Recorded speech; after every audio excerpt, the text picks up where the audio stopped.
Chapters 64 to 67.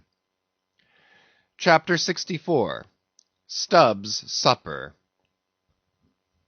Stubb's whale had been killed some distance from the ship. It was a calm, so forming a tandem of 3 boats, we commenced the slow business of towing the trophy to the Pequod. And now, as we 18 men, with our 36 arms, and 180 thumbs and fingers, slowly toiled hour after hour upon that inert sluggish corpse in the sea, and it seemed hardly to budge at all, except at long intervals, good evidence was hereby furnished of the enormousness of the mass we moved. For upon the great canal of Hang Ho, or whatever they call it, in China, 4 or 5 laborers on the footpath will draw a bulky freighted junk at the rate of a mile an hour; but this grand argosy we towed heavily forged along, as if laden with pig lead in bulk. Darkness came on, but 3 lights up and down in the Pequod's main rigging dimly guided our way, till drawing nearer we saw Ahab dropping one of several more lanterns over the bulwarks. Vacantly eyeing the heaving whale for a moment, he issued the usual orders for securing it for the night, and then handing his lantern to a seaman, went his way into the cabin, and did not come forward again until morning. Though in overseeing the pursuit of this whale, Captain Ahab had evinced his customary activity, to call it so, yet now that the creature was dead, some vague dissatisfaction, or impatience, or despair seemed working in him, as if the sight of that dead body reminded him that Moby Dick was yet to be slain; and though 1,000 other whales were brought to his ship, all that would not one jot advance his grand monomaniac object. Very soon you would have thought from the sound of the Pequod's decks, that all hands were preparing to cast anchor in the deep, for heavy chains are being dragged along the deck, and thrust rattling out of the portholes. But by those clanking links the vast corpse itself, not the ship, is to be moored, tied by the head to the stern, and by the tail to the bows. The whale now lies with its black hull close to the vessels, and seen through the darkness of the night, which obscured the spars and rigging aloft, the 2, ship and whale, seemed yoked together like colossal bullocks, whereof one reclines while the other remains standing. Footnote: a little item may as well be related here. The strongest and most reliable hold which the ship has upon the whale, when moored alongside, is by the flukes or tail; and as from its greater density that part is relatively heavier than any other, excepting the side fins, its flexibility, even in death, causes it to sink low beneath the surface, so that with the hand you cannot get at it from the boat in order to put the chain around it. But this difficulty is ingeniously overcome. A small strong line is prepared, with a wooden float at its outer end, and a weight in its middle, while the other end is secured to the ship. By adroit management the wooden float is made to rise on the other side of the mass, so that now having girdled the whale, the chain is readily made to follow suit, and being slipped along the body, is at last locked fast round the smallest part of the tail, at the point of junction with its broad flukes or lobes. End of footnote. If moody Ahab was now all quiescence, at least so far as could be known on deck, Stubb, his second mate, flushed with conquest, betrayed an unusual but still good-natured excitement. Such an unwonted bustle was he in, that the Stead Starbuck, his official superior, quietly resigned to him for the time the sole management of affairs. One small helping cause of all this liveliness in Stubb was soon made strangely manifest. Stubb was a high liver. He was somewhat intemperately fond of the whale, as a flavorish thing to his palate. "A steak! A steak! ere I sleep! You, Daggoo, overboard you go, and cut me one from his small." Here be it known, that though these wild fishermen do not as a general thing, according to the great military maxim, make the enemy defray the current expenses of the war, at least before receiving the proceeds of the voyage. Yet now and then you find some of these Nantucketers who have a genuine relish for that particular part of the sperm whale designated by Stubb, comprising the tapering extremity of the body. About midnight that steak was cut and cooked, and lighted by 2 lanterns of sperm oil, Stubb stoutly stood up to his spermaceti supper at the capstan head, as if that capstan were a sideboard. Nor was Stubb the only banqueter on whale's flesh that night. Mingling their mumblings with his own mastications, thousands on thousands of sharks, swarming round the dead Leviathan, smackingly feasted on its fatness. The few sleepers below in their bunks were often startled by the sharp slapping of their tails against the hull, within a few inches of the sleepers' hearts. Peering over the side, you could just see them, as before you heard them, wallowing in the sullen, black waters, and turning over on their backs as they scooped out huge globular pieces of the whale, of the bigness of a human head. This particular feat of the shark seems all but miraculous. How, at such an apparently unassailable surface, they contrive to gouge out such symmetrical mouthfuls, remains a part of the universal problem of all things. The mark that they thus leave in the whale may best be likened to a hollow made by a carpenter in countersinking for a screw.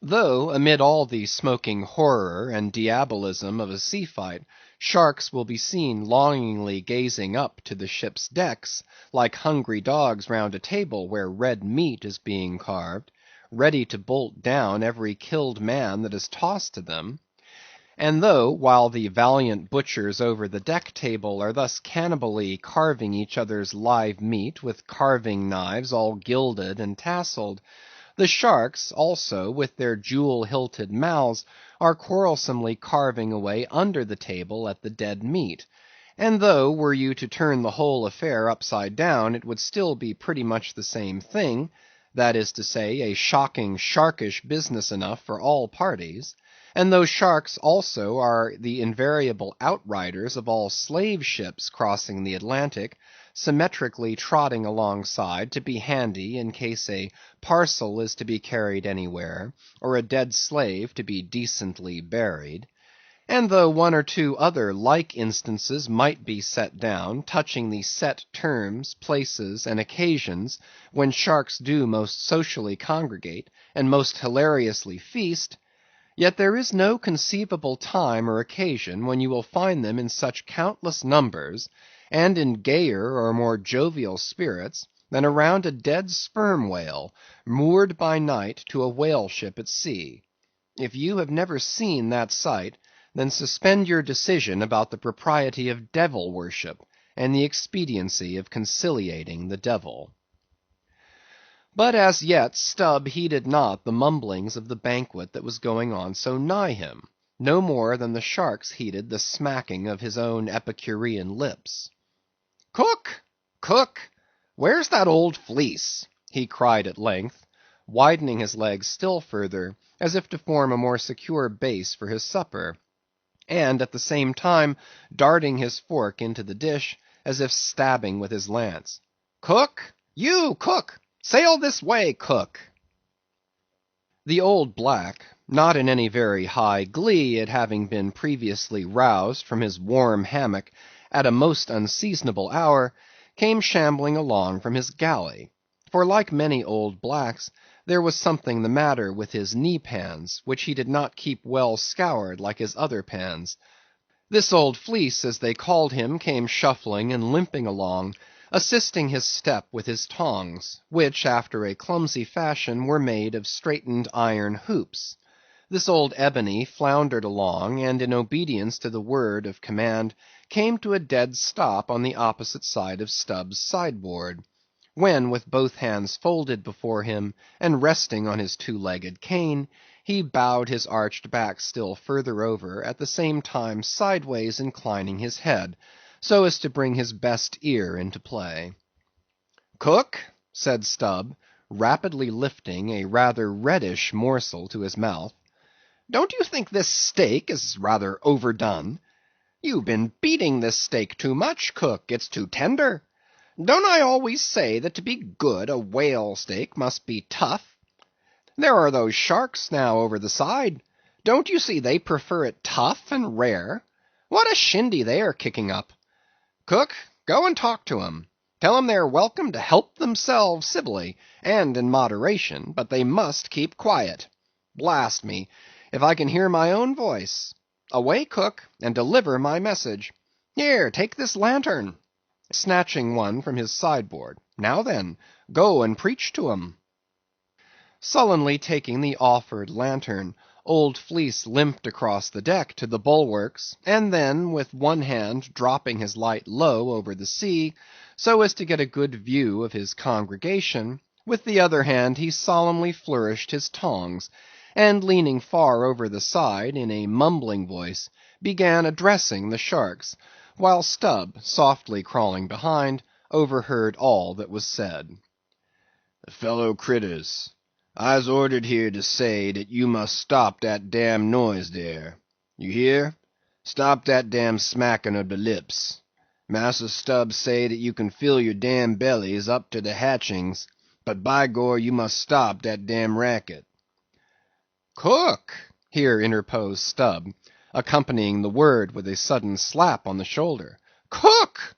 Why, damn your eyes, you mustn't swear that way when you're preaching. That's no way to convert sinners, cook. Who dat? Then preach to him yourself. Sullenly turning to go. No, cook. Go on, go on. Well then, beloved fellow critters. Right, exclaimed Stubb approvingly. Coax 'em to it. Try that. And Fleece continued. Though you is all sharks, and by nature very voracious, yet I say to you, fellow critters, that voraciousness top dat damn slapping of the tail. How you tink to hear, s'pose you keep up such the damn slapping and biting there? Cook, cried Stubb, collaring him, I won't have that swearing. Talk to 'em gentlemanly. Once more the sermon proceeded. Your voraciousness, fellow critters, I don't blame you so much for. That is natur, and can't be helped. But to govern dat wicked natur, dat is the pint. You is sharks, sartain, but if you govern de shark in you, why then you be angel, for all angel is nothing more than de shark well governed. Now look here, brethren, just try once to be civil, a helping yourselves from dat whale. Don't be tearing de blubber out of your neighbor's mout, I say. Is not one shark dood right as t'udder to dat whale? And by gor, none of you has the right to dat whale. Dat whale belong to some one else. I know some of you has berry brig mouth, brigger than others. But den de big mouths sometimes have de small bellies, so that de brigness of de mouth is not to swaller with, but to bit off de blubber for de small fry of sharks, that can't get into de scrouge to help themselves. Well done, old Fleece, cried Stubb. That's Christianity. Go on. No use going on. De damn willains will keep a scourging and a slapping each other, Massa Stubb. They don't hear one word. No use a preaching to such damn gluttons as you call 'em, till their bellies is full, and their bellies is bottomless. And when they do get 'em full, they won't hear you den, for then they sink in the sea, go fast asleep on de coral, and can't hear nothing at all, no more for ever and ever. Upon my soul, I am about of the same opinion. So give the benediction, Fleece, and I'll away to my supper. Upon this, Fleece, holding both hands over the fishy mob, raised his shrill voice and cried, Cursed fellow critters, kick up the damnedest row as ever you can, fill your damn bellies till they burst, and then die. Now, cook, said Stubb, resuming his supper at the capstan, stand just where you stood before there, over against me, and pay particular attention. All attention, said Fleece, again stooping over his tongs in the desired position. Well, said Stubb, helping himself freely meanwhile, I shall now go back to the subject of this steak. In the first place, how old are you, cook? What dat to do with the take? Said the old black testily. Silence! How old are you, cook? 'Bout 90, they say, he gloomily muttered. And you have lived in this world hard upon 100 years, cook, and don't know yet how to cook a whale steak? Rapidly bolting another mouthful at the last word, so that morsel seemed a continuation of the question. Where were you born, cook? Hind the hatchway, in ferry boat, going over to Roanoke. Born in a ferry boat? That's queer, too. But I want to know what country you were born in, cook. Didn't I say to Roanoke country? He cried sharply. No, you didn't, cook. But I'll tell you what I'm coming to, cook. You must go home and be born over again. You don't know how to cook a whale steak yet. Bless my soul if I cook nudder one, he growled, angrily turning round to depart. Come back here, cook. Here, hand me those tongs. Now take that bit of steak there, and tell me if you think that steak cooked as it should be. Take it, I say, holding the tongs toward him. Take it, and taste it. Faintly smacking his withered lips over it for a moment, the old negro muttered, Best cooked steak I ever taste. Juicy, very juicy. Cook, said Stubb, squaring himself once more, do you belong to the church? Passed one once in Cape Town, said the old man sullenly. And you have once in your life passed a holy church in Cape Town, where you doubtless overheard a holy parson addressing his hearers as his beloved fellow creatures, have you, cook? And yet you come here and tell me such a dreadful lie as you did just now, eh? Said Stubb. Where do you expect to go to, cook? Go to bed very soon, he mumbled, half turning as he spoke. Avast! Heave to! I mean when you die, cook. It's an awful question. Now what's your answer? When this old brack man dies, said the negro slowly, changing his whole air and demeanor, he hisself won't go nowhere, but some blessed angel will come and fetch him. Fetch him? How? In a coach and four, as they fetched Elijah? And fetch him where? Up there, said Fleece, holding his tongs straight over his head, and keeping it there very solemnly. So then, you expect to go up into our main top, do you, cook, when you are dead? But don't you know the higher you climb, the colder it gets? Main top, eh? Didn't say that at all, said Fleece, again in the sulks. You said up there, didn't you? And now look yourself and see where your tongs are pointing. But perhaps you expect to get into heaven by crawling through the lubber's hole, cook. But no, no, cook, you don't get there except you go the regular way, round by the rigging. It's a ticklish business, but it must be done, or else it's no go. But none of us are in heaven yet.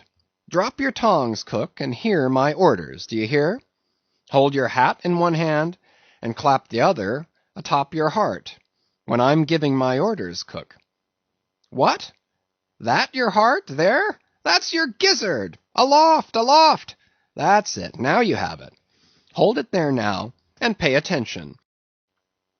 All attention, said the old black, with both hands placed as desired, vainly wriggling his grizzled head as if to get both ears in front at one and the same time. Well then, cook, you see this whale steak of yours was so very bad that I have put it out of sight as soon as possible. You see that, don't you? Well, for the future, when you cook another whale steak for my private table here, the capstan, I'll tell you what to do, so as not to spoil it by overdoing. Hold the steak in one hand, and show a live coal to it with the other. That done, dish it, do you hear? And now tomorrow, cook, when we are cutting in the fish, be sure you stand by to get the tips of his fins, have them put in pickle. As for the ends of the flukes, have them soused, cook. There, now you may go. but Fleece had hardly got 3 paces off when he was recalled. "Cook, give me cutlets for supper to-morrow night in the mid-watch. Do you hear? Away you sail, then. Hallo! Stop! Make a bow before you go. Avast! Heaving again! Whale balls for breakfast, don't forget." Wish, by gor, whale eat him, stead of him eat whale. I'm brest if he ain't more of shark than Massa Shark hisself, muttered the old man, limping away, with which sage ejaculation he went to his hammock. Chapter 65. The Whale as a Dish. That mortal man should feed upon the creature that feeds his lamp, and, like Stubb, eat him by his own light, as you may say, this seems so outlandish a thing that one must needs go a little into the history and philosophy of it. It is upon record that 3 centuries ago the tongue of the right whale was esteemed a great delicacy in France, and commanded large prices there. Also, that in Henry VIII's time, a certain cook of the court obtained a handsome reward for inventing an admirable sauce to be eaten with barbecued porpoises, which, you remember, are a species of whale. Porpoises, indeed, are to this day considered fine eating. The meat is made into balls about the size of billiard balls, and being well seasoned and spiced, might be taken for turtle balls or veal balls. The old monks of Dunfermline were very fond of them. They had a great porpoise grant from the crown. The fact is, that among his hunters at least, the whale would by all hands be considered a noble dish, were there not so much of him. But when you come to sit down before a meat pie nearly 100 feet long, it takes away your appetite. Only the most unprejudiced of men, like Stubb, nowadays partake of cooked whales. But the Eskimos are not so fastidious. We all know how they live upon whales, and have rare old vintages of prime old train oil. Zogranda, one of their most famous doctors, recommends strips of blubber for infants, as being exceedingly juicy and nourishing. And this reminds me that certain Englishmen, who long ago were accidentally left in Greenland by a whaling vessel, that these men actually lived for several months on the mouldy scraps of whales which had been left ashore after trying out the blubber. Among the Dutch whalemen these scraps are called fritters, which indeed they greatly resemble, being brown and crisp, and smelling something like old Amsterdam housewives' doughnuts or olykoeks when fresh. They have such an edible look that the most self-denying stranger can hardly keep his hands off. But what further depreciates the whale as a civilized dish is his exceeding richness. He is the great prize ox of the sea, too fat to be delicately good. Look at his hump, which would be as fine eating as the buffalo's, which is esteemed a rare dish, were it not such a solid pyramid of fat. But the spermaceti itself, how bland and creamy that is! Like the transparent, half-jellied white meat of a cocoanut in the 3rd month of its growth, yet far too rich to supply a substitute for butter. Nevertheless, many whalemen have a method of absorbing it into some other substance, and then partaking of it. In the long try-watches of the night, it is a common thing for the seamen to dip their ship biscuit into the huge oil pots, and let them fry there awhile. Many a good supper have I thus made. In the case of a small sperm whale, the brains are accounted a fine dish. The casket of the skull is broken into with an axe, and the 2 plump whitish lobes being withdrawn, precisely resembling 2 large puddings, they are then mixed with flour and cooked into a most delectable mess, in flavor somewhat resembling calves' heads, which is quite a dish among some epicures. And every one knows that some young bucks among the epicures, by continually dining upon calves' brains, by and by get to have a little brains of their own, so as to be able to tell a calf's head from their own heads, which indeed requires uncommon discrimination. and that is the reason why a young buck with an intelligent-looking calf's head before him is somehow one of the saddest sights you can see. The head looks a sort of reproachfully at him, with an et tu, Brute expression. It is not perhaps entirely because the whale is so excessively unctuous that landsmen seem to regard the eating of him with abhorrence. That appears to result in some way from the consideration before mentioned, i.e., that a man should eat a newly murdered thing of the sea, and eat it too by its own light. But no doubt the first man that ever murdered an ox was regarded as a murderer. Perhaps he was hung, and if he had been put on his trial by oxen, he certainly would have been, and he certainly deserved it, if any murderer does. Go to the meat market of a Saturday night, and see the crowds of live bipeds staring up at the long rows of dead quadrupeds. Does not that sight take a tooth out of the cannibal's jaw? Cannibals? Who is not a cannibal? I tell you, it will be more tolerable for the Fiji that salted down a lean missionary in his cellar against a coming famine; it will be more tolerable for that provident Fiji, I say, in the day of judgment, than for thee, civilized and enlightened gourmand, who nailest geese to the ground, and feastest on their bloated livers in thy pâté de foie gras. But Stubb, he eats the whale by its own light, does he? And that is adding insult to injury, is it? Look at your knife handle there, my civilized and enlightened gourmand, dining off that roast beef. What is that handle made of? What but the bones of the brother of the very ox you are eating? And what do you pick your teeth with after devouring that fat goose? With a feather of the same fowl.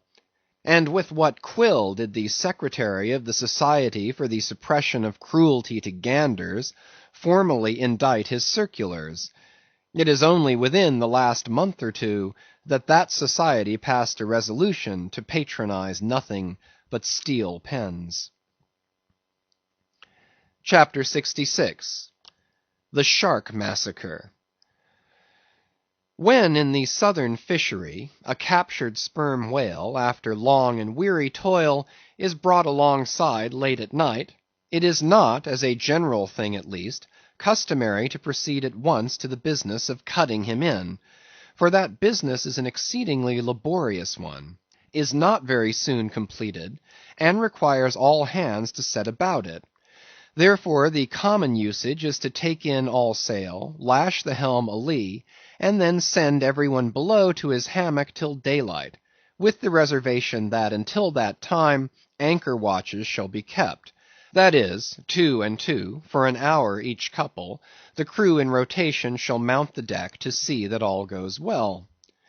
But sometimes, especially upon the line in the Pacific, this plan will not answer at all, because such incalculable hosts of sharks gather round the moored carcass, that were he left so for 6 hours, say, on a stretch, little more than the skeleton would be visible by morning. In most other parts of the ocean, however, where these fish do not so largely abound, their wondrous voracity can be at times considerably diminished by vigorously stirring them up with sharp whaling spades, a procedure notwithstanding which, in some instances, only seems to tickle them into still greater activity. But it was not thus in the present case with the Pequod's sharks; though, to be sure, any man unaccustomed to such sights, to have looked over her side that night, would have almost thought the whole round sea was one huge cheese, and those sharks the maggots in it. Nevertheless, upon Stubb setting the anchor watch after his supper was concluded, and when, accordingly, Queequeg and a forecastle seaman came on deck, no small excitement was created among the sharks; for immediately suspending the cutting stages over the side, and lowering 3 lanterns so that they cast long gleams of light over the turbid seas, these 2 mariners, darting their long whaling spades, kept up an incessant murdering of the sharks, by striking the keen steel deep into their skulls, seemingly their only vital part. The whaling spade used for cutting in is made of the very best steel. is about the bigness of a man's spread hand, and in general shape corresponds to the garden implement after which it is named, only its sides are perfectly flat, and its upper end considerably narrower than the lower. This weapon is always kept as sharp as possible, and when being used is occasionally honed, just like a razor. In its socket a stiff pole from 20 to 30 feet long is inserted for a handle. End of footnote. But in the foamy confusion of their mixed and struggling hosts, the marksmen could not always hit their mark, and this brought about new revelations of the incredible ferocity of the foe. They viciously snapped, not only at each other's disembowelments, but, like flexible bows, bent round and bit their own, till those entrails seemed swallowed over and over again by the same mouth, to be oppositely voided by the gaping wound. Nor was this all. It was unsafe to meddle with the corpses and ghosts of these creatures. A sort of generic or pantheistic vitality seemed to lurk in their very joints and bones, after what might be called the individual life had departed. Killed and hoisted on deck for the sake of his skin, one of these sharks almost took poor Queequeg's hand off, when he tried to shut down the dead lid of his murderous jaw. "Queequeg no care what god made him shark," said the savage, agonizingly lifting his hand up and down, "whether Fiji god or Nantucket god. But the god what made shark must be one damn Injun." Chapter 67. Cutting In. It was a Saturday night, and such a Sabbath as followed. Ex officio professors of Sabbath breaking are all whalemen. The ivory Pequod was turned into what seemed a shamble, every sailor a butcher. You would have thought we were offering up 10,000 red oxen to the sea gods. In the first place, the enormous cutting tackles, among other ponderous things comprising a cluster of blocks generally painted green, and which no single man can possibly lift, this vast bunch of grapes was swayed up to the main-top, and firmly lashed to the lower mast-head, the strongest point anywhere above a ship's deck. The end of the hawser-like rope winding through these intricacies was then conducted to the windlass, and the huge lower block of the tackles was swung over the whale. To this block the great blubber hook, weighing some 100 pounds, was attached. And now, suspended in stages over the side, Starbuck and Stubb, the mates, armed with their long spades, began cutting a hole in the body for the insertion of the hook, just above the nearest of the two side fins. This done, a broad semicircular line is cut round the hole, the hook is inserted, and the main body of the crew, striking up a wild chorus, now commence heaving in one dense crowd at the windlass, when instantly the entire ship careens over on her side, every bolt in her starts like the nail-heads of an old house in frosty weather. She trembles, quivers, and nods her frighted mastheads to the sky. More and more she leans over to the whale, while every gasping heave of the windlass is answered by a helping heave from the billows, till at last a swift startling snap is heard. With a great swash the ship rolls upward and backwards from the whale, and the triumphant tackle rises into sight, dragging after it the disengaged semicircular end of the first strip of blubber. Now, as the blubber envelops the whale precisely as the rind does an orange, so it is stripped off from the body precisely as an orange is sometimes stripped by spiralizing it. For the strain constantly kept up by the windlass continually keeps the whale rolling over and over in the water, and as the blubber in one strip uniformly peels off along the line called the scarf, simultaneously cut by the spades of Starbuck and Stubb, the mates, and just as fast as it is thus peeled off, and indeed by that very act itself, it is all the time being hoisted higher and higher aloft, till its upper end grazes the main-top.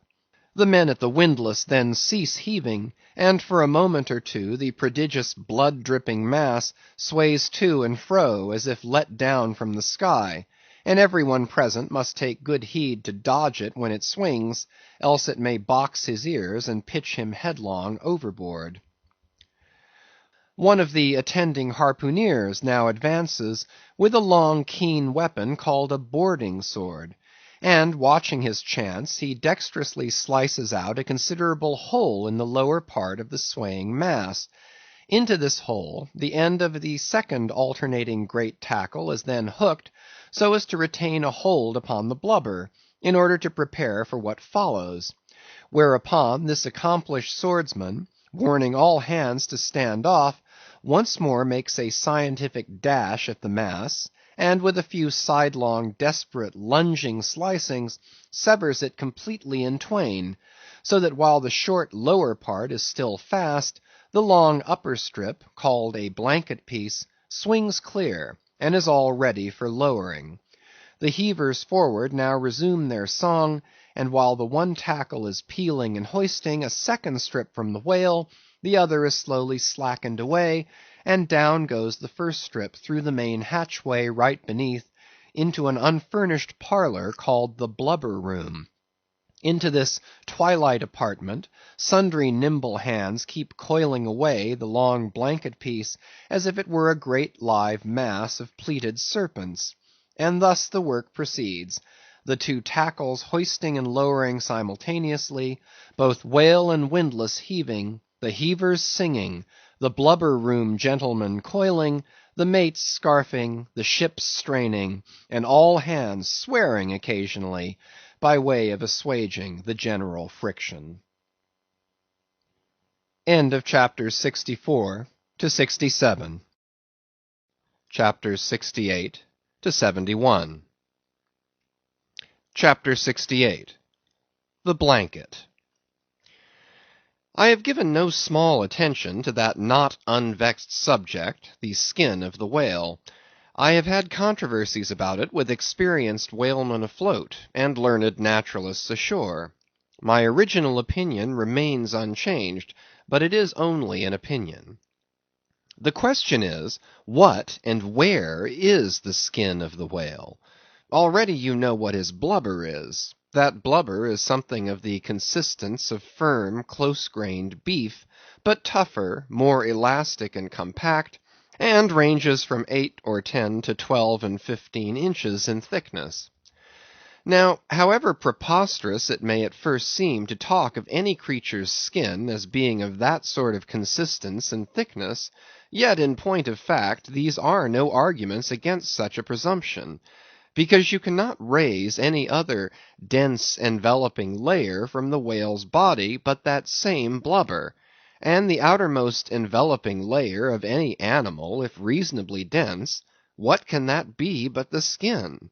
True, from the unmarred dead body of the whale, you may scrape off with your hand an infinitely thin, transparent substance, somewhat resembling the thinnest shreds of isinglass, only it is almost as flexible and soft as satin.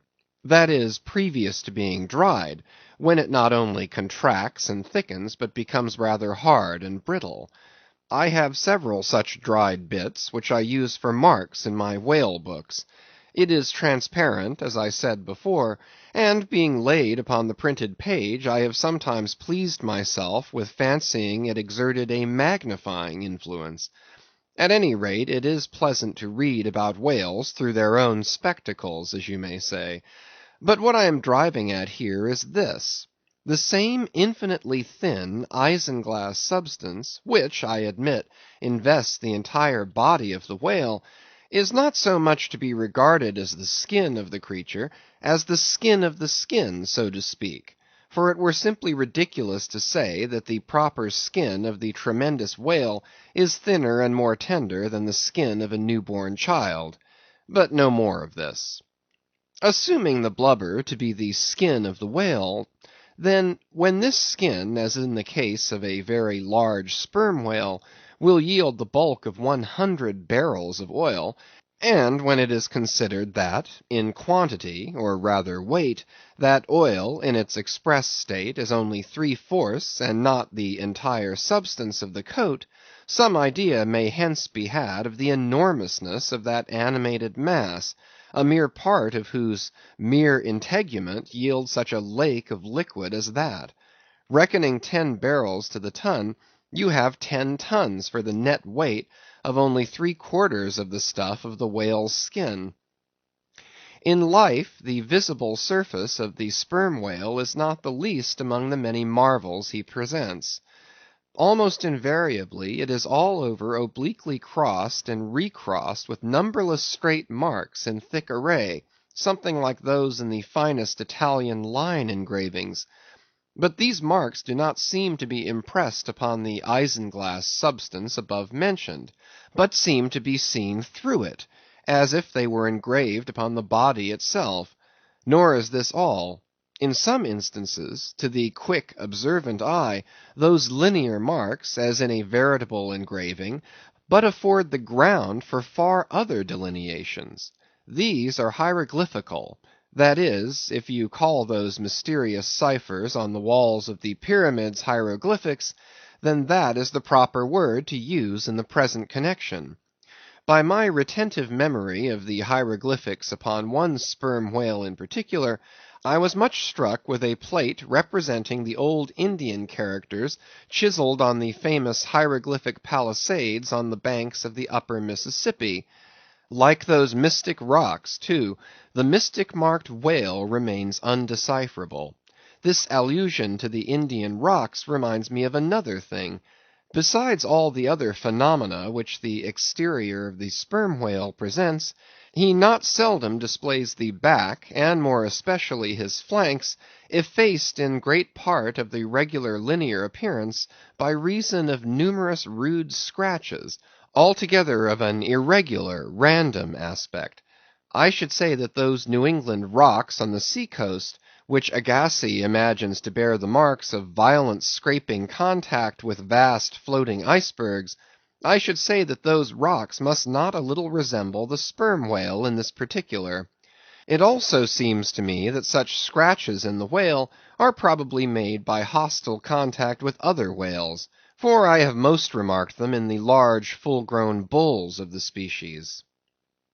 A word or two more concerning this matter of the skin or blubber of the whale. It has already been said that it is stripped from him in long pieces, called blanket pieces. Like most sea terms, this one is very happy and significant, for the whale is indeed wrapped up in his blubber as in a real blanket or counterpane, or still better, an Indian poncho slipped over his head and skirting his extremity. It is by reason of this cozy blanketing of his body that the whale is enabled to keep himself comfortable in all weathers, in all seas, times, and tides. What would become of a Greenland whale, say, in those shuddering icy seas of the north, if unsupplied with his cozy surtout? True, other fish are found exceedingly brisk in those Hyperborean waters, but these, be it observed, are your cold-blooded, lungless fish, whose very bellies are refrigerators; creatures that warm themselves under the lee of an iceberg, as a traveller in winter would bask before an inn fire; whereas, like man, the whale has lungs and warm blood. Freeze his blood, and he dies. How wonderful it is then, except after explanation, that this great monster, to whom corporeal warmth is as indispensable as it is to man, how wonderful that he should be found at home, immersed to his lips for life in those Arctic waters, where, when seamen fall overboard, they are sometimes found months afterward, perpendicularly frozen into the hearts of fields of ice, as a fly is found glued in amber. But more surprising it is to know, as has been proved by experiment, that the blood of a polar whale is warmer than that of a Borneo negro in summer. It does seem to me that herein we see the rare virtue of a strong individual vitality, and the rare virtue of thick walls, and the rare virtue of interior spaciousness. Oh, man! Admire and model thyself after the whale. Do thou too remain warm among ice. Do thou too live in this world without being of it. Be cool at the equator. Keep thy blood fluid at the pole. Like the great dome of St. Peter's, and like the great whale, retain, O man, in all seasons, a temperature of thine own. But how easy and how hopeless to teach these fine things! Of erections how few are domed like St. Peter's; of creatures how few vast as the whale. CHAPTER 69. The Funeral. Haul in the chains! Let the carcass go astern! The vast tackles have now done their duty. The peeled white body of the beheaded whale flashes like a marble sepulchre. Though changed in hue, it has not perceptibly lost anything in bulk. It is still colossal. Slowly it floats more and more away, the water round it torn and splashed by the insatiate sharks, and the air above vexed with rapacious flights of screaming fowls, whose beaks are like so many insulting poniards in the whale. The vast white headless phantom floats further and further from the ship, and every rod that it so floats, what seems square roods of sharks and cubic roods of fowls augment the murderous din. For hours and hours from the almost stationary ship that hideous sight is seen. Beneath the unclouded and mild azure sky, upon the fair face of the pleasant sea, wafted by the joyous breezes, that great mass of death floats on, till lost in infinite perspectives.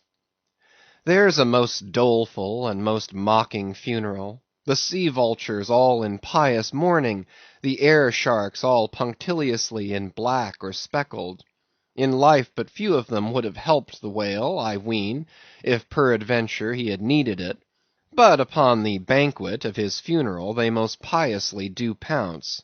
O horrible vulturism of earth, from which not the mightiest whale is free! Nor is this the end. Desecrated as the body is, a vengeful ghost survives and hovers over it to scare. Espied by some timid man-of-war or blundering discovery vessel from afar, when the distance obscuring the swarming fowls nevertheless still shows the white mass floating in the sun, and the white spray heaving high against it, straightway the whale's unharming corpse with trembling fingers is set down in the log. Shoals, rocks, and breakers hereabouts, beware! And for years afterwards, perhaps, ships shun the place, leaping over it as silly sheep leap over a vacuum, because their leader originally leaped there when a stick was held. There's your law of precedence. There's your utility of traditions. There's the story of your obstinate survival of old beliefs, never bottomed on the earth, and not now even hovering in the air. There's orthodoxy. Thus, while in life the great whale's body may have been a real terror to his foes, in his death his ghost becomes a powerless panic to the world. Are you a believer in ghosts, my friend? There are other ghosts than the Cock Lane one, and far deeper men than Dr. Johnson, who believe in them. CHAPTER 70. The Sphinx. It should not have been omitted that previous to completely stripping the body of the Leviathan, he was beheaded. Now, the beheading of the sperm whale is a scientific anatomical feat upon which experienced whale surgeons very much pride themselves, and not without reason. Consider that the whale has nothing that can properly be called a neck. On the contrary, where his head and body seem to join, there in that very place is the thickest part of him. Remember also that the surgeon must operate from above, some 8 or 10 feet intervening between him and his subject, and that subject almost hidden in a discolored, rolling, and oftentimes tumultuous and bursting sea. Bear in mind, too, that under these untoward circumstances he has to cut many feet deep in the flesh, and in that subterraneous matter, without so much as getting one single peep into the ever-contracting gash thus made, he must skilfully steer clear of all adjacent interdicted parts, and exactly divide the spine at a critical point hard by its insertion into the skull. Do you not marvel, then, at Stubb's boast that he demanded but 10 minutes to behead a sperm whale?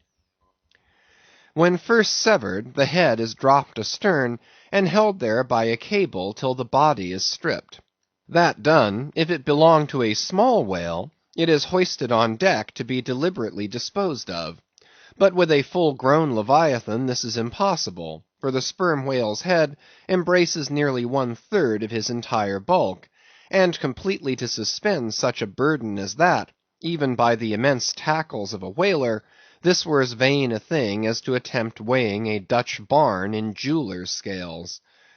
The Pequod's whale being decapitated and the body stripped, the head was hoisted against the ship's side, about half-way out of the sea, so that it might yet in great part be buoyed up by its native element. And there, with the strained craft steeply leaning over to it, by reason of the enormous downward drag from the lower masthead, and every yard arm on that side projecting like a crane over the waves, there that blood-dripping head hung to the Pequod's waist like the giant Holofernes from the girdle of Judith. When this last task was accomplished it was noon, and the seamen went below to their dinner. Silence reigned over the before tumultuous but now deserted deck. An intense copper calm, like a universal yellow lotus, was more and more unfolding its noiseless, measureless leaves upon the sea. A short space elapsed, and up into this noiselessness came Ahab alone from his cabin. Taking a few turns on the quarter-deck, he paused to gaze over the side. Then, slowly getting into the main chains, he took Stubb's long spade, still remaining there after the whale's decapitation, and striking it into the lower part of the half-suspended mass, placed its other end crutchwise under one arm, and so stood leaning over with eyes attentively fixed on this head. It was a black and hooded head, and hanging there in the midst of so intense a calm, it seemed the sphinxes in the desert. "Speak, thou vast and venerable head," muttered Ahab, "which, though ungarnished with a beard, yet here and there lookest hoary with mosses. Speak, mighty head, and tell us the secret thing that is in thee. Of all divers thou hast dived the deepest.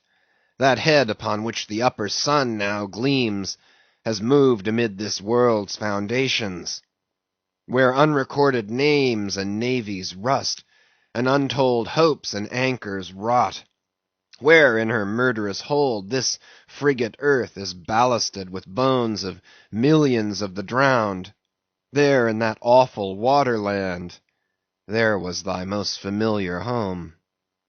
Thou hast been where belle or diver never went; hast slept by many a sailor's side, where sleepless mothers would give their lives to lay them down.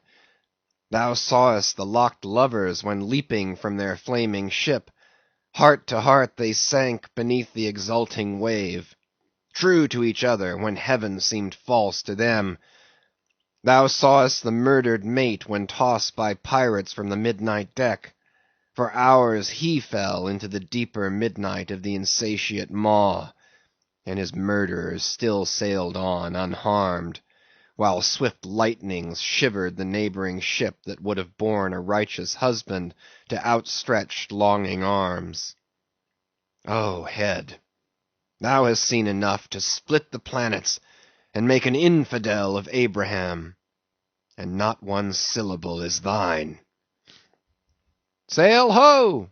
cried a triumphant voice from the main masthead. "Aye? Well now, that's cheering," cried Ahab, suddenly erecting himself, while whole thunderclouds swept aside from his brow. "That lively cry upon this deadly calm might almost convert a better man. Where away?" "3 points on the starboard bow, sir, and bringing down her breeze to us." "Better and better, man. Would now St. Paul would come along that way, and to my breezelessness bring his breeze. O nature, and O soul of man, how far beyond all utterances are your linked analogies! Not the smallest atom stirs or lives on matter, but has its cunning duplicate in mind. Chapter 71. The Jeroboam Story. Hand in hand, ship and breeze blew on, but the breeze came faster than the ship, and soon the Pequod began to rock. By and by, through the glass, the stranger's boats and manned mastheads proved her a whale ship. But as she was so far to windward, and shooting by, apparently making a passage to some other ground, the Pequod could not hope to reach her. So the signal was set to see what response would be made. Here be it said that like the vessels of military marines, the ships of the American whale fleet have each a private signal, all which signals being collected in a book with the names of the respective vessels attached, and every captain provided with it. Thereby the whale commanders are enabled to recognize each other upon the ocean, even at considerable distances and with no small facility. The Pequod's signal was at last responded to by the stranger's setting her own, which proved the ship to be the Jeroboam of Nantucket. Squaring her yards, she bore down, ranged a beam under the Pequod's lee, and lowered a boat. It soon drew nigh, but as the side ladder was being rigged by Starbuck's order to accommodate the visiting captain, the stranger in question waved his hand from the boat's stern, in token of that proceeding being entirely unnecessary. It turned out that the Jeroboam had a malignant epidemic on board, and that Mayhew, her captain, was fearful of infecting the Pequod's company.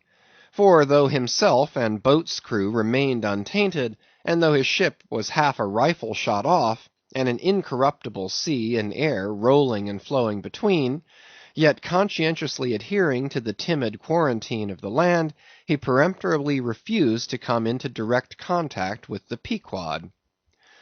But this did by no means prevent all communications.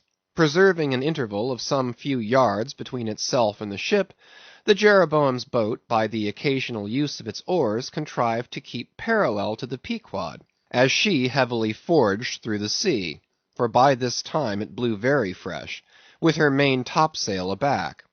Though, indeed, at times, by the sudden onset of a large rolling wave, the boat would be pushed some way ahead, but would be soon skillfully brought to her proper bearings again. Subject to this, and other the like interruptions now and then, a conversation was sustained between the two parties, but at intervals not without still another interruption of a very different sort. Pulling an oar in the Jeroboam's boat was a man of singular appearance, even in that wild whaling life where individual notabilities make up all totalities. He was a small, short, youngish man, sprinkled all over his face with freckles, and wearing redundant yellow hair. A long-skirted, cabalistically cut coat, of a faded walnut tinge enveloped him, the overlapping sleeves of which were rolled up on his wrists. A deep, settled, fanatic delirium was in his eyes. So soon as this figure had been first descried, Stubb had exclaimed, "That's he! That's he!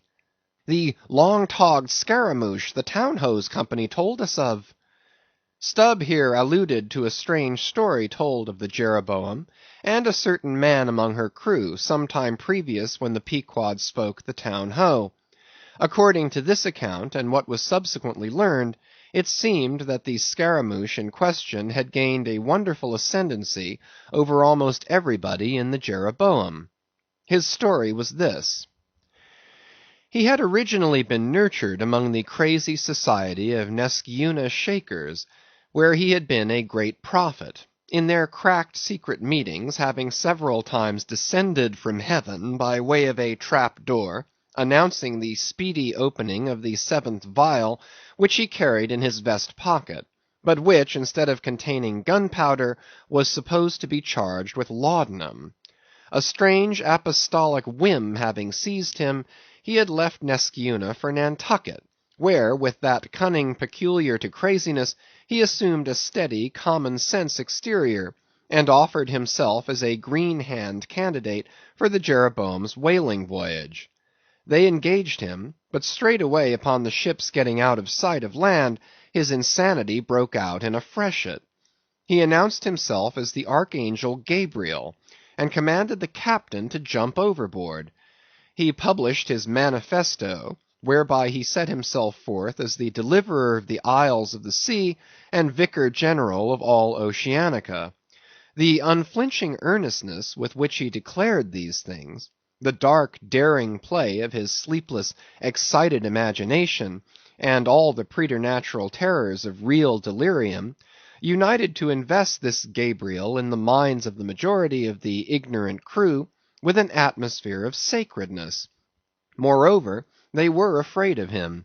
As such a man, however, was not of much practical use in the ship, especially as he refused to work except when he pleased, the incredulous captain would fain have been rid of him, but apprised that that individual's intention was to land him in the first convenient port, the Archangel forthwith opened all his seals and vials, devoting the ship and all hands to unconditional perdition in case this intention was carried out. So strongly did he work upon his disciples among the crew, that at last in a body they went to the captain and told him, if Gabriel was sent from the ship, not a man of them would remain. He was therefore forced to relinquish his plan. Nor would they permit Gabriel to be any way maltreated, say or do what he would, so that it came to pass that Gabriel had the complete freedom of the ship. The consequence of all this was, that the Archangel cared little or nothing for the captain and mates, and since the epidemic had broken out, he carried a higher hand than ever, declaring that the plague, as he called it, was at his sole command, nor should it be stayed but according to his good pleasure. The sailors, mostly poor devils, cringed, and some of them fawned before him, in obedience to his instructions, sometimes rendering him personal homage as to a god. Such things may seem incredible, but however wondrous, they are true. Nor is the history of fanatics half so striking in respect to the measureless self-deception of the fanatic himself, as his measureless power of deceiving and bedeviling so many others. But it is time to return to the Pequod. "I fear not thy epidemic, man," said Ahab from the bulwarks to Captain Mayhew, who stood in the boat's stern. "Come on board." But now Gabriel started to his feet. "Think! Think of the fevers yellow and bilious! Beware of the horrible plague!" "Gabriel, Gabriel," cried Captain Mayhew, "thou must either—" But that instant a headlong wave shot the boat far ahead, and its seethings drowned all speech. "Hast thou seen the white whale?" demanded Ahab, when the boat drifted back. "Think, think of thy whale boat, stoven and sunk! Beware of the horrible tale!" "I tell thee again, Gabriel, that—" But again the boat tore ahead as if dragged by fiends. Nothing was said for some moments, while a succession of riotous waves rolled by, which by one of those occasional caprices of the seas, were tumbling, not heaving it. Meantime the hoisted sperm whale's head jogged about very violently, and Gabriel was seen eyeing it with rather more apprehensiveness than his archangel nature seemed to warrant.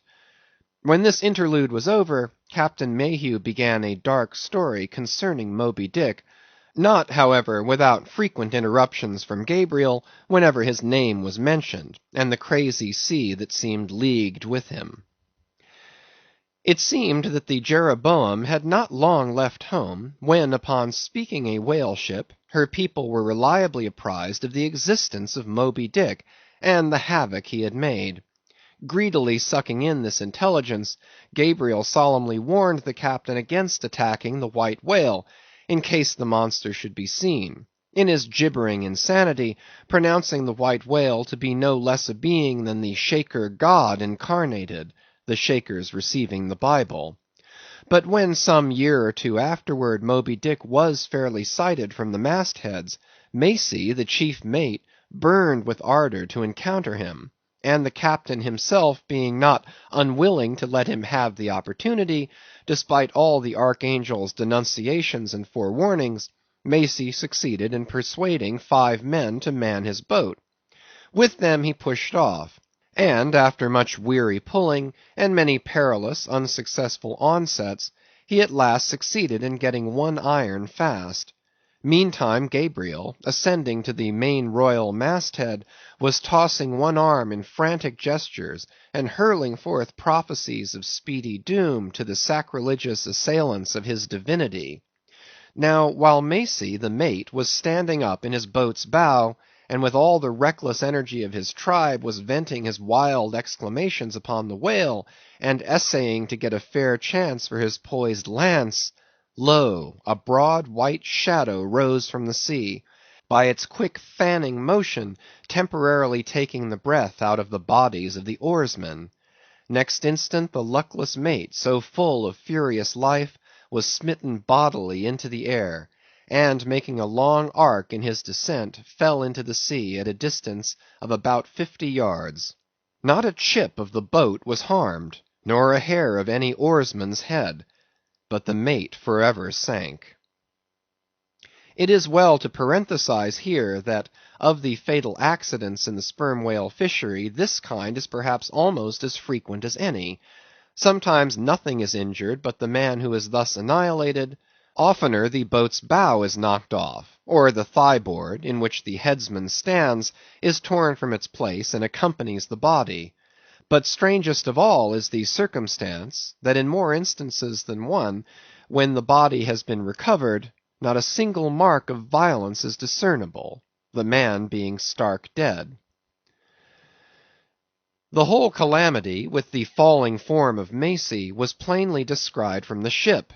Raising a piercing shriek, "The vial! The vial!" Gabriel called off the terror-stricken crew from the further hunting of the whale. This terrible event clothed the archangel with added influence, because his credulous disciples believed that he had specifically foreannounced it, instead of only making a general prophecy, which any one might have done, and so have chanced to hit one of many marks in the wide margin allowed. He became a nameless terror to the ship. Mayhew having concluded his narration, Ahab put such questions to him that the stranger captain could not forbear inquiring whether he intended to hunt the white whale if opportunity should offer. To which Ahab answered, "Aye." Straightway then Gabriel once more started to his feet, glaring upon the old man, and vehemently exclaimed with downward pointed finger, "Think, think of the blasphemer, dead and down there! Beware of the blasphemer's end!" Ahab stolidly turned aside, then said to Mayhew, "Captain, I have just bethought me of my letter bag. There is a letter for one of thy officers, if I mistake it not. Starbuck, look over the bag." Every whale ship takes out a goodly number of letters for various ships, whose delivery to the persons to whom they may be addressed depends upon the mere chance of encountering them in the 4 oceans. Thus most letters never reach their mark, and many are only received after attaining an age of 2 or 3 years or more.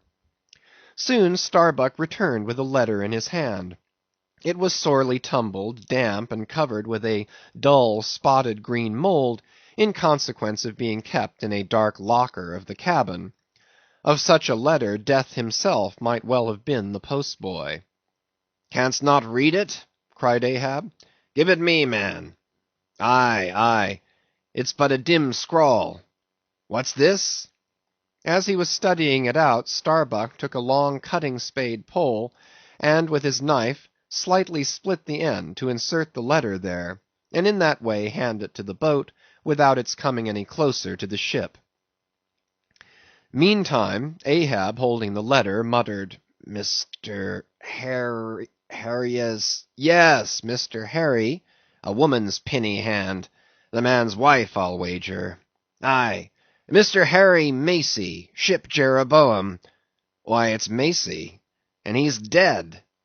"Poor fellow, poor fellow, and from his wife," sighed Mayhew. but let me have it." "Nay, keep it thyself," cried Gabriel to Ahab. "Thou art soon going that way." "Curses throttle thee!" yelled Ahab. "Captain Mayhew, stand by now to receive it."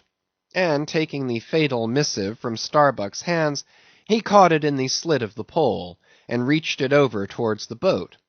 But as he did so, the oarsman expectantly desisted from rowing.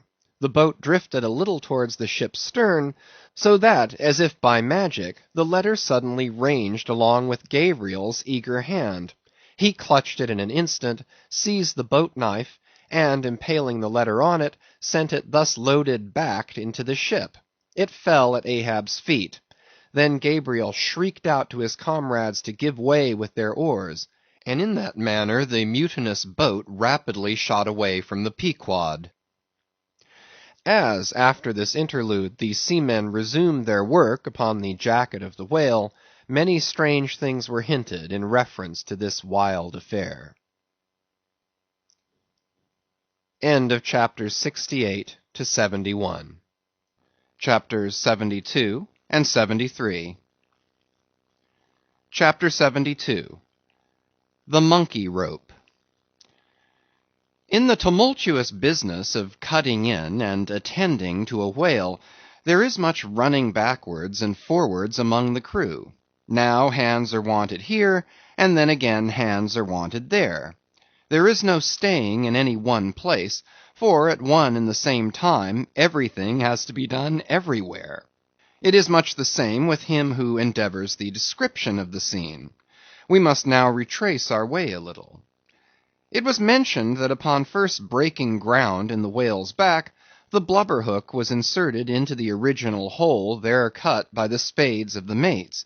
But how did so clumsy and weighty a mass as that same hook get fixed in that hole? It was inserted there by my particular friend Queequeg, whose duty it was, as harpooneer, to descend upon the monster's back for the special purpose referred to.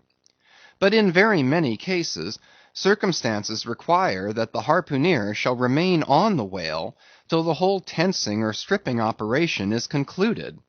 The whale, be it observed, lies almost entirely submerged, excepting the immediate parts operated upon.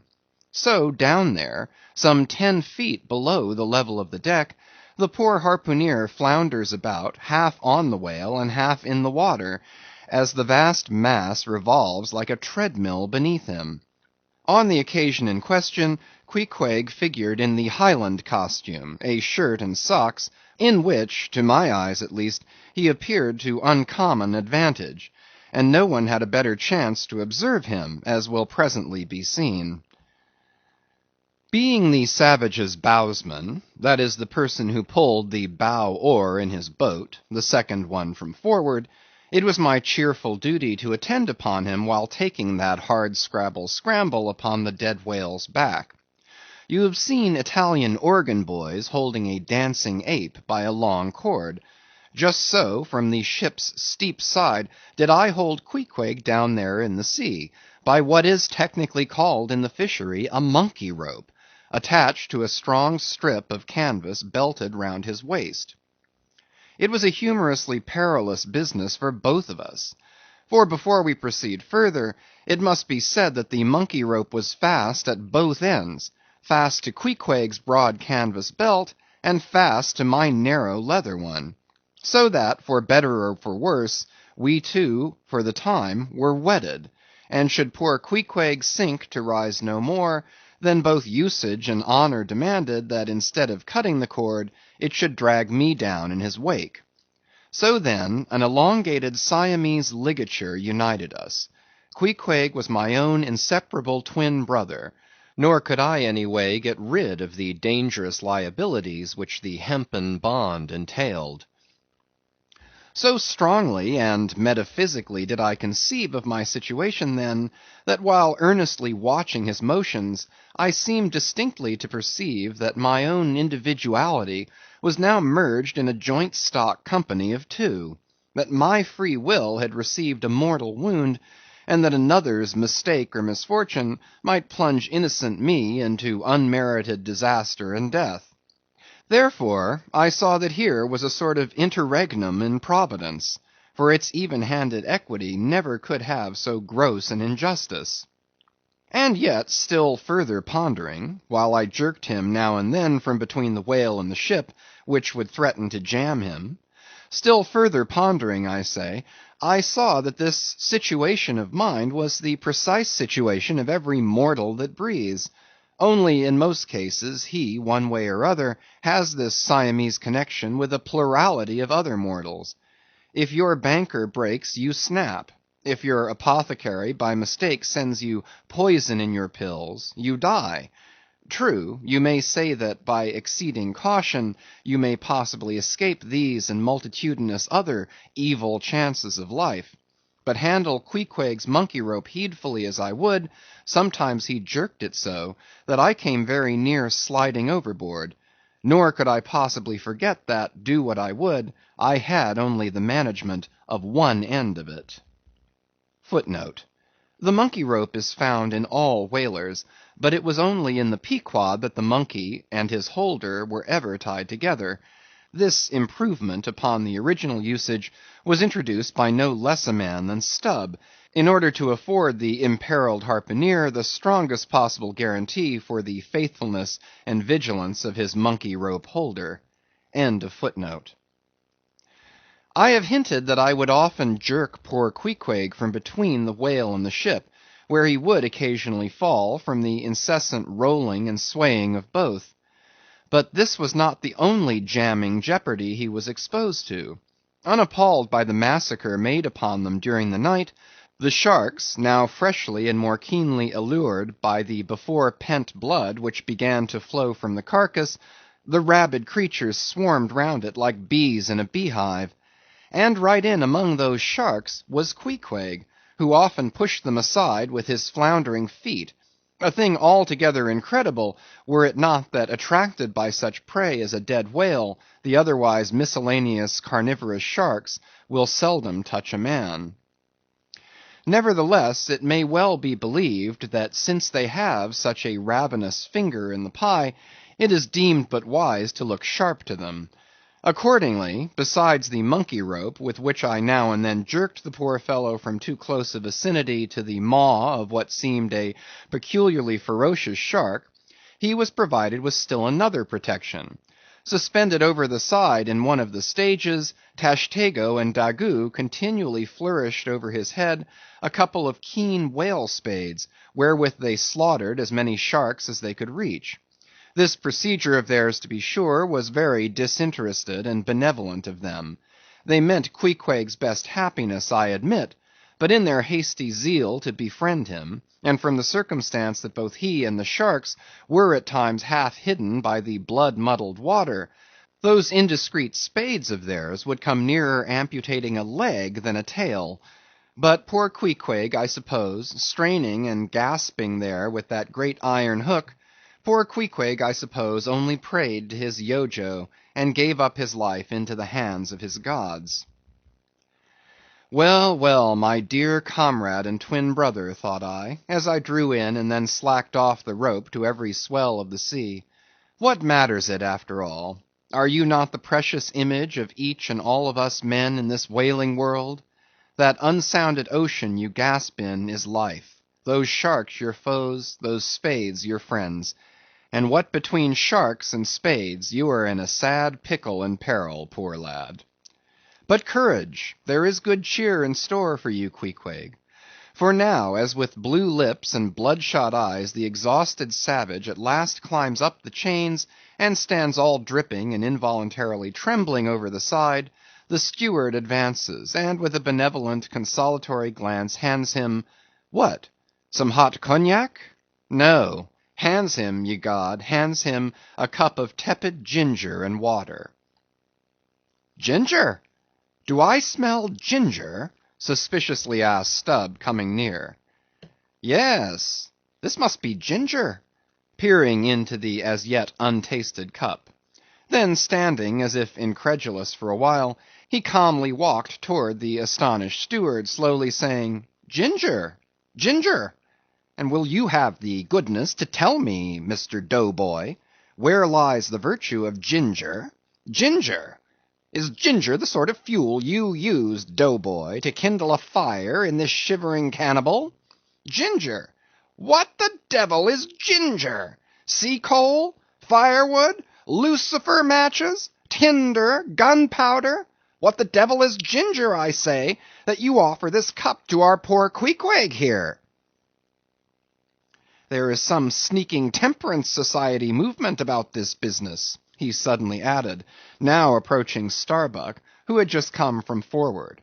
Will you look at that cannikin, sir? Smell of it, if you please.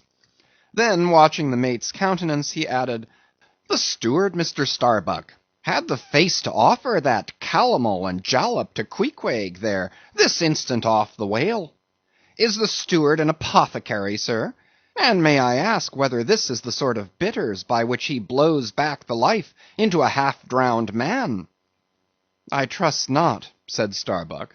It is poor stuff enough. Aye, aye, steward, cried Stubb. We'll teach you to drug it, harpooneer. None of your apothecary's medicine here. You want to poison us, do you? You have got out insurance on our lives, and want to murder us all and pocket the proceeds, do you? It was not me, cried Doughboy. It was Aunt Charity that brought the ginger on board, and bade me never give the harpooneers any spirits, but only this ginger jub, so she called it. Ginger jub, you gingery rascal, take that, and run along with ye to the lockers, and get something better. I hope I do no wrong, Mr. Starbuck. It is the captain's orders, grog for the harpooneer on a whale. Enough, replied Starbuck. Only don't hit him again, but, oh, I never hurt when I hit, except when I hit a whale or something of that sort. And this fellow's a weasel. What were you about saying, sir? Only this. Go down with him, and get what thou wantest thyself. When Stubb reappeared, he came with a dark flask in one hand, and a sort of tea-caddy in the other. The first contained strong spirits, and was handed to Queequeg. The second was Aunt Charity's gift, and that was freely given to the waves. Chapter 73. Stubb and Flask kill a right whale, and then have a talk over him.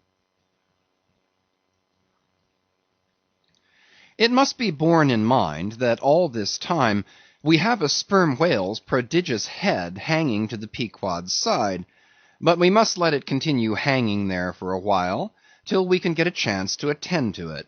For the present other matters press, and the best we can do now for the head is to pray heaven the tackles may hold.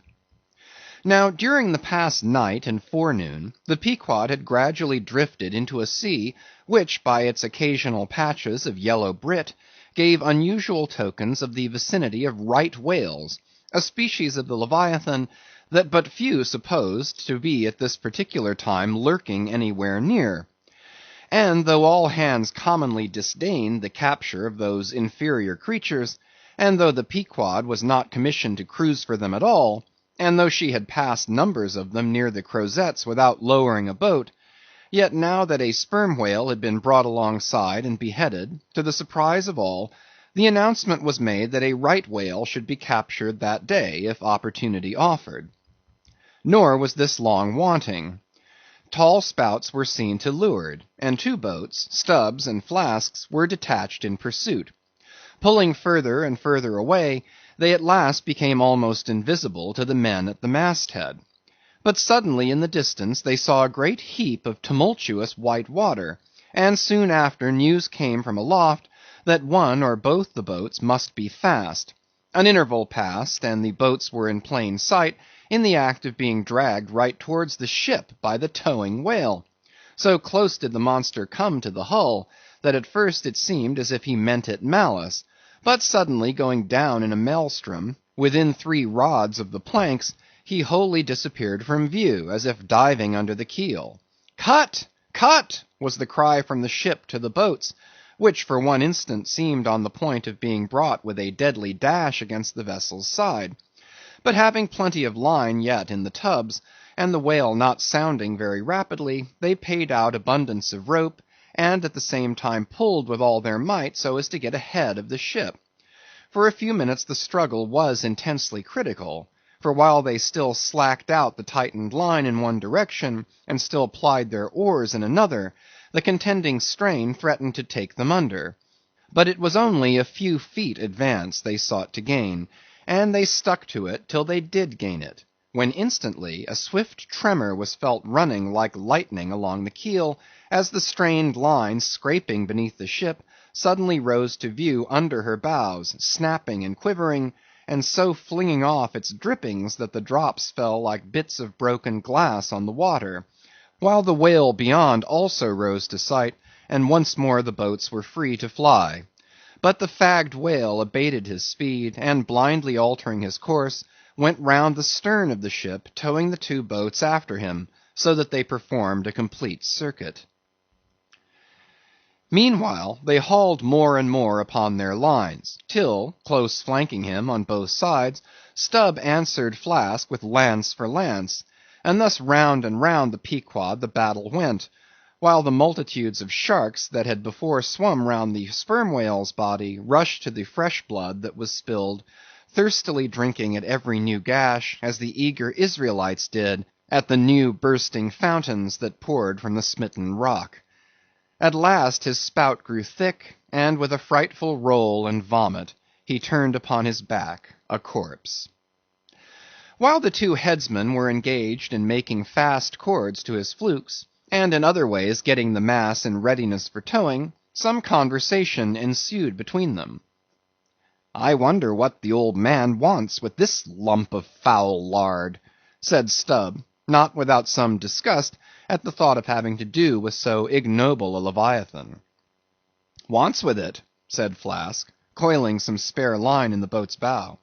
"Did you never hear that the ship which but once has a sperm whale's head hoisted on her starboard side, and at the same time a right whale's head on the larboard, did you never hear, Stubb, that that ship can never afterwards capsize?" "Why not?"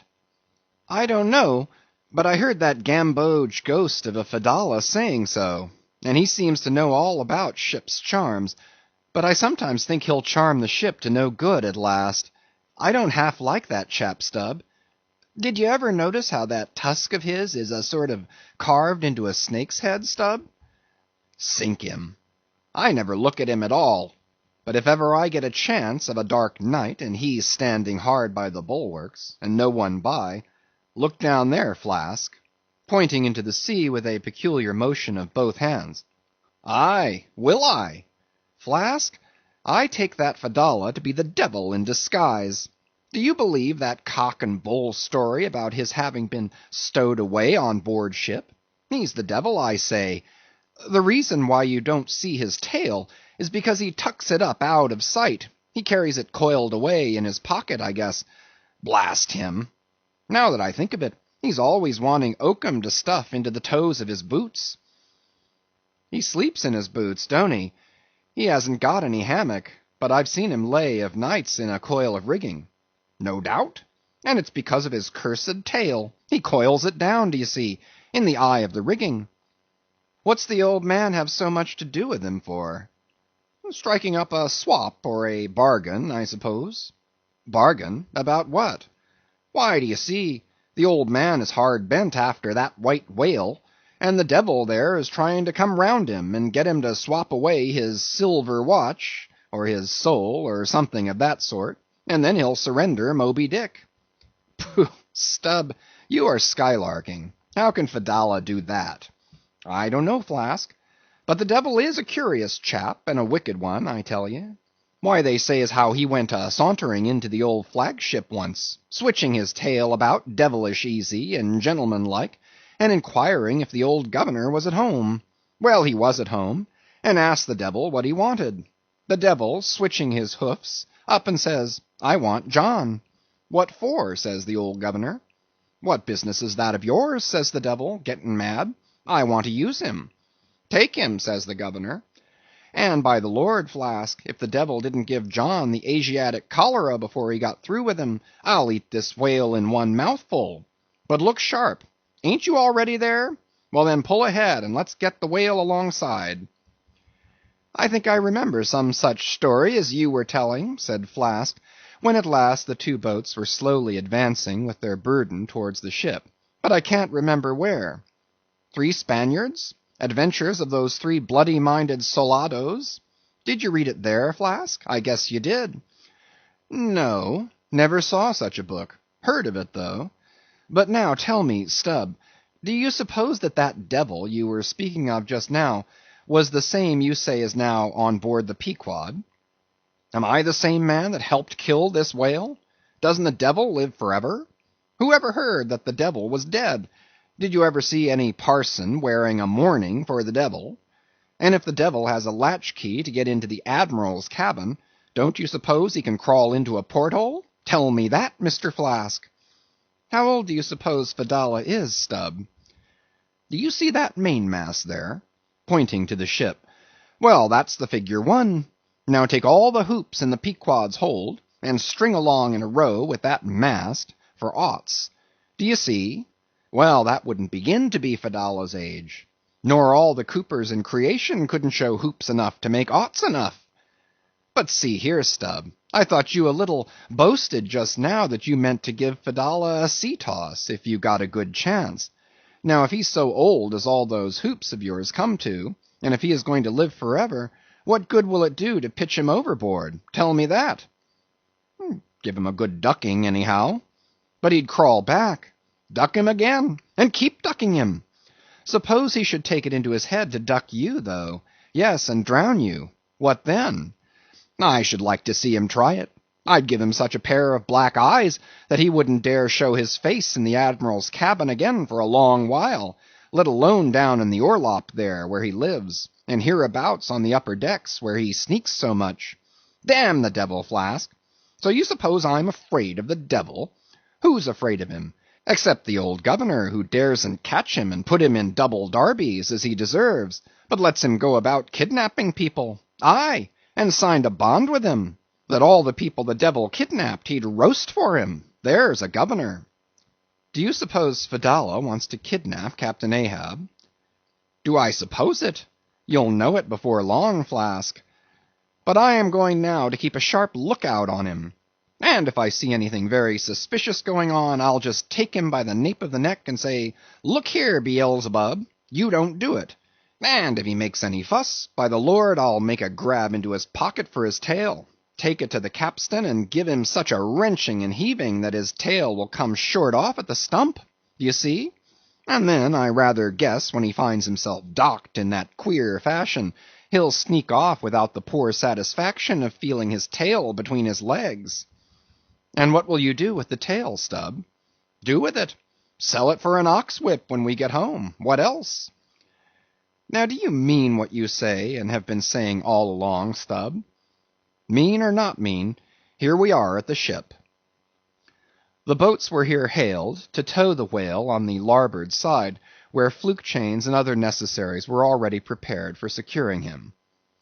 Didn't I tell you so? Said Flask. Yes, you'll soon see this right whale's head hoisted up opposite that Parmacetes. In good time Flask's saying proved true. As before, the Pequod steeply leaned over towards the sperm whale's head. Now, by the counterpoise of both heads, she regained her even keel, though sorely strained, you may well believe. So, when on one side you hoist in Locke's head, you go over that way, but now on the other side hoist in Kant's, and you come back again, but in very poor plight. Thus some minds forever keep trimming boat. Oh, you foolish! Throw all these thunderheads overboard, and then you will float light and right. In disposing of the body of a right whale, when brought alongside the ship, the same preliminary proceedings commonly take place as in the case of a sperm whale. Only in the latter instance the head is cut off whole, but in the former the lips and tongue are separately removed and hoisted on deck, with all the well-known black bone attached to what is called the crown piece. But nothing like this in the present case had been done. The carcasses of both whales had dropped astern, and the head-laden ship not a little resembled a mule carrying a pair of overburdening panniers. Meantime, Fedallah was calmly eyeing the right whale's head, and ever and anon glancing from the deep wrinkles there to the lines in his own hand. and Ahab chanced so to stand that the Parsee occupied his shadow, while if the Parsee's shadow was there at all, it seemed only to blend with and lengthen Ahab's. As the crew toiled on, Laplandish speculations were bandied among them concerning all these passing things. End of chapters 72 and 73. Chapters 74 to 77. Chapter 74. The Sperm Whale's Head, Contrasted View. Here now are two great whales laying their heads together. Let us join them, and lay together our own. Of the grand order of folio leviathans, the sperm whale and the right whale are by far the most noteworthy. They are the only whales regularly hunted by man. To the Nantucketer they present the two extremes of all the known varieties of the whale.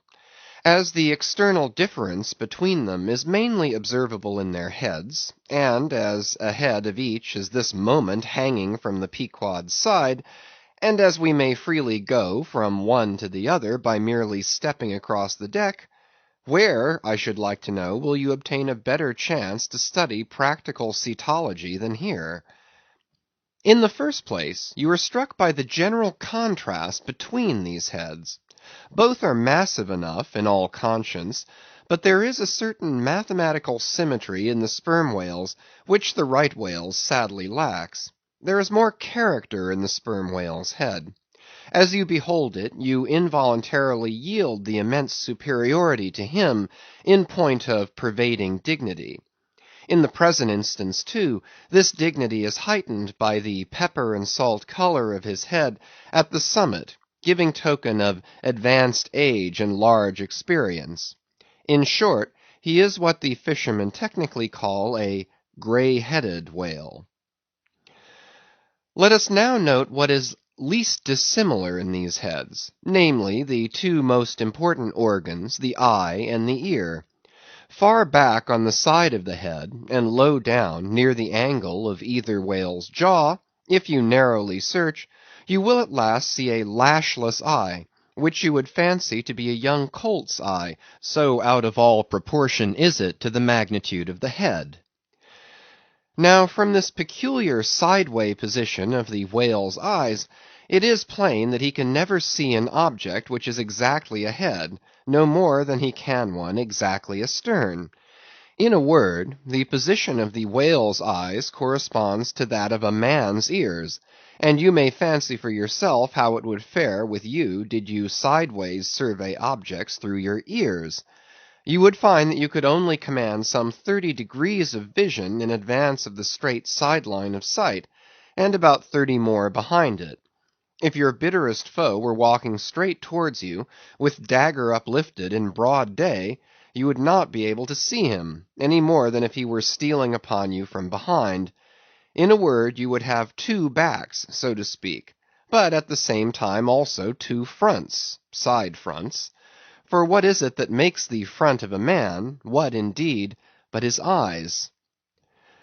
Moreover, while in most other animals that I can now think of, the eyes are so planted as imperceptibly to blend their visual power, so as to produce one picture and not two to the brain, the peculiar position of the whale's eyes, effectually divided as they are by many cubic feet of solid head, which towers between them like a great mountain separating two lakes in valleys, this of course must wholly separate the impressions which each independent organ imparts. The whale, therefore, must see one distinct picture on this side, and another distinct picture on that side, while all between must be profound darkness and nothingness to him. Man may, in effect, be said to look out on the world from a sentry box with two joined sashes for his window, but for the whale, these two sashes are separately inserted, making two distinct windows, but sadly impairing the view. This peculiarity of the whale's eyes is a thing always to be borne in mind in the fishery, and to be remembered by the reader in some subsequent scenes. A curious and most puzzling question might be started concerning this visual matter as touching the Leviathan. But I must be content with a hint. So long as a man's eyes are open in the light, the act of seeing is involuntary; that is, he cannot help mechanically seeing whatever objects are before him. Nevertheless, any one's experience will teach him that though he can take in an undiscriminating sweep of things at one glance, it is quite impossible for him, attentively and completely, to examine any two things, however large or however small, at one and the same instant of time, never mind if they lie side by side and touch each other. But if you now come to separate these two objects, and surround each by a circle of profound darkness, then in order to see one of them, in such a manner as to bring your mind to bear on it, the other will be utterly excluded from your contemporary consciousness. How is it then with the whale? True, both his eyes in themselves must simultaneously act, but is his brain so much more comprehensive, combining, and subtle than man's, that he can, at the same moment of time, attentively examine two distinct prospects, one on one side of him, and the other in an exactly opposite direction? If he can, then is it a marvellous thing in him, as if a man were able to simultaneously go through the demonstrations of two distinct problems in Euclid. Nor, strictly investigated, is there any incongruity in this comparison. It may be but an idle whim, but it has always seemed to me that the extraordinary vacillations of movement displayed by some whales when beset by 3 or 4 boats, the timidity and liability to queer frights so common to such whales, I think that all this indirectly proceeds from the helpless perplexity of volition in which their divided and diametrically opposite powers of vision must involve them. But the ear of the whale is full as curious as the eye. If you are an entire stranger to their race, you might hunt over these two heads for hours and never discover that organ. The ear has no external leaf whatever, and into the hole itself you can hardly insert a quill, so wondrously minute is it. It is lodged a little behind the eye. With respect to their ears, this important difference is to be observed between the sperm whale and the right. While the ear of the former has an external opening, that of the latter is entirely and evenly covered over with a membrane, so as to be quite imperceptible from without. Is it not curious that so vast a being as the whale should see the world through so small an eye, and hear the thunder through an ear which is smaller than a hare's? But if the eye were broad as the lens of Herschel's great telescope, and his ears capacious as the porches of cathedrals, would that make him any longer of sight or sharper of hearing? Not at all. Why then do you try to enlarge your mind? Subtilize it. Let us now, with whatever levers and steam engines we have at hand, cant over the sperm whale's head, that it may lie bottom up; then, ascending by a ladder to the summit, have a peep down the mouth. And were it not that the body is now completely separated from it, with a lantern we might descend into the great Kentucky mammoth cave of the stomach.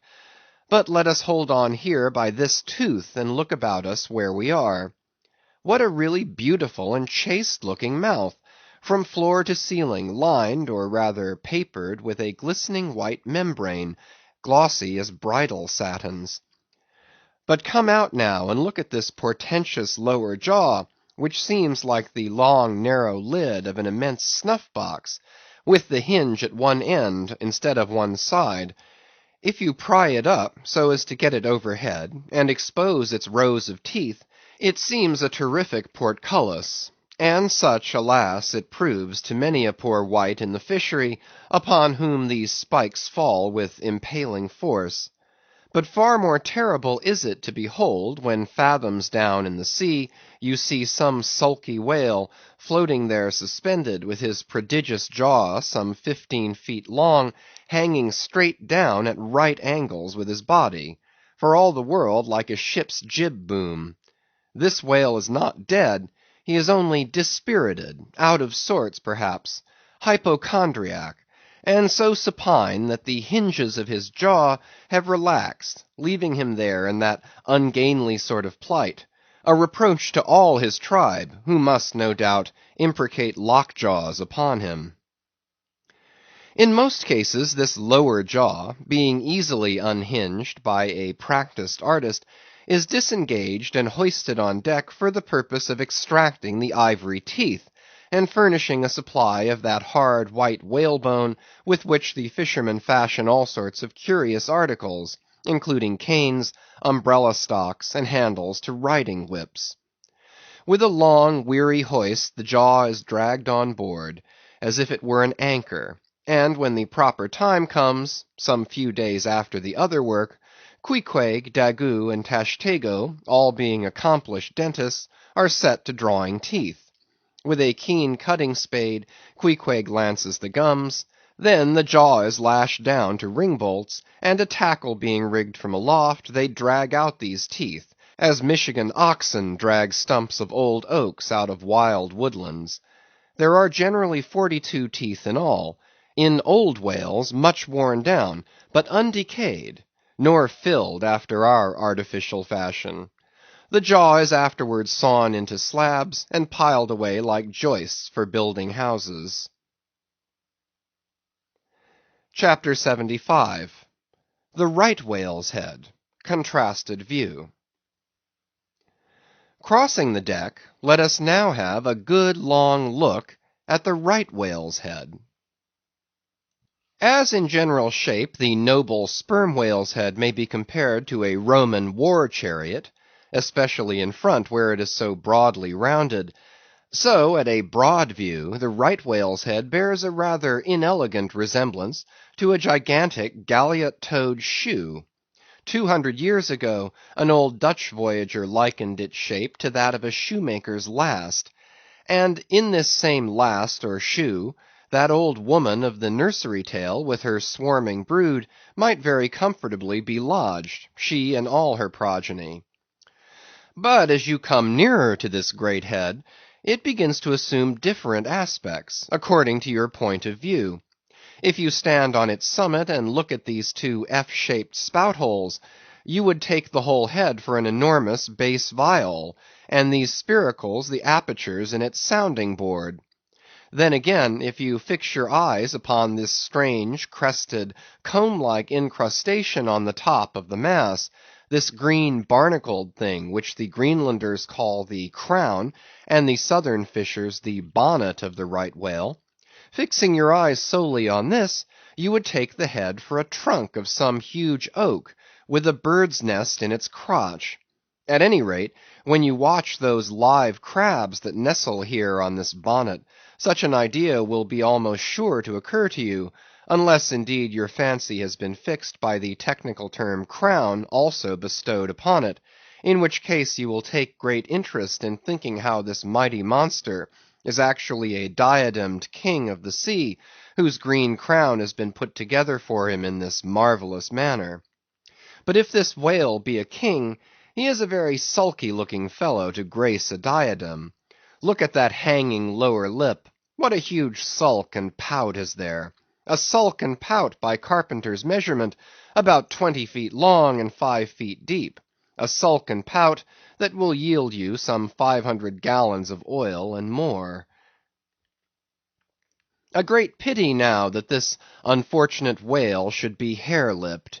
The fissure is about a foot across. Probably the mother, during an important interval, was sailing down the Peruvian coast when earthquakes caused the beach to gape. Over this lip, as over a slippery threshold, we now slide into the mouth. Upon my word, were I at Mackinaw, I should take this to be the inside of an Indian wigwam. Good Lord! Is this the road that Jonah went? The roof is about 12 feet high, and runs to a pretty sharp angle, as if there were a regular ridge-pole there, while these ribbed, arched, hairy sides present us with those wondrous, half-vertical, scimitar-shaped slats of whalebone, say 300 on a side, which, depending from the upper part of the head or crown bone, form those Venetian blinds which have elsewhere been cursorily mentioned. The edges of these bones are fringed with hairy fibres, through which the right whale strains the water, and in whose intricacies he retains the small fish when open-mouthed he goes through the seas of brit in feeding time. In the central blinds of bone, as they stand in their natural order, there are certain curious marks, curves, hollows, and ridges, whereby some whalemen calculate the creature's age, as the age of an oak by its circular rings. Though the certainty of this criterion is far from demonstrable, yet it has the savor of analogical probability. At any rate, if we yield to it, we must grant a far greater age to the right whale than at first glance will seem reasonable. In old times there seem to have prevailed the most curious fancies concerning these blinds. One voyager in Purchas calls them the wondrous whiskers inside of the whale's mouth, another hog's bristles, a third old gentleman in Hakluyt uses the following elegant language, quote, "There are about 250 fins growing on each side of his upper chop, which arch over his tongue on each side of his mouth." End quote. Footnote. This reminds us that the right whale really has a sort of whisker, or rather a mustache, consisting of a few scattered white hairs on the upper part of the outer end of the lower jaw. Sometimes these tufts impart a rather brigandish expression to his otherwise solemn countenance. End of footnote. As everyone knows, these same hog's bristles, fins, whiskers, blinds, or whatever you please, furnish to the ladies their busks and other stiffening contrivances. But in this particular the demand has long been on the decline. It was in Queen Anne's time that the bone was in its glory, the farthingale being then all the fashion.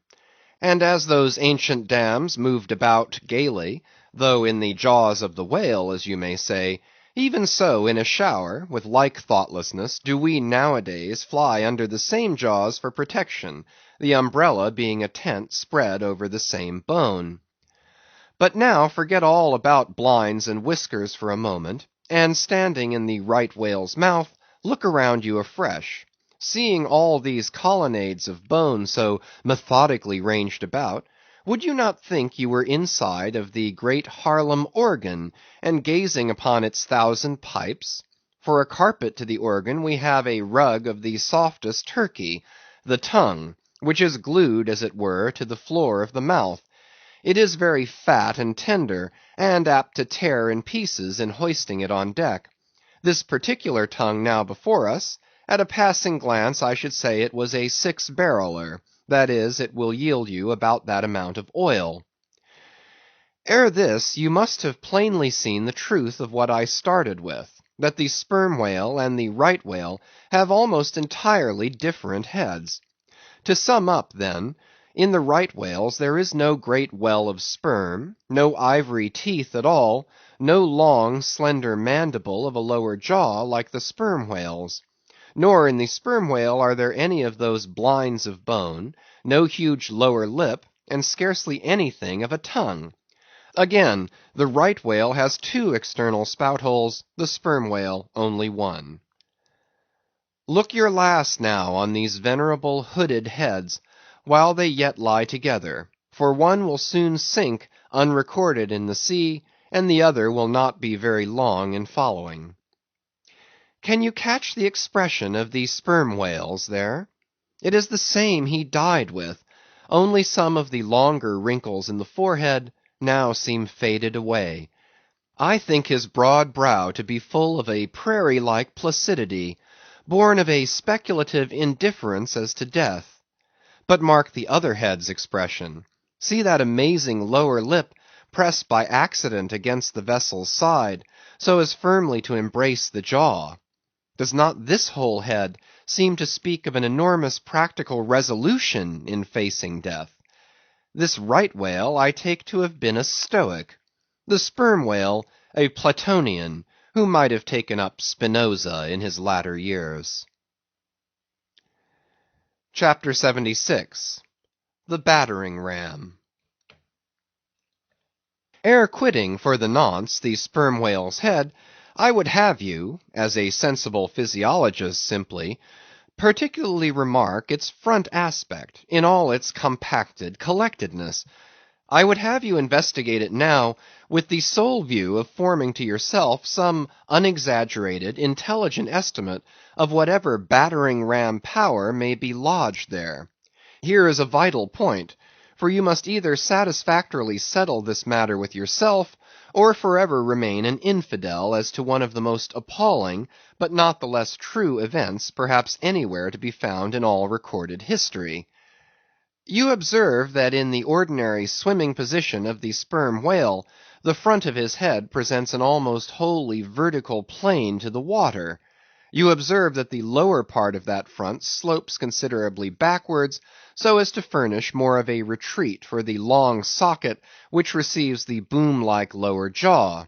You observe that the mouth is entirely under the head, much in the same way indeed as though your own mouth were entirely under your chin. Moreover, you observe that the whale has no external nose, and that what nose he has, his spout hole, is on the top of his head.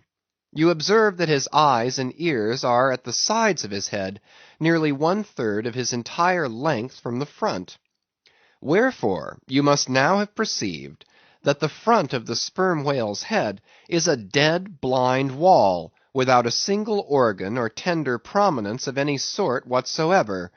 Furthermore, you are now to consider that only in the extreme lower backward sloping part of the front of the head is there the slightest vestige of bone.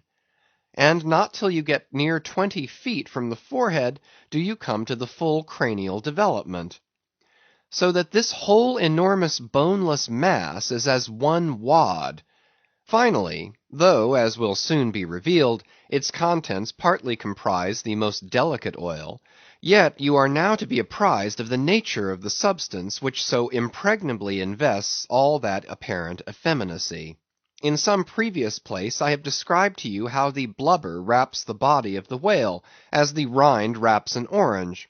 Just so with the head, but with this difference: about the head this envelope, though not so thick, is of a boneless toughness, inestimable by any man who has not handled it. The severest pointed harpoon, the sharpest lance darted by the strongest human arm, impotently rebounds from it. It is as though the forehead of the sperm whale were paved with horses' hoofs. I do not think that any sensation lurks in it. Bethink yourself also of another thing.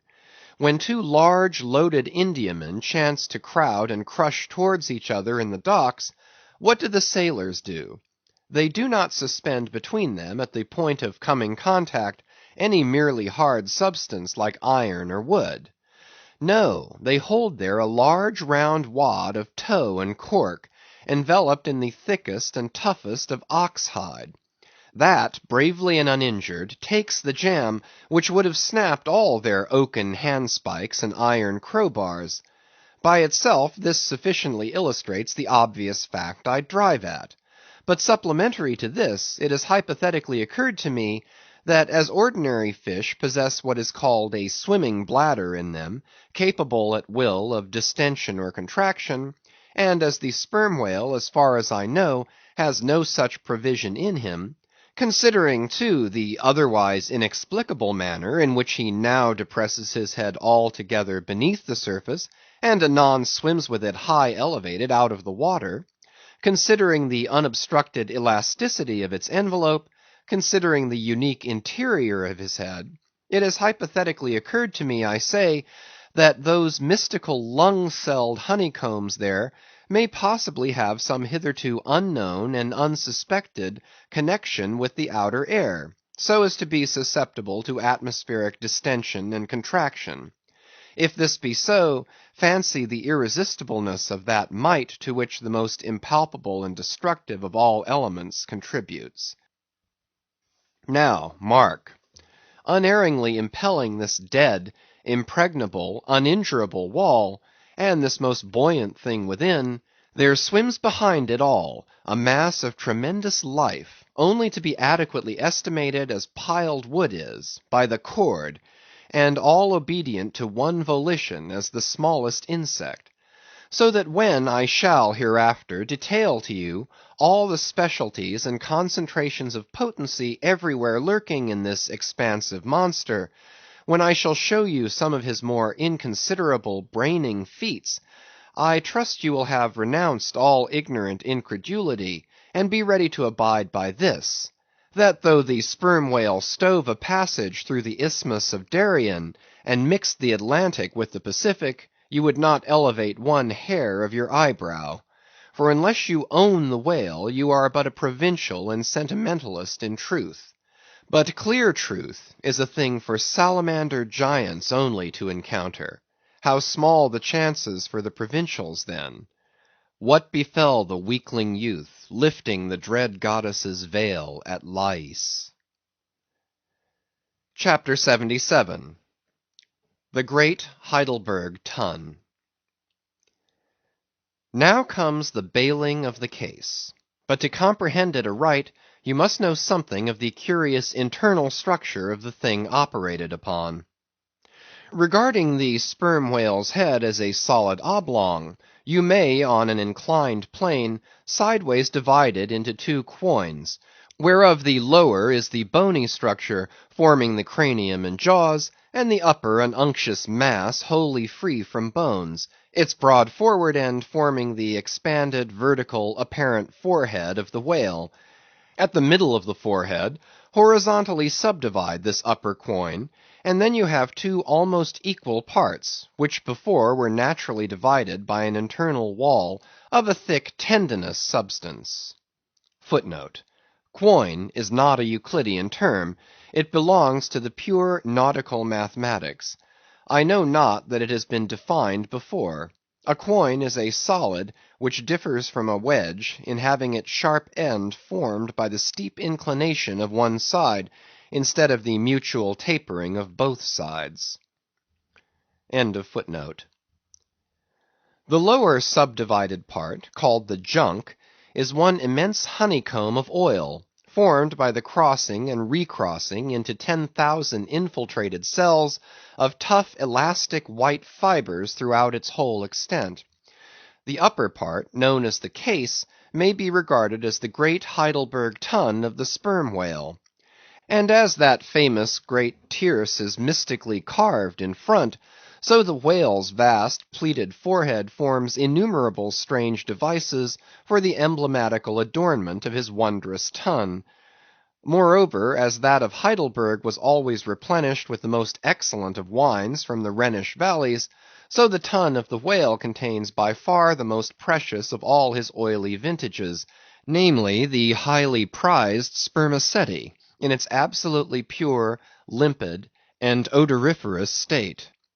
Nor is this precious substance found unalloyed in any other part of the creature. Though in life it remains perfectly fluid, yet upon exposure to the air after death, it soon begins to concrete, sending forth beautiful crystalline shoots, as when the first thin, delicate ice is just forming in water. A large whale's case generally yields about 500 gallons of sperm, though, from unavoidable circumstances, considerable of it is spilled, leaks and dribbles away, or is otherwise irrevocably lost in the ticklish business of securing what you can. I know not with what fine and costly material the Heidelberg tun was coated within, but in superlative richness that coating could not possibly have compared with the silken pearl-colored membrane, like the lining of a fine pelisse, forming the inner surface of the sperm whale's case. It will have been seen that the Heidelberg tun of the sperm whale embraces the entire length of the entire top of the head, and since, as has been elsewhere set forth, the head embraces 1/3 of the whole length of the creature, then setting that length down at 80 feet for a good-sized whale, you have more than 26 feet for the depth of the tun, when it is lengthwise hoisted up and down against the ship's side. As in decapitating the whale, the operator's instrument is brought close to the spot where an entrance is subsequently forced into the spermaceti magazine. He has, therefore, to be uncommonly heedful, lest a careless, untimely stroke should invade the sanctuary, and wastingly let out its invaluable contents. It is this decapitated end of the head also which is at last elevated out of the water, and retained in that position by the enormous cutting tackles, whose hempen combinations on one side make quite a wilderness of ropes in that quarter. Thus much being said, attend now, I pray you, to that marvellous and, in this particular instance, almost fatal operation, whereby the sperm whale's great Heidelberg tun is tapped. End of chapters 74 to 77. Chapters 78 to 80. Chapter 78. Cistern and Buckets. Nimble as a cat, Tashtego mounts aloft, and without altering his erect posture, runs straight out upon the overhanging mainyard arm to the part where it exactly projects over the hoisted tun. He has carried with him a light tackle called a whip, consisting of only two parts, travelling through a single sheaved block. Securing this block so that it hangs down from the yard arm, he swings one end of the rope, till it is caught and firmly held by a hand on deck. Then, hand over hand, down the other part, the Indian drops through the air, till, dexterously, he lands on the summit of the head. There, still high elevated above the rest of the company, to whom he vivaciously cries, he seems some Turkish muezzin calling the good people to prayers from the top of a tower. A short-handled sharp spade being sent up to him, he diligently searches for the proper place to begin breaking into the tun. In this business he proceeds very heedfully, like a treasure hunter in some old house, sounding the walls to find where the gold is masoned in. By the time this cautious search is over, a stout iron-bound bucket, precisely like a well bucket, has been attached to one end of the whip, while the other end, being stretched across the deck, is there held by 2 or 3 alert hands. These last now hoist the bucket within grasp of the Indian, to whom another person has reached up a very long pole. Inserting this pole into the bucket, Tashtego downward guides the bucket into the tun, till it entirely disappears. Then, giving the word to the seamen at the whip, up comes the bucket again, all bubbling like a dairymaid's pail of new milk. Carefully lowered from its height, the full-freighted vessel is caught by an appointed hand, and quickly emptied into a large tub. Then, remounting aloft, it again goes through the same round until the deep cistern will yield no more. Towards the end, Tashtego has to ram his long pole harder and harder, and deeper into the tun, until some 20 feet of the pole have gone down. Now, the people of the Pequod had been bailing some time in this way. Several tubs had been filled with the fragrant sperm, when all at once a queer accident happened.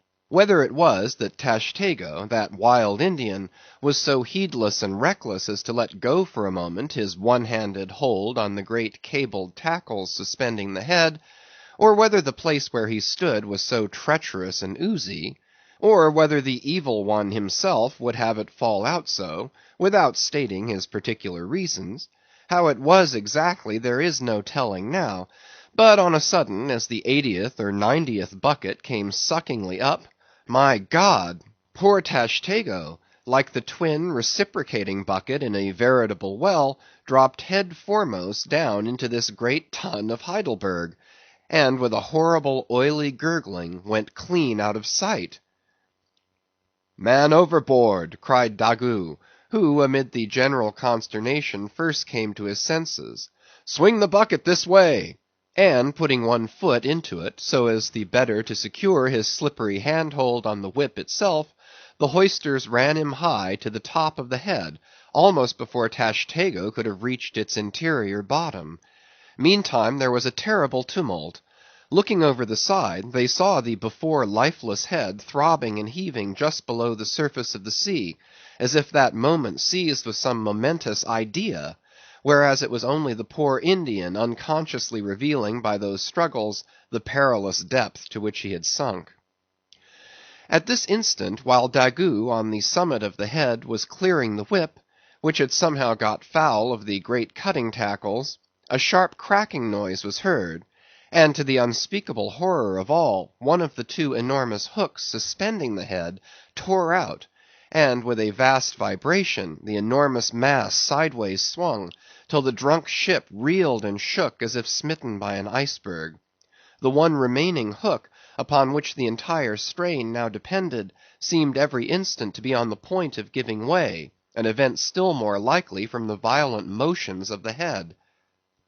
"Come down, come down!" yelled the seamen to Daggoo, but with one hand holding on to the heavy tackles, so that if the head should drop he would still remain suspended, the negro, having cleared the foul line, rammed down the bucket into the now collapsed well, meaning that the buried harpooneer should grasp it, and so be hoisted out. "In heaven's name, man," cried Stubb, "are you ramming home a cartridge there? Avast! How will that help him? Jamming that iron-bound bucket on top of his head. Avast, will ye?"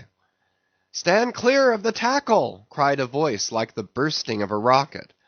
Almost in the same instant, with a thunder boom, the enormous mass dropped into the sea, like Niagara's Table Rock into the whirlpool. The suddenly relieved hull rolled away from it to far down her glittering copper, and all caught their breath, as half swinging, now over the sailors' heads, and now over the water, Daggoo, through a thick mist of spray, was dimly beheld clinging to the pendulous tackles, while poor buried alive Tashtego was sinking utterly down to the bottom of the sea. But hardly had the blinding vapor cleared away, when a naked figure with a boarding sword in his hand was for one swift moment seen hovering over the bulwarks. The next, a loud splash announced that my brave Queequeg had dived to the rescue. One packed rush was made to the side, and every eye counted every ripple, as moment followed moment, and no sign of either the sinker or the diver could be seen. Some hands now jumped into a boat alongside, and pushed a little off from the ship. "Ha, ha!" cried Daggoo all at once from his now quiet swinging perch overhead, and looking further off from the side, we saw an arm thrust upright from the blue waves, a strange sight to see, as an arm thrust forth from the grass over a grave. "Both! both! It is both!" cried Daggoo again with a joyful shout. And soon after Queequeg was seen boldly striking out with one hand, and with the other clutching the long hair of the Indian. Drawn into the waiting boat, they were quickly brought to the deck, but Tashtego was long in coming to, and Queequeg did not look very brisk. Now how had this noble rescue been accomplished? Why, diving after the slowly descending head, Queequeg, with his keen sword, had made side lunges near its bottom, so as to scuttle a large hole there; then, dropping his sword, had thrust his long arm far inwards and upwards, and so hauled out poor Tash by the head. He averred that upon first thrusting in for him, a leg was presented, but well knowing that that was not as it ought to be, and might occasion great trouble, he had thrust back the leg, and by a dexterous heave and toss, had wrought a somerset upon the Indian, so that with the next trial he came forth in the good old way, head foremost. As for the great head itself, that was doing as well as could be expected. And thus, through the courage and great skill in obstetrics of Queequeg, the deliverance, or rather delivery of Tashtego, was successfully accomplished. In the teeth, too, of the most untoward and apparently hopeless impediments, which is a lesson by no means to be forgotten. Midwifery should be taught in the same course with fencing and boxing, riding and rowing. I know that this queer adventure of the Gay Headers will be sure to seem incredible to some landsmen, though they themselves have either seen or heard of some one's falling into a cistern ashore, an accident which not seldom happens, and with much less reason too than the Indians, considering the exceeding slipperiness of the curb of the sperm whale's well. But, peradventure, it may be sagaciously urged, how is this? We thought the tissued infiltrated head of the sperm whale was the lightest and most corky part about him, and yet thou makest it sink in an element of far greater specific gravity than itself. We have thee there. Not at all, but I have ye. for at the time poor Tash fell in, the case had been nearly emptied of its lighter contents, leaving little but the dense tendinous wall of the well, a double-welded, hammered substance, as I have before said, much heavier than the sea water, and a lump of which sinks in it like lead almost. But the tendency to rapid sinking in this substance was in the present instance materially counteracted by the other parts of the head remaining undetached from it, so that it sank very slowly and deliberately indeed, affording Queequeg a fair chance for performing his agile obstetrics on the run, as you may say. Yes, it was a running delivery, so it was. Now, had Tashtego perished in that head, it had been a very precious perishing. Smothered in the very whitest and daintiest of fragrant spermaceti, coffined, hearsed, and tombed in the secret inner chamber and sanctum sanctorum of the whale, only one sweeter end can readily be recalled, the delicious death of an Ohio honey hunter, who, seeking honey in the crotch of a hollow tree, found such an exceeding store of it, that leaning too far over, it sucked him in, so that he died embalmed. How many, think ye, have likewise fallen into Plato's honey head, and sweetly perished there? Chapter 79. The Prairie. To scan the lines of his face, or feel the bumps on the head of this Leviathan, this is a thing which no physiognomist or phrenologist has as yet undertaken. Such an enterprise would seem almost as hopeful as for Lavater to have scrutinized the wrinkles on the rock of Gibraltar, or for Gall to have mounted a ladder and manipulated the dome of the Pantheon. Still, in that famous work of his, Lavater not only treats of the various faces of men, but also attentively studies the faces of horses, birds, serpents, and fish, and dwells in detail upon the modifications of expression discernible therein.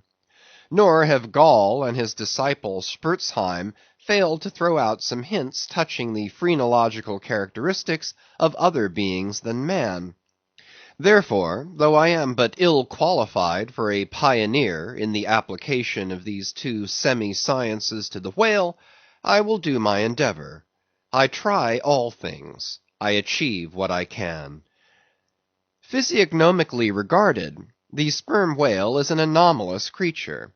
He has no proper nose, and since the nose is the central and most conspicuous of the features, and since it perhaps most modifies and finally controls their combined expression, hence it would seem that its entire absence, as an external appendage, must very largely affect the countenance of the whale. For, as in landscape gardening, a spire, cupola, monument, or tower of some sort is deemed almost indispensable to the completion of the scene, so no face can be physiognomically in keeping without the elevated open-work belfry of the nose. Dash the nose from Phidias's marble Jove, and what a sorry remainder!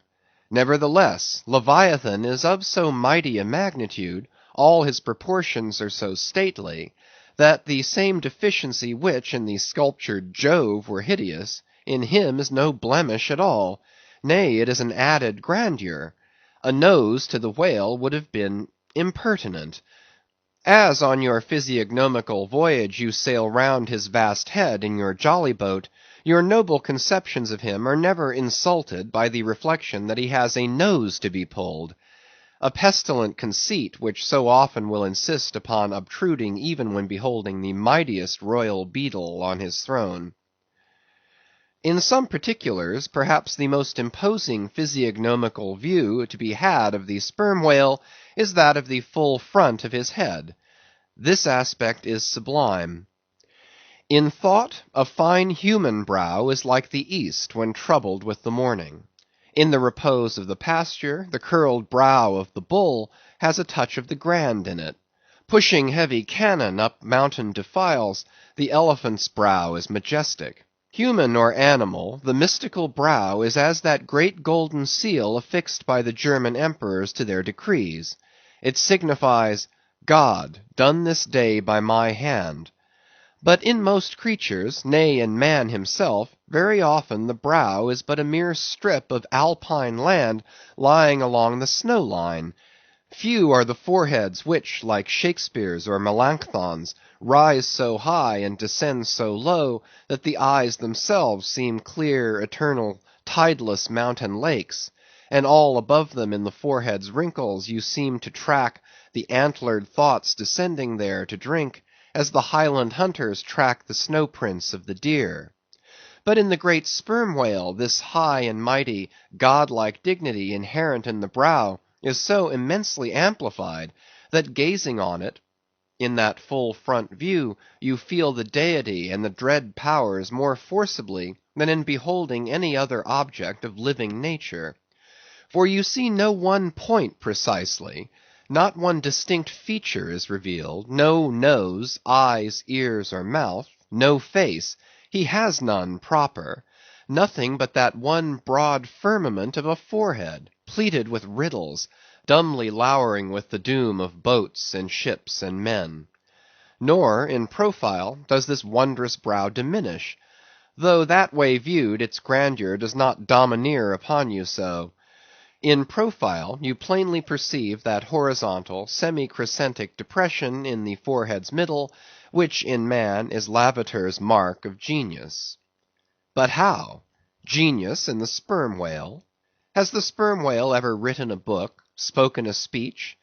No, his great genius is declared in his doing nothing particular to prove it. It is, moreover, declared in his pyramidical silence.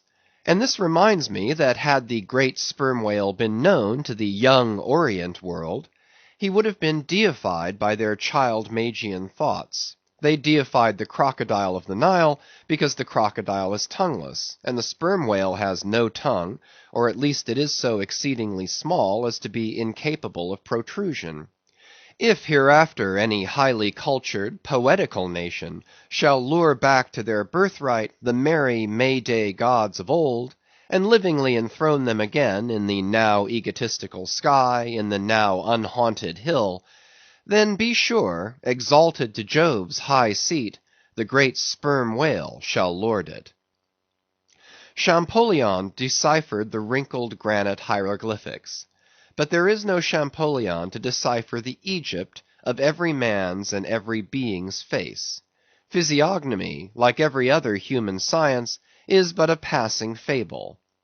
If, then, Sir William Jones, who read in 30 languages, could not read the simplest peasant's face in its profounder and more subtle meanings, how may unlettered Ishmael hope to read the awful Chaldee of the sperm whale's brow? I but put that brow before you. Read it, if you can. Chapter 80. The Nut. If the sperm whale be physiognomically a sphinx, to the phrenologist his brain seems that geometrical circle which it is impossible to square. In the full-grown creature the skull will measure at least 20 feet in length. Unhinge the lower jaw, and the side view of this skull is as the side of a moderately inclined plane resting throughout on a level base. But in life, as we have elsewhere seen, this inclined plane is angularly filled up, and almost squared by the enormous superincumbent mass of the junk and sperm. At the high end of the skull forms a crater to bed that part of the mass, while under the long floor of this crater, in another cavity seldom exceeding 10 inches in length, and as many in depth, reposes the mere handful of this monster's brain.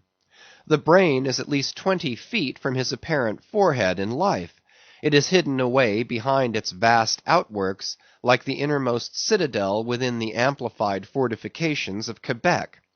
So like a choice casket is it secreted in him, that I have known some whalemen who peremptorily deny that the sperm whale has any other brain than that palpable semblance of one formed by the cubic yards of his sperm magazine. Lying in strange folds, courses, and convolutions, to their apprehensions it seems more in keeping with the idea of his general might to regard that mystic part of him as the seat of his intelligence. It is plain, then, that phrenologically The head of this Leviathan, in the creature's living, intact state, is an entire delusion. As for his true brain, you can see no indications of it, nor feel any. The whale, like all things that are mighty, wears a false brow to the common world. If you unload his skull of its spermy heaps, and then take a rear view of its rear end, which is the high end, you will be struck by its resemblance to the human skull, beheld in the same situation, and from the same point of view. Indeed, place this reversed skull, scaled down to the human magnitude, among a plate of men's skulls, and you would involuntarily confound it with them, and remarking the depressions on one part of its summit, in phrenological phrase, you would say, this man had no self-esteem and no veneration. And by those negations, considered along with the affirmative fact of his prodigious bulk and power, you can best form to yourself the truest, though not the most exhilarating conception of what the most exalted potency is. But if from the comparative dimensions of the whale's proper brain you deem it incapable of being adequately charted, then I have another idea for you. If you attentively regard almost any quadruped's spine, you will be struck by the resemblance of its vertebrae to a strung necklace of dwarfed skulls, all bearing rudimental resemblance to the skull proper. It is a German conceit that the vertebrae are absolutely undeveloped skulls. But the curious external resemblance, I take it the Germans were not the first men to perceive. A foreign friend once pointed it out to me, in the skeleton of a foe he had slain, and with the vertebrae of which he was inlaying, in a sort of basso relievo, the beaked prow of his canoe. Now, I consider that the phrenologists have omitted an important thing in not pushing their investigations from the cerebellum through the spinal canal, for I believe that much of a man's character will be found betokened in his backbone. I would rather feel your spine than your skull, whoever you are. A thin joist of a spine never yet upheld a full and noble soul. I rejoice in my spine, as in the firm audacious staff of that flag which I fling half out to the world. Apply this spinal branch of phrenology to the sperm whale. His cranial cavity is continuous with the first neck vertebra, and in that vertebra the bottom of the spinal canal will measure 10 inches across, being 8 in height, and of a triangular figure with the base downwards.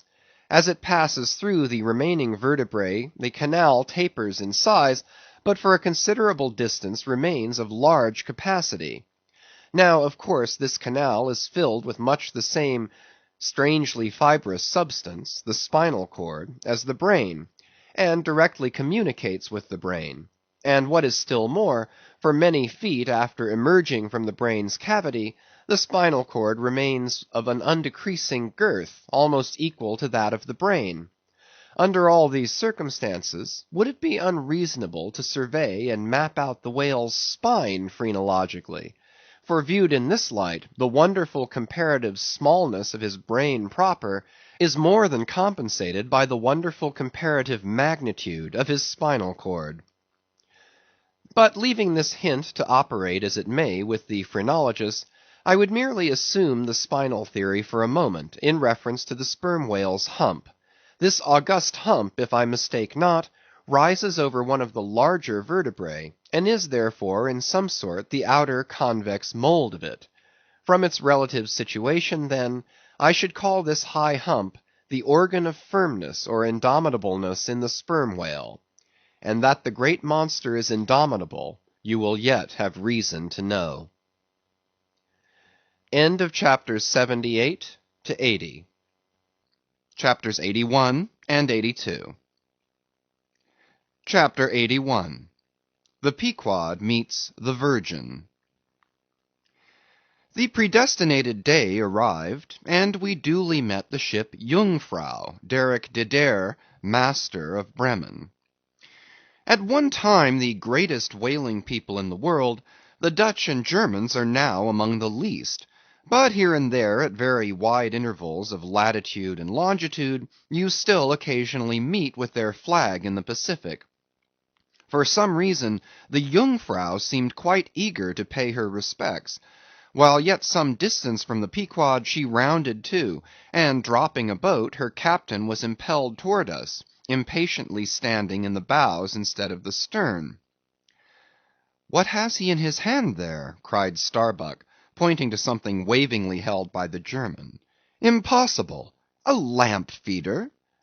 "Not that," said Stubb. "No, no, it's a coffee pot, Mr. Starbuck. He's coming off to make us our coffee, is the Yarman. Don't you see that big tin can there alongside of him? That's his boiling water. Oh, he's all right, is the Yarman." "Get along with you," cried Flask. "It's a lamp feeder and an oil can. He's out of oil, and has come a-begging." However curious it may seem for an oil ship to be borrowing oil on the whale ground, and however much it may inadvertently contradict the old proverb about carrying coals to Newcastle, yet sometimes such a thing really happens; and in the present case Captain Derick de Dare did indubitably conduct a lamp feeder, as Flask did declare. As he mounted the deck, Ahab abruptly accosted him, without at all heeding what he had in his hand; but in his broken lingo the German soon evinced his complete ignorance of the white whale, immediately turning the conversation to his lamp feeder and oil can, with some remarks touching his having to turn into his hammock at night in profound darkness, his last drop of Bremen oil being gone, and not a single flying fish yet captured to supply the deficiency; concluding by hinting that his ship was indeed what in the fishery is technically called a clean one, that is, an empty one, well deserving the name of Jungfrau, or the Virgin. His necessities supplied, Derick departed; but he had not gained his ship's side when whales were almost simultaneously raised from the mastheads of both vessels; and so eager for the chase was Derick, that without pausing to put his oil can and lamp feeder aboard, he slewed round his boat and made after the Leviathan lamp feeders. Now the game having risen to the leeward, he and the other 3 German boats that soon followed him had considerably the start of the Pequod's keels. There were 8 whales, an average pod. Aware of their danger, they were going all abreast with great speed straight before the wind, rubbing their flanks as closely as so many spans of horses in harness. They left a great wide wake, as though continually unrolling a great wide parchment upon the sea.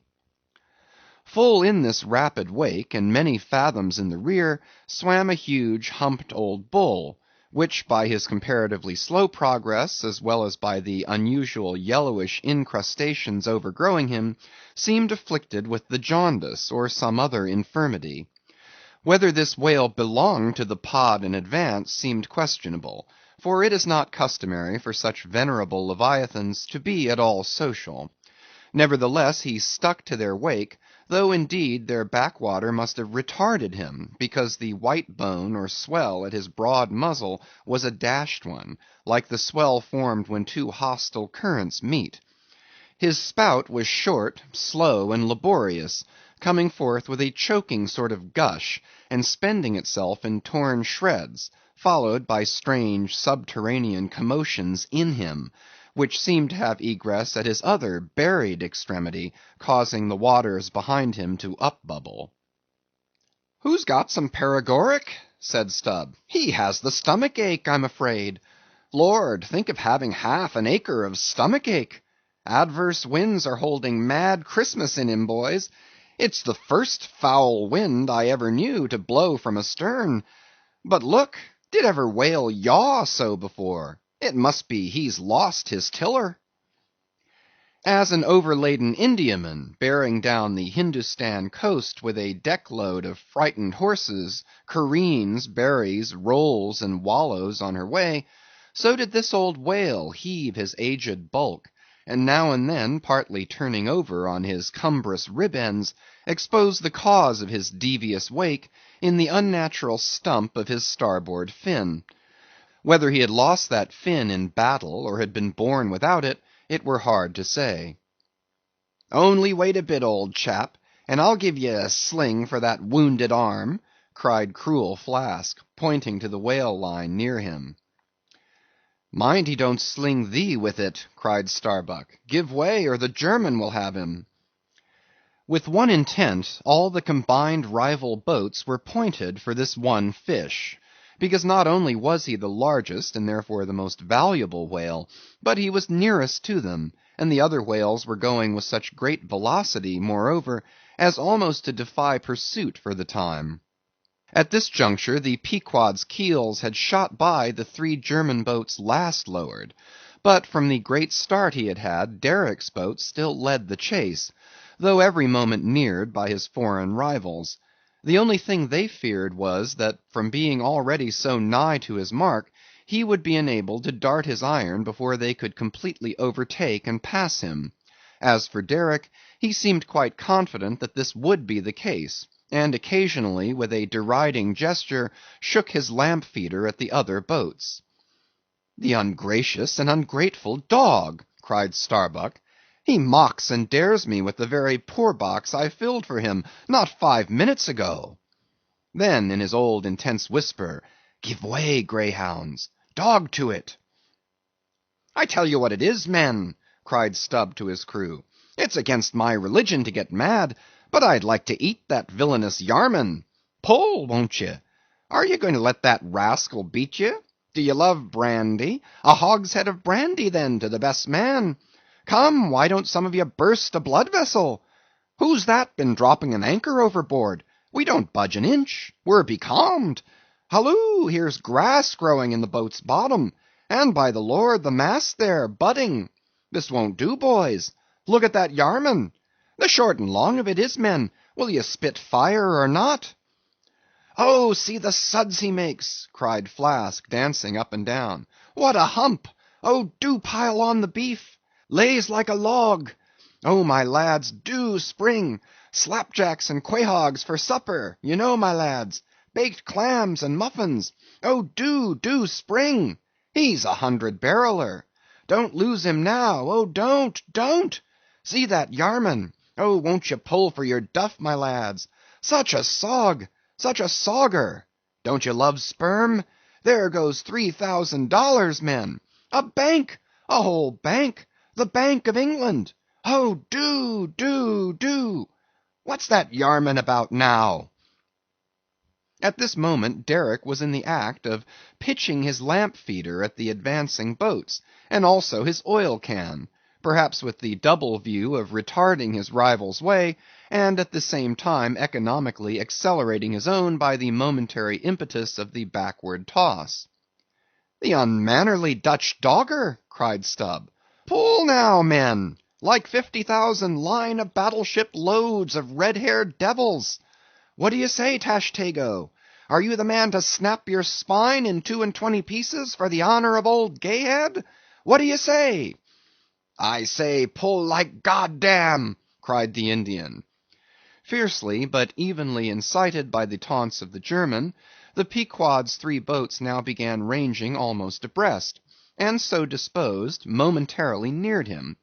In that fine, loose, chivalrous attitude of the headsman when drawing near to his prey, the 3 mates stood up proudly, occasionally backing the after oarsman with an exhilarating cry of "There she slides now! Hurrah for the white ash breeze! Down with the Yarman! Sail over him!"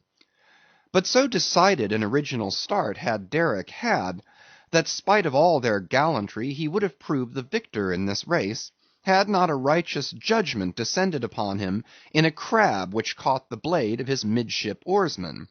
While this clumsy lubber was striving to free his white ash, and while in consequence Derick's boat was nigh to capsizing, and he thundering away at his men in a mighty rage, that was a good time for Starbuck, Stubb, and Flask. With a shout they took a mortal start forward, and slantingly ranged up on the German's quarter. An instant more, and all 4 boats were diagonally in the whale's immediate wake, while stretching from them on both sides was the foaming swell that he made.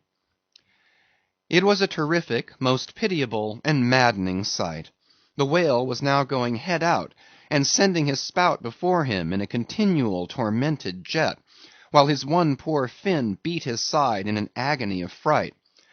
Now to this hand, now to that, he yawed in his faltering flight, and still at every billow that he broke he spasmodically sank in the sea, or sideways rolled towards the sky his one beating fin. So have I seen a bird with clipped wing making affrighted broken circles in the air, vainly striving to escape the piratical hawks. But the bird has a voice, and with plaintive cries will make known her fear. But the fear of this vast dumb brute of the sea was chained up and enchanted in him. He had no voice, save that choking respiration through his spiracle, and this made the sight of him unspeakably pitiable. While still, in his amazing bulk, portcullis jaw, and omnipotent tail, there was enough to appall the stoutest man who so pitied. Seeing now that but a very few moments more would give the Pequod's boats the advantage, and rather than be thus foiled of his game, Derick chose to hazard what to him must have seemed a most unusually long dart, ere the last chance would forever escape. But no sooner did his harpooneer stand up for the stroke, than all three tigers, Queequeg, Tashtego, and Daggoo, instinctively sprang to their feet, and standing in a diagonal row, simultaneously pointed their barbs, and darted over the head of the German harpooneer their three Nantucket irons entered the whale. Blinding vapors of foam and white fire, the three boats, in the first fury of the whale's headlong rush, bumped the Germans aside with such force, that both Derick and his baffled harpooneer were spilled out, and sailed over by the three flying keels. "Don't be afraid, my butter boxes," cried Stubb, casting a passing glance upon them as he shot by. "You'll be picked up presently. All right. I saw some sharks astern, St. Bernard's dogs, you know. Relieve distressed travellers. Hurrah! This is the way to sail now, every keel a sunbeam. Hurrah! Here we go like three tin kettles at the tail of a mad cougar.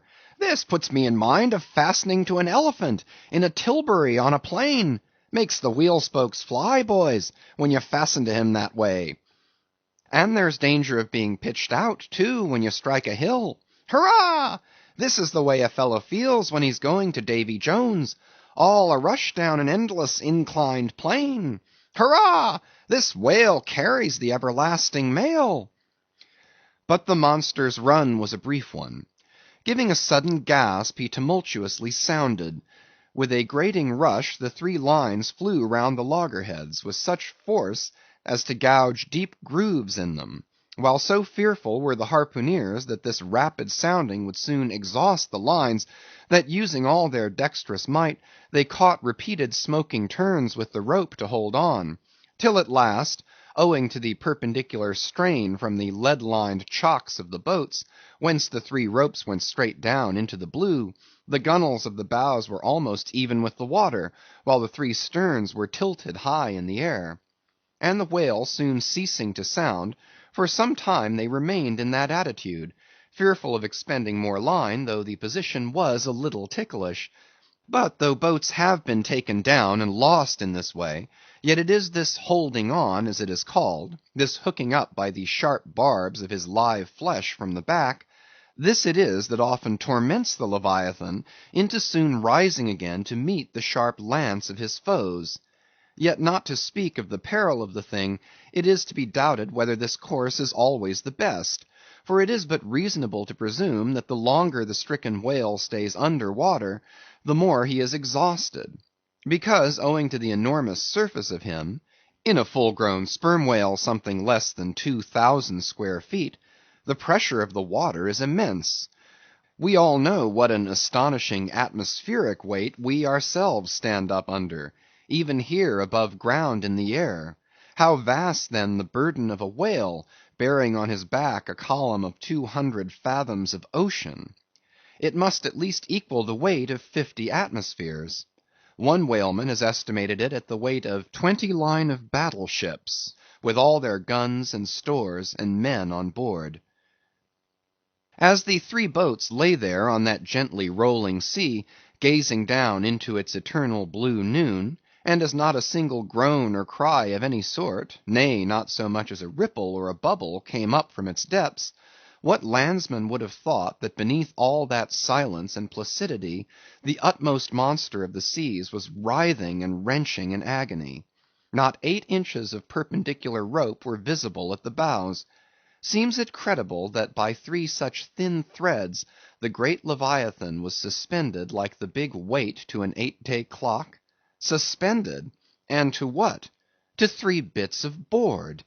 Is this the creature of whom it was once so triumphantly said, "Canst thou fill his skin with barbed irons, or his head with fish spears? The sword of him that layeth at him cannot hold, the spear, the dart, nor the habergeon. He esteemeth iron as straw, the arrow cannot make him flee. Darts are counted as stubble, he laugheth at the shaking of a spear." This the creature? This he? Oh, that unfulfillment should follow the prophets!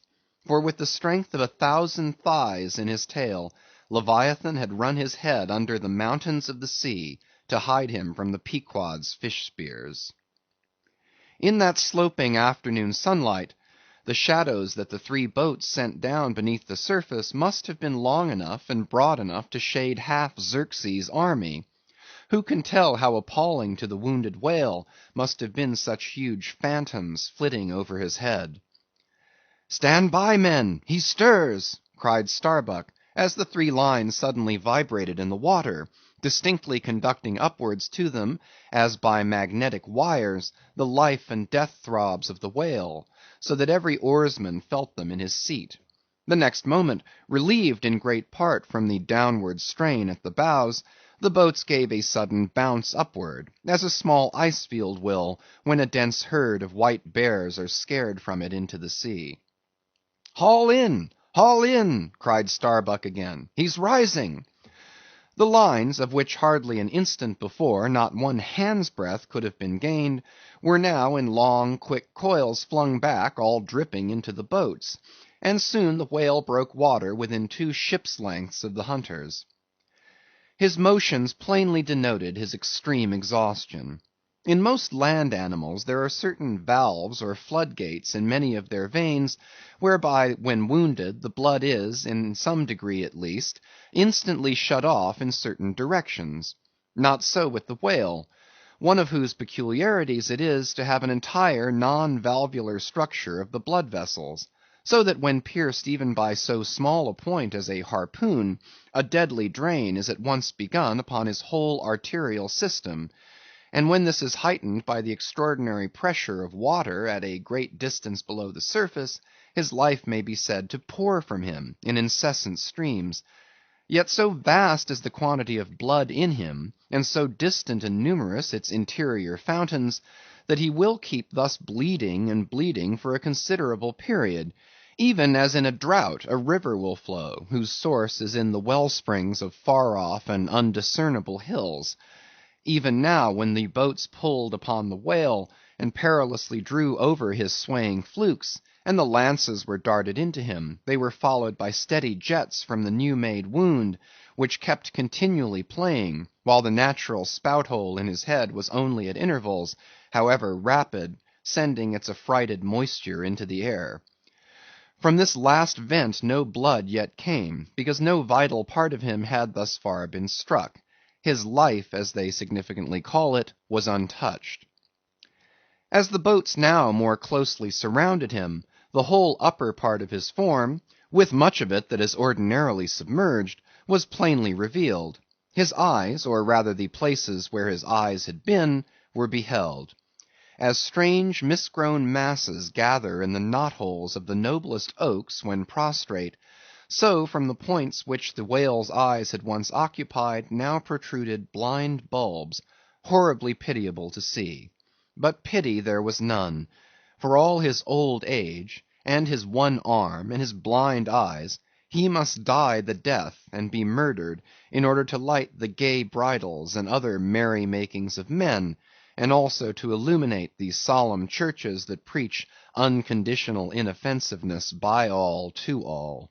Still rolling in his blood, at last he partially disclosed a strangely discolored bunch or protuberance, the size of a bushel, low down on the flank. "A nice spot!" cried Flask. "Just let me prick him there once." "Avast!" cried Starbuck, "there's no need of that." But humane Starbuck was too late. At the instant of the dart, an ulcerous jet shot from this cruel wound, and goaded by it into more than sufferable anguish, the whale, now spouting thick blood, with swift fury, blindly darted at the craft, bespattering them and their glorying crews all over with showers of gore, capsizing Flask's boat, and marring the bows. It was his death stroke. For by this time, so spent was he by loss of blood, that he helplessly rolled away from the wreck he had made, lay panting on his side, impotently flapped with his stumped fin, then over and over slowly revolved like a waning world, turned up the white secrets of his belly, lay like a log, and died. It was most piteous, that last expiring spout. As when by unseen hands the water is gradually drawn off from some mighty fountain, and with half-stifled melancholy gurglings the spray column lowers and lowers to the ground, so the last long dying spout of the whale. Soon, while the crews were awaiting the arrival of the ship, the body showed symptoms of sinking with all its treasures unrifled. Immediately, by Starbuck's orders, lines were secured to it at different points, so that ere long every boat was a buoy, the sunken whale being suspended a few inches beneath them by the cords. By very heedful management, when the ship drew nigh, the whale was transferred to her side, and was strongly secured there by the stiffest fluke chains, for it was plain that unless artificially upheld, the body would at once sink to the bottom. It so chanced that almost upon first cutting into him with the spade, the entire length of a corroded harpoon was found embedded in his flesh, on the lower part of the bunch before described. But as the stumps of harpoons are frequently found in the dead bodies of captured whales, with the flesh perfectly healed around them, and no prominence of any kind to denote their place, therefore there must needs have been some other unknown reason in the present case fully to account for the ulceration alluded to. But still more curious was the fact of a lance head of stone being found in him, not far from the buried iron, the flesh perfectly firm about it. Who had darted that stone lance, and when? It might have been darted by some Norwest Indian long before America was discovered. What other marvels might have been rummaged out of this monstrous cabinet, there is no telling; but a sudden stop was put to further discoveries by the ship's being unprecedentedly dragged over sideways to the sea, owing to the body's immensely increasing tendency to sink. However, Starbuck, who had the ordering of affairs, hung on to it to the last; hung on to it so resolutely, indeed, that when at length the ship would have been capsized if still persisting in locking arms with the body, then when the command was given to break clear from it, such was the immovable strain upon the timber heads to which the fluke chains and cables were fastened, that it was impossible to cast them off. Meantime everything in the Pequod was aslant. To cross to the other side of the deck was like walking up the steep gabled roof of a house. The ship groaned and gasped. Many of the ivory inlayings of her bulwarks and cabins were started from their places by the unnatural dislocation. In vain handspikes and crows were brought to bear upon the immovable fluke chains to pry them adrift from the timber heads; and so low had the whale now settled that the submerged ends could not be at all approached, while every moment whole tons of ponderosity seemed added to the sinking bulk, and the ship seemed on the point of going over. "Hold on, won't ye?" cried Stubb to the body. "Don't be in such a devil of a hurry to sink.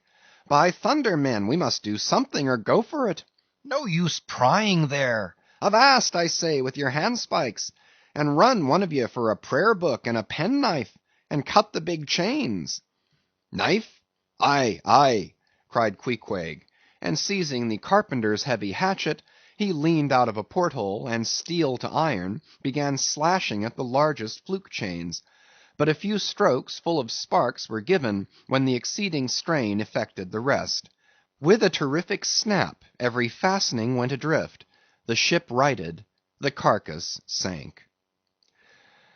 Now this occasional inevitable sinking of the recently killed sperm whale is a very curious thing, nor has any fisherman yet adequately accounted for it. Usually the dead sperm whale floats with great buoyancy, with its side or belly considerably elevated above the surface. If the only whales that thus sank were old, meagre, and broken-hearted creatures, their pads of lard diminished, and all their bones heavy and rheumatic, then you might with some reason assert that this sinking is caused by an uncommon specific gravity in the fish so sinking, consequent upon this absence of buoyant matter in him. But it is not so; for young whales, in the highest health, and swelling with noble aspirations, prematurely cut off in the warm flush and May of life, with all their panting lard about them, even these brawny, buoyant heroes do sometimes sink. Be it said, however, that the sperm whale is far less liable to this accident than any other species. Where one of that sort go down, 20 right whales do. This difference in the species is no doubt imputable in no small degree to the greater quantity of bone in the right whale, his Venetian blinds alone sometimes weighing more than a ton. From this encumbrance the sperm whale is wholly free. But there are instances where, after the lapse of many hours or several days, the sunken whale again rises, more buoyant than in life. But the reasons of this are obvious. Gases are generated in him, he swells to a prodigious magnitude, becomes a sort of animal balloon. A line of battle ship could hardly keep him under then. In the shore whaling, on soundings among the bays of New Zealand, when a right whale gives token of sinking, they fasten buoys to him, with plenty of rope, so that when the body has gone down, they know where to look for it when it shall have ascended again. It was not long after the sinking of the body that a cry was heard from the Pequod's mastheads, announcing that the Jungfrau was again lowering her boats, though the only spout in sight was that of a finback, belonging to the species of uncapturable whales, because of its incredible power of swimming. Nevertheless, the finback's spout is so similar to the sperm whale's, that by unskilful fishermen it is often mistaken for it. And consequently Derick and all his host were now in valiant chase of this unnearable brute; the Virgin crowding all sail made after her 4 young keels, and thus they all disappeared far to leeward, still in bold, hopeful chase. Oh, many are the finbacks, and many are the Derricks, my friend. CHAPTER 82. The Honor and Glory of Whaling. There are some enterprises in which a careful disorderliness is the true method. The more I dive into this matter of whaling, and push my researches up to the very spring-head of it, so much the more am I impressed with its great honorableness and antiquity; and especially when I find so many great demigods and heroes, prophets of all sort, who one way or other have shed distinction upon it, I am transported with the reflection that I myself belong, though but subordinately, to so emblazoned a fraternity. The gallant Perseus, son of Jupiter, was the first whaleman; and to the eternal honor of our calling be it said, that the first whale attacked by our brotherhood was not killed with any sordid intent. Those were the knightly days of our profession, when we only bore arms to succor the distressed, not to fill men's lamp feeders.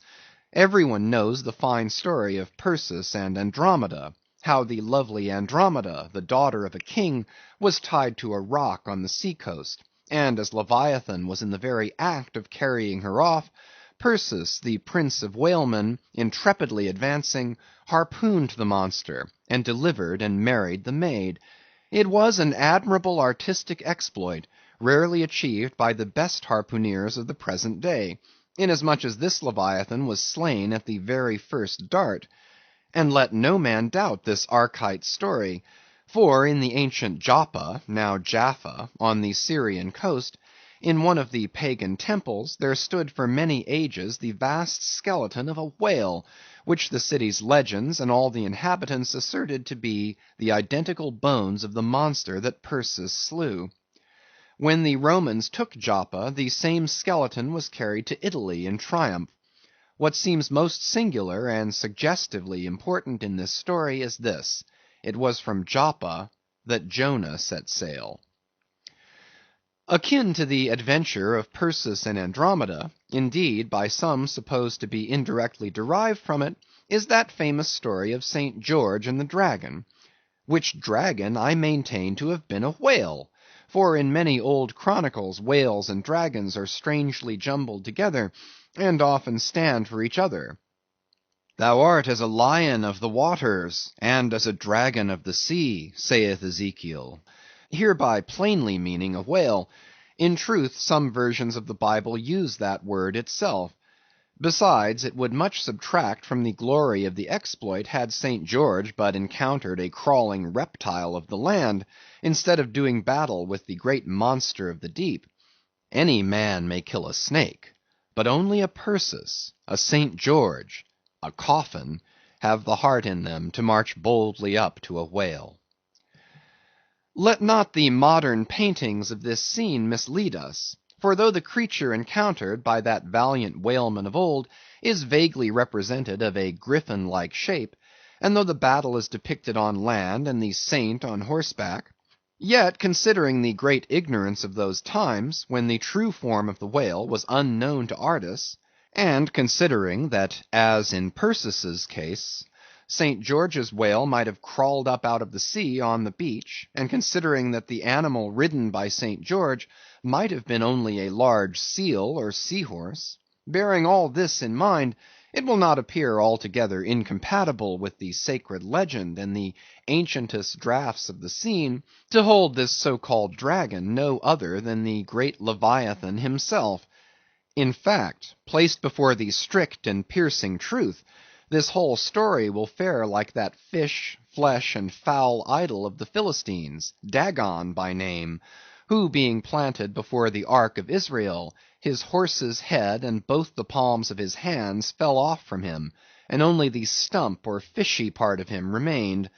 Thus, then, one of our own noble stamp, even a whaleman, is the tutelary guardian of England, and by good rights we harpooneers of Nantucket should be enrolled in the most noble order of St. George.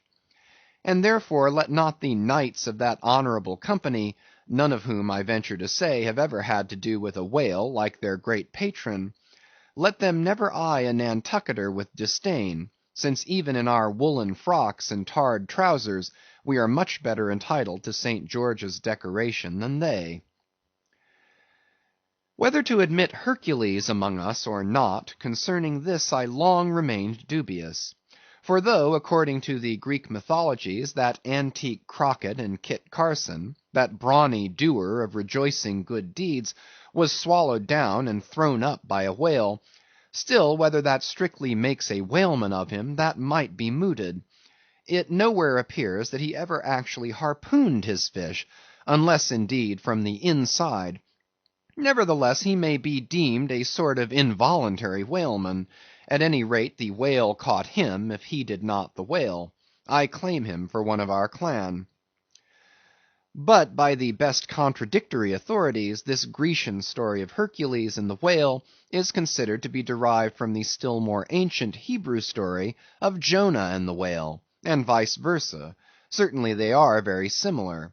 If I claim the demigod, then, why not the prophet? Nor do heroes, saints, demigods, and prophets alone comprise the whole roll of our order. Our Grand Master is still to be named, for like royal kings of old times, we find the headwaters of our fraternity in nothing short of the great gods themselves. That wondrous oriental story is now to be rehearsed from the Shaster, which gives us the dread Vishnu, one of the three persons of the Godhead of the Hindoos, gives us this divine Vishnu himself for our Lord. Vishnu, who by the first of his 10 earthly incarnations has forever set apart and sanctified the whale. When Brahma, or the God of gods, saith the Shaster, resolved to recreate the world after one of its periodical dissolutions, he gave birth to Vishnu to preside over the work. But the Vedas, or mystical books, whose perusal would seem to have been indispensable to Vishnu before beginning the creation, and which therefore must have contained something in the shape of practical hints to young architects, these Vedas were lying at the bottom of the waters. So Vishnu became incarnate as a whale, and sounding down in him to the uttermost depths, rescued the sacred volumes. Was not this Vishnu a whaleman then? Even as a man who rides a horse is called a horseman. Perseus, St. George, Hercules, Jonah, and Vishnu. There's a member roll for you. What club but the whaleman's can head off like that? End of chapters 81 and 82. Chapters 83 to 86. Chapter 83. Jonah historically regarded. Reference was made to the historical story of Jonah and the whale in the preceding chapter. Now, some Nantucketers rather distrust this historical story of Jonah and the whale, but then there were some skeptical Greeks and Romans who, standing out from the orthodox pagans of their times, equally doubted the story of Hercules and the whale, and Arion and the dolphin. And yet their doubting those traditions did not make those traditions one whit the less facts for all that. One old Sag Harbor whaleman's chief reason for questioning the Hebrew story was this. He had one of those quaint, old-fashioned Bibles, embellished with curious, unscientific plates, one of which represented Jonah's whale with two spouts in his head. A peculiarity only true with respect to a species of the Leviathan, the right whale, and varieties of that order, concerning which the fishermen have this saying, a penny roll would choke him, his swallow is so very small. But to this Bishop Jebb's anticipative answer is ready. It is not necessary, hints the bishop, that we consider Jonah as tombed in the whale's belly, but as temporarily lodged in some part of his mouth. And this seems reasonable enough in the good bishop. For truly the right whale's mouth would accommodate a couple of whist tables, and comfortably seat all the players. Possibly, too, Jonah might have ensconced himself in a hollow tooth, but on second thoughts the right whale is toothless. Another reason which Sag Harbor, he went by that name, urged for his want of faith in this matter of the prophet, was something obscurely in reference to his incarcerated body and the whale's gastric juices. But this objection likewise falls to the ground, because a German exegetist supposes that Jonah must have taken refuge in the floating body of a dead whale, even as the French soldiers in the Russian campaign turned their dead horses into tents, and crawled into them. Besides, it has been divined by other continental commentators, that when Jonah was thrown overboard from the Joppa ship, he straightway effected his escape to another vessel near by, some vessel with a whale for a figurehead, and, I would add, possibly called the Whale, as some craft nowadays are christened the Shark, the Gull, the Eagle. Nor have there been wanting learned exegetists who have opined that the whale mentioned in the book of Jonah merely meant a life preserver, an inflated bag of wind which the endangered prophet swam to, and so was saved from a watery doom. Poor Sag Harbor, therefore, seems worsted all round. But he had still another reason for his want of faith. It was this, if I remember right. Jonah was swallowed by the whale in the Mediterranean Sea, and after 3 days he was vomited up somewhere within 3 days' journey of Nineveh, a city on the Tigris, very much more than 3 days' journey across from the nearest point of the Mediterranean coast. How is that? But was there no other way for the whale to land the prophet within that short distance of Nineveh? Yes, he might have carried him round by the way of the Cape of Good Hope. But not to speak of the passage through the whole length of the Mediterranean, and another passage up the Persian Gulf and the Red Sea, such a supposition would involve the complete circumnavigation of all Africa in 3 days, not to speak of the Tigris waters near the site of Nineveh being too shallow for any whale to swim in. Besides, this idea of Jonah's weathering the Cape of Good Hope at so early a day would wrest the honor of the discovery of that great headland from Bartholomew Diaz, its reputed discoverer, and so make modern history a liar. But all these foolish arguments of old Sag Harbor only evinced his foolish pride of reason, a thing still more reprehensible in him, seeing that he had but little learning except what he had picked up from the sun and the sea. I say it only shows his foolish, impious pride and abominable, devilish rebellion against the reverend clergy. For by a Portuguese Catholic priest, this very idea of Jonah's going to Nineveh via the Cape of Good Hope was advanced as a signal magnification of the general miracle, and so it was.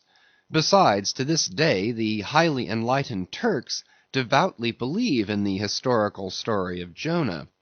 And some 3 centuries ago, an English traveller, in old Harris's Voyages, speaks of a Turkish mosque built in honor of Jonah, in which mosque was a miraculous lamp that burnt without any oil.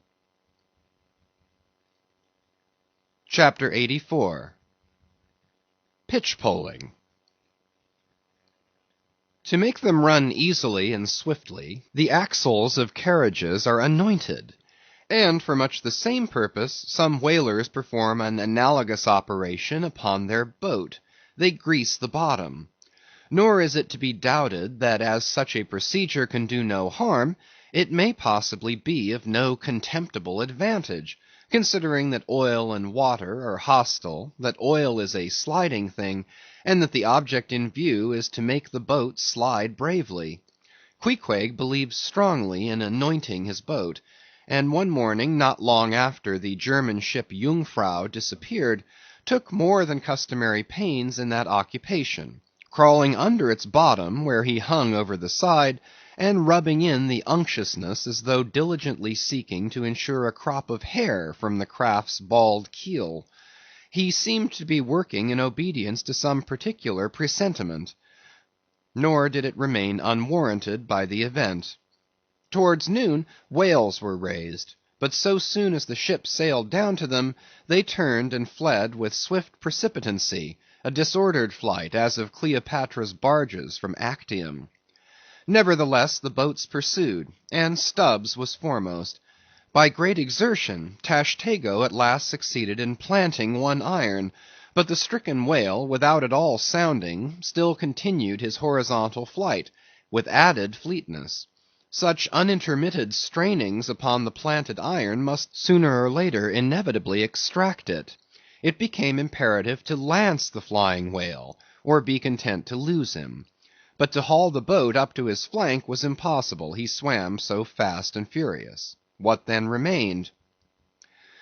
Of all the wondrous devices and dexterities, the sleights of hand and countless subtleties to which the veteran whaleman is so often forced, none exceed that fine maneuver with the lance, called pitch-poling. Small sword or broadsword, in all its exercises, boasts nothing like it. It is only indispensable with an inveterate running whale. Its grand fact and feature is the wonderful distance to which the long lance is accurately darted from a violently rocking, jerking boat, under extreme headway.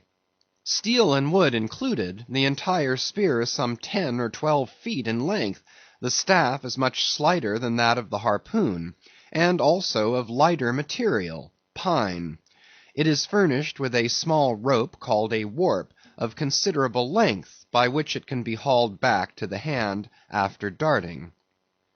But before going further, it is important to mention here, that though the harpoon may be pitch-poled in the same way with the lance, yet it is seldom done, and when done it is still less frequently successful, on account of the greater weight and inferior length of the harpoon as compared with the lance, which in effect become serious drawbacks. As a general thing, therefore, you must first get fast to a whale before any pitch-poling comes into play. Look now at Stubb, a man who, from his humorous, deliberate coolness and equanimity in the direst emergencies, was specially qualified to excel in pitch-poling. Look at him. He stands upright in the tossed bow of the flying boat, wrapped in fleecy foam; the towing whale is 40 feet ahead. Handling the long lance lightly, glancing twice or thrice along its length to see if it be exactly straight, Stubb whistlingly gathers up the coil of the warp in one hand, so as to secure its free end in his grasp, leaving the rest unobstructed. Then, holding the lance full before his waistband's middle, he levels it at the whale, when, covering him with it, he steadily depresses the butt end in his hand, thereby elevating the point till the weapon stands fairly balanced upon his palm, 15 feet in the air. He minds you somewhat of a juggler balancing a long staff on his chin. Next moment, with a rapid, nameless impulse, in a superb, lofty arch, the bright steel spans the foaming distance and quivers in the life spot of the whale. Instead of sparkling water, he now spouts red blood. "That drove the spigot out of him," cried Stubb. "'Tis July's immortal 4th. All fountains must run wine to-day. Would now it were old New Orleans whiskey, or old Ohio, or unspeakable old Monongahela. Then, Tashtego, lad, I'd have ye hold a cannikin to the jet, and we'd drink round of it. Yea, verily, hearts alive, we'd brew choice punch in the spread of his spout hole there. From that live punch bowl quaff the living stuff." Again and again, to such gamesome talk, the dexterous dart is repeated, the spear returning to its master like a greyhound held in skilful leash. The agonized whale goes into his flurry, the tow line is slackened, and the pitchpoler dropping astern, folds his hands, and mutely watches the monster die. Chapter 85. The Fountain. That for 6,000 years, and no one knows how many millions of ages before, the great whale should have been spouting all over the sea, and sprinkling and mystifying the gardens of the deep, as with so many sprinkling or mystifying pots, and that for some centuries back, thousands of hunters should have been close by the fountain of the whale, watching these sprinklings and spoutings; that all this should be, and yet that down to this blessed minute, 15¼ minutes past 1 o'clock P.M. of this 16th day of December, A.D. 1851, it should still remain a problem whether these spoutings are, after all, really water, or nothing but vapor, this is surely a noteworthy thing. Let us then look at this matter, along with some interesting items contingent. Every one knows that by the peculiar cunning of their gills, the finny tribes in general breathe the air which at all times is combined with the element in which they swim. Hence a herring or cod might live a century, and never once raise its head above the surface. But owing to his marked internal structure, which gives him regular lungs, like a human being's, the whale can only live by inhaling the disengaged air in the open atmosphere. Wherefore the necessity for his periodical visits to the upper world. But he cannot in any degree breathe through his mouth, for in his ordinary attitude, the sperm whale's mouth is buried at least 8 feet beneath the surface, and what is still more, his windpipe has no connection with his mouth. No, he breathes through his spiracle alone, and this is on the top of his head. If I say that in any creature, breathing is only a function indispensable to vitality, inasmuch as it withdraws from the air a certain element, which being subsequently brought into contact with the blood, imparts to the blood its vivifying principle, I do not think I shall err, though I may possibly use some superfluous scientific words. Assume it, and it follows that if all the blood in a man could be aerated in one breath, he might then seal up his nostrils and not fetch another for a considerable time. That is to say, he would then live without breathing. Anomalous as it may seem, this is precisely the case with the whale, who systematically lives by intervals his full hour and more, when at the bottom, without drawing a single breath, or so much as in any way inhaling a particle of air, for remember he has no gills. How is this? Between his ribs and on each side of his spine, he is supplied with a remarkable, involved, Cretan labyrinth of vermicelli-like vessels, which vessels, when he quits the surface, are completely distended with oxygenated blood; so that, for an hour or more, 1,000 fathoms in the sea, he carries a surplus stock of vitality in him, just as the camel, crossing the waterless desert, carries a surplus supply of drink for future use in its 4 supplementary stomachs. The anatomical fact of this labyrinth is indisputable; and that the supposition founded upon it is reasonable and true, seems the more cogent to me, when I consider the otherwise inexplicable obstinacy of that Leviathan in having his spoutings out, as the fishermen phrase it. This is what I mean. If unmolested, upon rising to the surface, the sperm whale will continue there for a period of time exactly uniform with all his other unmolested risings. Say he stays 11 minutes and jets 70 times, that is, respires 70 breaths, then whenever he rises again, he will be sure to have his 70 breaths all over again, to a minute. Now if, after he fetches a few breaths, you alarm him, so that he sounds, he will be always dodging up again to make good his regular allowance of air; and not till those 70 breaths are told, will he finally go down to stay out his full term below. Remark, however, that in different individuals these rates are different, but in any one they are alike. Now why should the whale thus insist upon having his spoutings out, unless it be to replenish his reservoir of air ere descending for good? How obvious is it, too, that this necessity for the whale's rising exposes him to all the fatal hazards of the chase. For not by hook or by net could this vast Leviathan be caught when sailing 1,000 fathoms beneath the sunlight. Not so much thy skill, then, O hunter, as the great necessities that strike the victory to thee. In man, breathing is incessantly going on, one breath only serving for 2 or 3 pulsations, so that whatever other business he has to attend to, waking or sleeping, breathe he must, or die he will. But the sperm whale only breathes about 1/7 or Sunday of his time.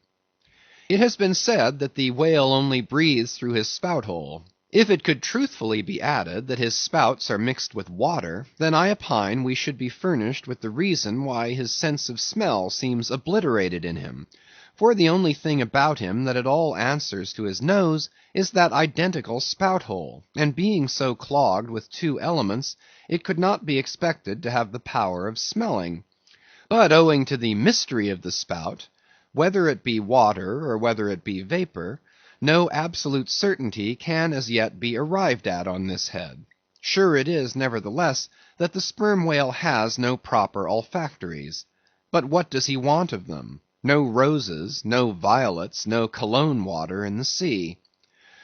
Furthermore, as his windpipe solely opens into the tube of his spouting canal, and as that long canal, like the Grand Erie Canal, is furnished with a sort of locks that open and shut for the downward retention of air or the upward exclusion of water, therefore the whale has no voice, unless you insult him by saying that when he so strangely rumbles, he talks through his nose.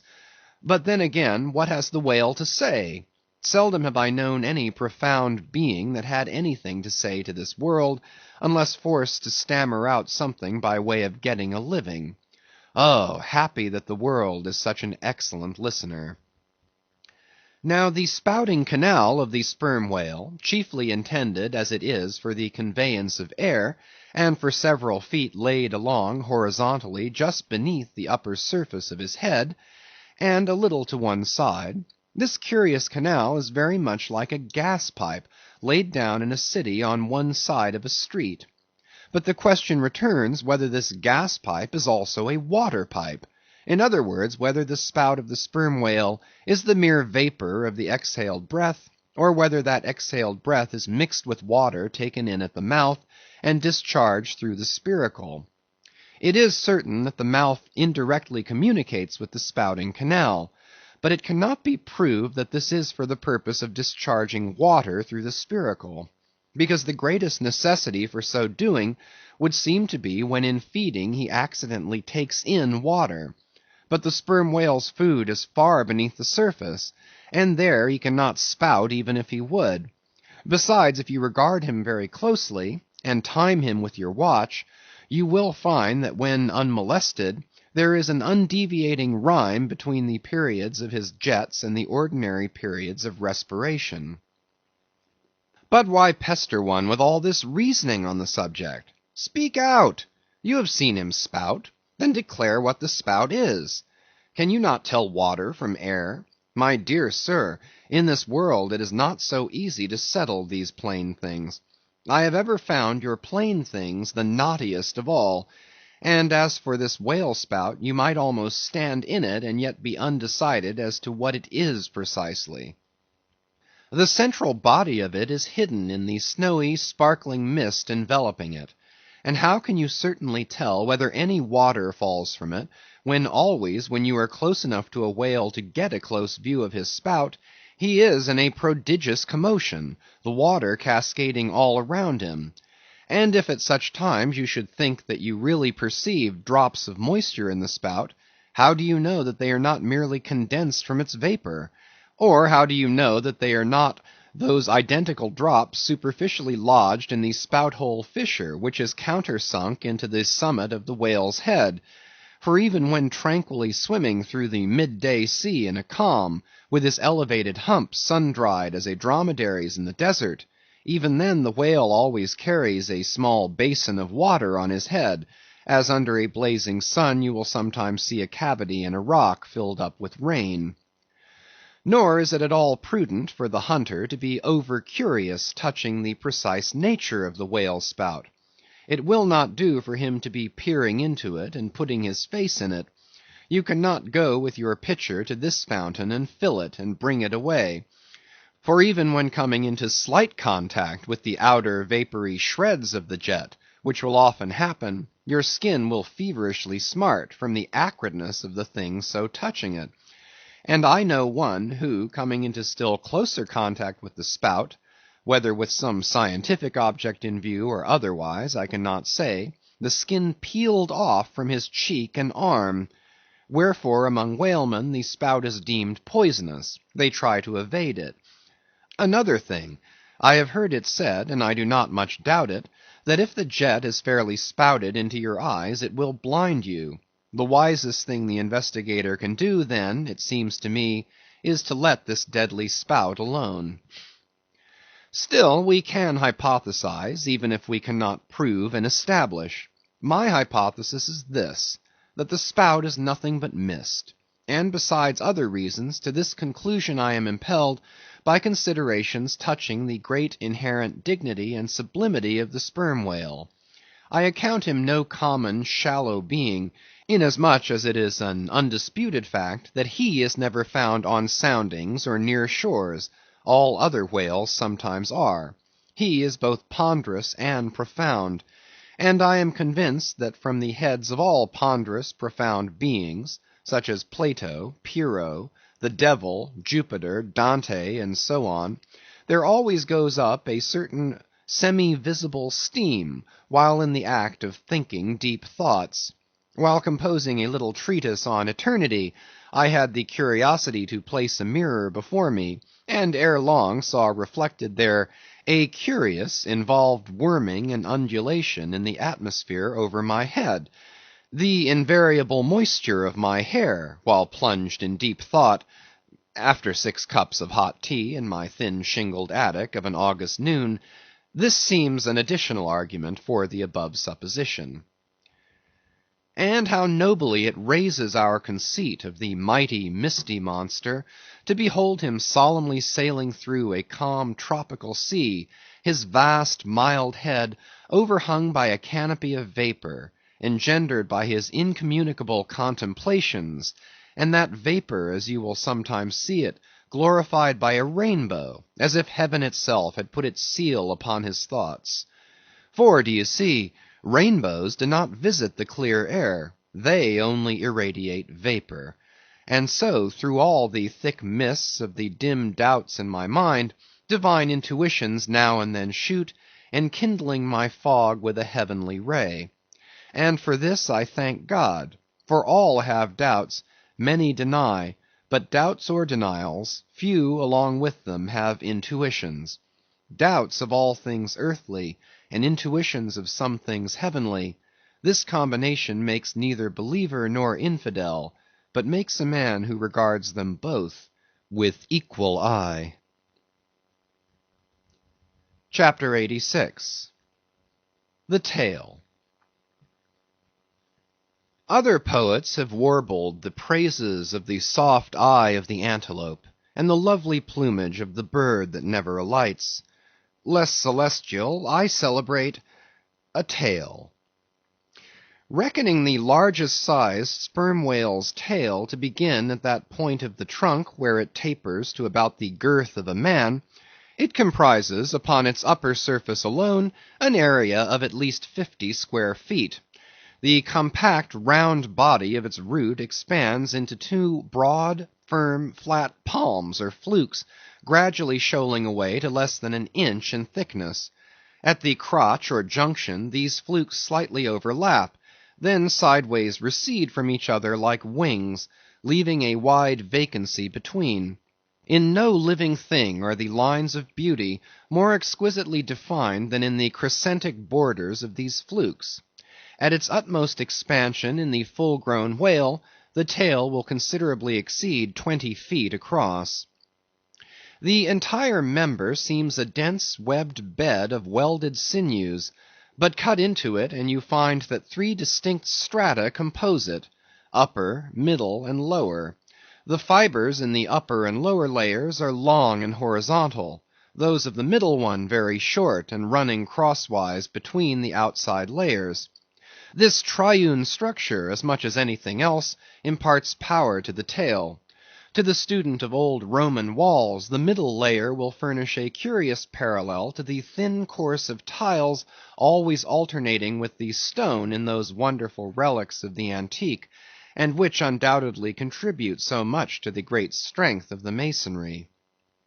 But as if this vast local power in the tendinous tail were not enough, the whole bulk of the Leviathan is knit over with a warp and woof of muscular fibers and filaments, which, passing on either side the loins and running down into the flukes, insensibly blend with them, and largely contribute to their might, so that in the tail the confluent measureless force of the whole whale seems concentrated to a point. Could annihilation occur to matter, this were the thing to do it. Nor does this, its amazing strength, at all tend to cripple the graceful flexion of its motions, where infantileness of ease undulates through a titanism of power. On the contrary, those motions derive their most appalling beauty from it. Real strength never impairs beauty or harmony, but it often bestows it, and in everything imposingly beautiful, strength has much to do with the magic. Take away the tied tendons that all over seem bursting from the marble in carved Hercules, and its charm would be gone. As the devout Eckermann lifted the linen sheet from the naked corpse of Goethe, he was overwhelmed with the massive chest of the man, that seemed as a Roman triumphal arch. When Angelo paints even God the Father in human form, mark what robustness is there. And whatever they may reveal of the divine love in the Son, the soft, curled, hermaphroditical Italian pictures, in which his idea has been most successfully embodied, these pictures, so destitute as they are of all brawniness, hint nothing of any power, but the mere negative, feminine one of submission and endurance, which on all hands, it is conceded, form the peculiar practical virtues of his teachings. Such is the subtle elasticity of the organ I treat of, that whether wielded in sport or in earnest, or in anger, whatever be the mood it be in, its flexions are invariably marked by exceeding grace. Therein no fairy's arm can transcend it. 5 great motions are peculiar to it. First, when used as a fin for progression. Second, when used as a mace in battle. Third, in sweeping. Fourth, in lob-tailing. Fifth, in peaking flukes. First, being horizontal in its position, the Leviathan's tail acts in a different manner from the tails of all other sea creatures. It never wriggles. In man or fish, wriggling is a sign of inferiority. To the whale, his tail is the sole means of propulsion, scroll-wise coiled forwards beneath the body, and then rapidly sprung backwards. It is this which gives that singular darting, leaping motion to the monster when furiously swimming. His side fins only serve to steer by. Second, it is a little significant that while one sperm whale only fights another sperm whale with his head and jaw, nevertheless in his conflicts with man he chiefly and contemptuously uses his tail. In striking at a boat he swiftly curves away his flukes from it, and the blow is only inflicted by the recoil. If it be made in the unobstructed air, especially if it descend to its mark, the stroke is then simply irresistible. No ribs of man or boat can withstand it. Your only salvation lies in eluding it. But if it comes sideways through the opposing water, then partly owing to the light buoyancy of the whale boat, and the elasticity of its materials, a cracked rib or a dashed plank or two, a sort of stitch in the side, is generally the most serious result. These submerged side blows are so often received in the fishery, that they are accounted mere child's play. Someone strips off a frock, and the hole is stopped. Third, I cannot demonstrate it, but it seems to me that in the whale the sense of touch is concentrated in the tail. For in this respect there is a delicacy in it only equalled by the daintiness of the elephant's trunk. This delicacy is chiefly evinced in the action of sweeping, when in maidenly gentleness the whale with a certain soft slowness moves his immense flukes from side to side upon the surface of the sea. And if he feels but a sailor's whisker, woe to that sailor, whiskers and all. What tenderness there is in that preliminary touch! Had this tail any prehensile power, I should straightway bethink me of Darmonides' elephant that so frequented the flower market, and with low salutations presented nosegays to damsels, and then caressed their zones. On more accounts than one, a pity it is that the whale does not possess this prehensile virtue in his tail. For I have heard of yet another elephant, that, when wounded in the fight, curved round his trunk and extracted the dart. Fourth, stealing unawares upon the whale in the fancied security of the middle of solitary seas, you find him unbent from the vast corpulence of his dignity, and kitten-like he plays on the ocean as if it were a hearth. But still you see his power in his play. The broad palms of his tail are flirted high into the air, then smiting the surface, the thunderous concussion resounds for miles. You would almost think a great gun had been discharged, and if you notice the light wreath of vapor from the spiracle at his other extremity, you would think that that was the smoke from the touch-hole. Fifth, as in the ordinary floating posture of the Leviathan, the flukes lie considerably below the level of his back, they are then completely out of sight beneath the surface, but when he is about to plunge into the deeps, his entire flukes with at least 30 feet of his body are tossed erect in the air, and so remain vibrating a moment, till they downward shoot out of view.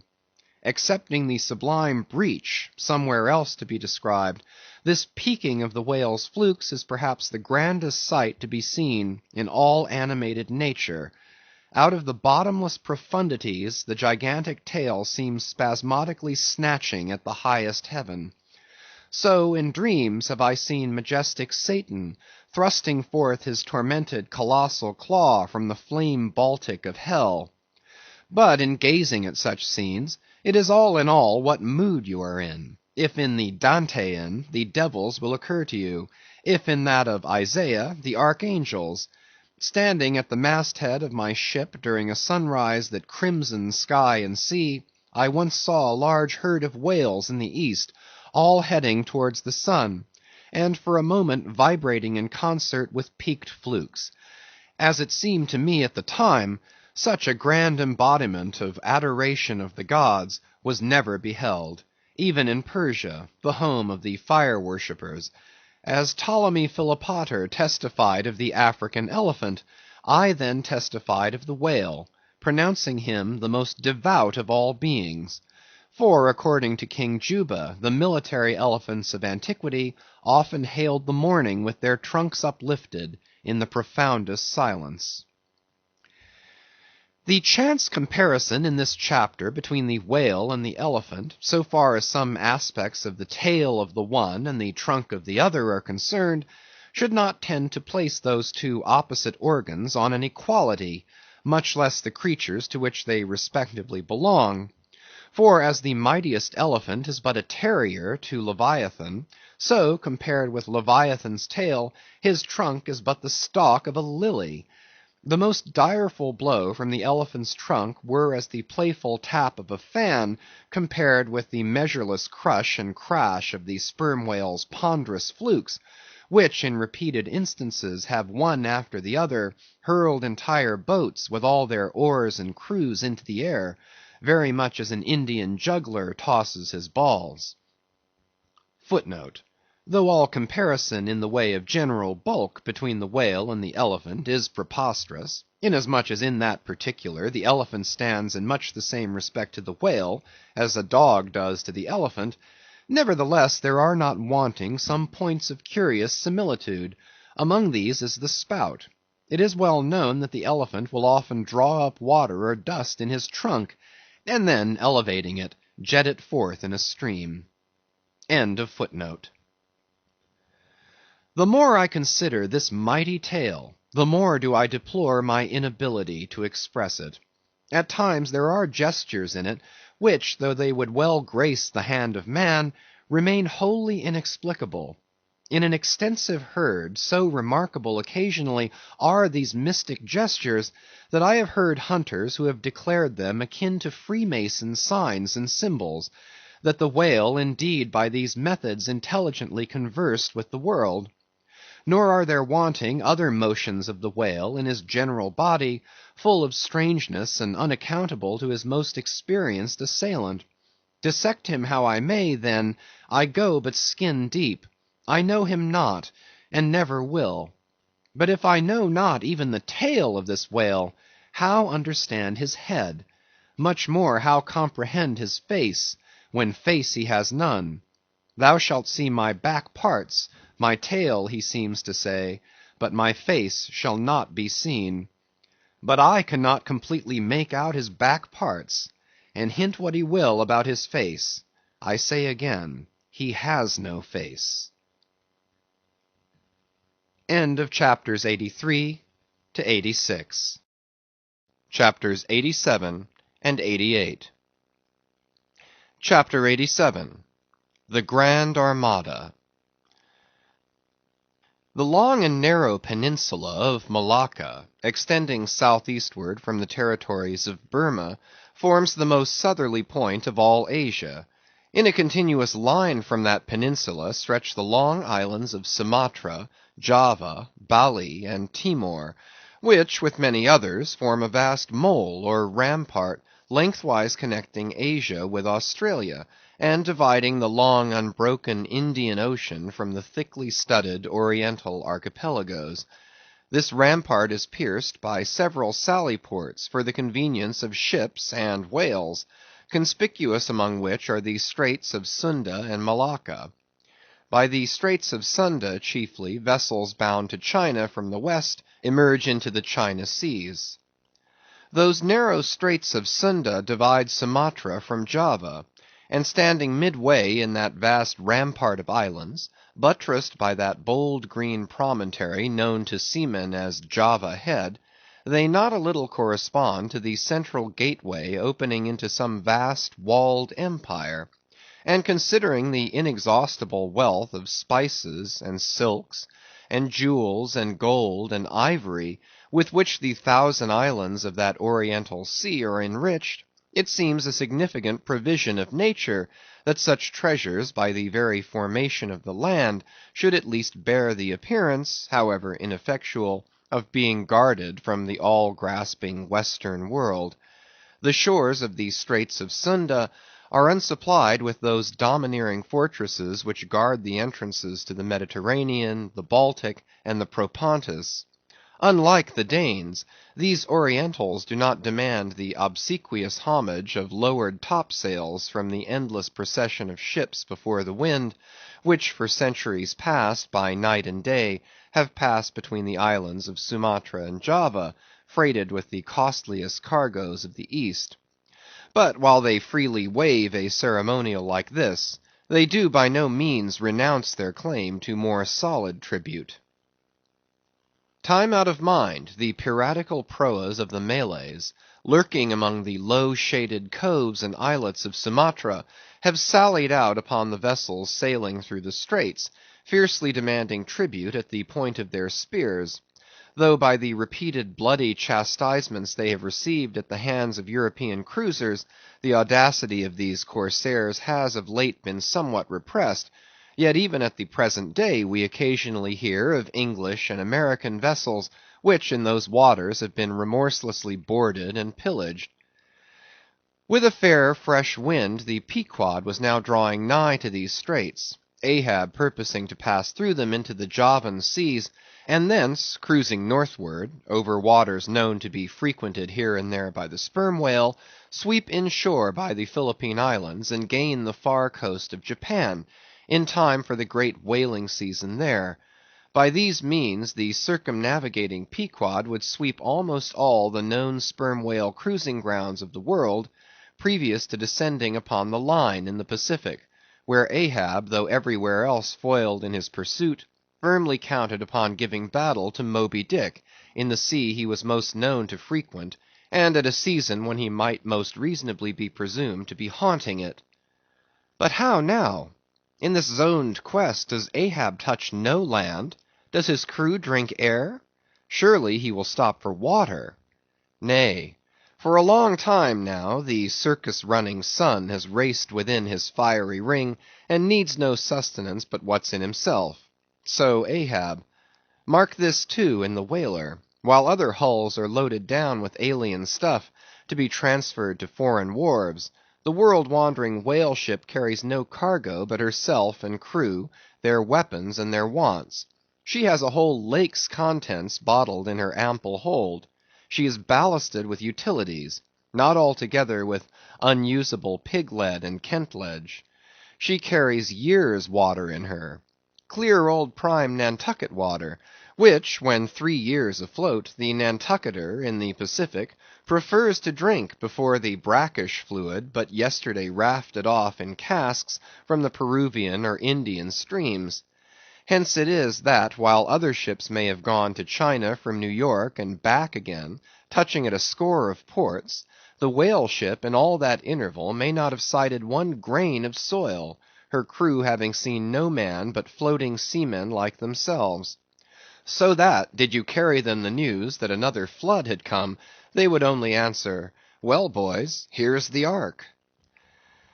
Now, as many sperm whales had been captured off the western coast of Java, in the near vicinity of the Straits of Sunda, indeed, as most of the ground round about was generally recognized by fishermen as an excellent spot for cruising, therefore, as the Pequod gained more and more upon Java Head, the lookouts were repeatedly hailed and admonished to keep wide awake. But though the green palmy cliffs of the land soon loomed on the starboard bow, and with delighted nostrils the fresh cinnamon was snuffed in the air, yet not a single jet was descried. Almost renouncing all thoughts of falling in with any game hereabouts, the ship had well nigh entered the straits, when the customary cheering cry was heard from aloft, and ere long a spectacle of singular magnificence saluted us. But here be it premised, that owing to the unwearied activity with which of late they have been hunted over all 4 oceans, the sperm whales, instead of almost invariably sailing in small detached companies as in former times, are now frequently met with in extensive herds, sometimes embracing so great a multitude, that it would almost seem as if numerous nations of them had sworn solemn league and covenant for mutual assistance and protection. To this aggregation of the sperm whale into such immense caravans may be imputed the circumstance that even in the best cruising grounds you may now sometimes sail for weeks and months together without being greeted by a single spout, and then suddenly be saluted by what sometimes seems thousands on thousands. Broad on both bows, at a distance of some 2 or 3 miles, and forming a great semicircle, embracing one half of the level horizon, a continuous chain of whale jets were upplaying and sparkling in the noonday air. Unlike the straight perpendicular twin jets of the right whale, which, dividing at top, fall over in 2 branches, like the cleft drooping boughs of a willow, the single forward slanting spout of the sperm whale presents a thick curled bush of white mist, continually rising and falling away to leeward. Seen from the Pequod's deck, then, as she would rise on a high hill of the sea, this host of vapory spouts, individually curling up into the air, and beheld through a blending atmosphere of bluish haze, showed like the 1,000 cheerful chimneys of some dense metropolis, descried of a balmy autumnal morning by some horseman on a height. As marching armies, approaching an unfriendly defile in the mountains, accelerate their march, all eagerness to place that perilous passage in their rear, and once more expand in comparative security upon the plain, even so did this vast fleet of whales now seem hurrying forward through the straits, gradually contracting the wings of their semicircle, and swimming on in one solid but still crescentic center. Crowding all sail, the Pequod pressed after them, the harpooneers handling their weapons, and loudly cheering from the heads of their yet suspended boats. If the wind only held, little doubt had they, that chased through these straits of Sunda, the vast host would only deploy into the Oriental seas to witness the capture of not a few of their number. And who could tell whether, in that congregated caravan, Moby Dick himself might not temporarily be swimming, like the worshipped white elephant in the coronation procession of the Siamese? So with stunsail piled on stunsail, we sailed along, driving these leviathans before us, when of a sudden the voice of Tashtego was heard, loudly directing attention to something in our wake. Corresponding to the crescent in our van, we beheld another in our rear. It seemed formed of detached white vapors, rising and falling something like the spouts of the whales, only they did not so completely come and go, for they constantly hovered, without finally disappearing. Leveling his glass at this sight, Ahab quickly revolved in his pivot hole, crying, "Aloft there, and rig whips and buckets to wet the sails! Malays, sir, and after us!" As if too long lurking behind the headlands, till the Pequod should fairly have entered the straits, these rascally Asiatics were now in hot pursuit, to make up for their overcautious delay. But when the swift Pequod, with a fresh leading wind, was herself in hot chase, how very kind of these tawny philanthropists to assist in speeding her on to her own chosen pursuit, mere riding whips and rolls to her as they were. As with glass under arm, Ahab to and fro paced on the deck, in his forward turn beholding the monsters he chased, and in the after one the bloodthirsty pirates chasing him, some such fancy as the above seemed his. And when he glanced upon the green walls of the watery defile in which the ship was then sailing, and bethought him that through that gate lay the route to his vengeance, and beheld how, through that same gate, he was now both chasing and being chased to his deadly end, and not only that, but a herd of remorseless wild pirates and inhuman atheistical devils were infernally cheering him on with their curses, when all these conceits had passed through his brain, Ahab's brow was left gaunt and ribbed, like the black sand beach after some stormy tide has been gnawing it, without being able to drag the firm thing from its place. But thoughts like these troubled very few of the reckless crew, and when, after steadily dropping and dropping the pirates astern, the Pequod at last shot by the vivid green Cockatoo Point on the Sumatra side, emerging at last upon the broad waters beyond, then the harpooneers seemed more to grieve that the swift whales had been gaining upon the ship than to rejoice that the ship had so victoriously gained upon the Malays. But still driving on in the wake of the whales, at length they seemed abating their speed. Gradually the ship neared them, and the wind now dying away, word was passed to spring to the boats. But no sooner did the herd, by some presumed wonderful instinct of the sperm whale, become notified of the three keels that were after them, though as yet a mile in their rear, than they rallied again, and forming in close ranks and battalions, so that their spouts all looked like flashing lines of stacked bayonets, moved on with redoubled velocity. Stripped to our shirts and drawers, we sprang to the White Ash, and after several hours' pulling were almost disposed to renounce the chase, when a general pausing commotion among the whales gave animating token that they were now at last under the influence of that strange perplexity of inert irresolution, which, when fishermen perceive it in the whale, they say he is gallied. The compact, martial columns in which they had been hitherto rapidly and steadily swimming, were now broken up in one measureless rout, and like King Porus's elephant in the Indian battle with Alexander, they seemed going mad with consternation. In all directions expanding in vast irregular circles, and aimlessly swimming hither and thither by their short thick spoutings, they plainly betrayed their distraction of panic. This was still more strangely evinced by those of their number who, completely paralyzed as it were, helplessly floated like waterlogged dismantled ships on the sea. Had these leviathans been but a flock of simple sheep, pursued over the pasture by three fierce wolves, they could not possibly have evinced such excessive dismay. But this occasional timidity is characteristic of almost all herding creatures.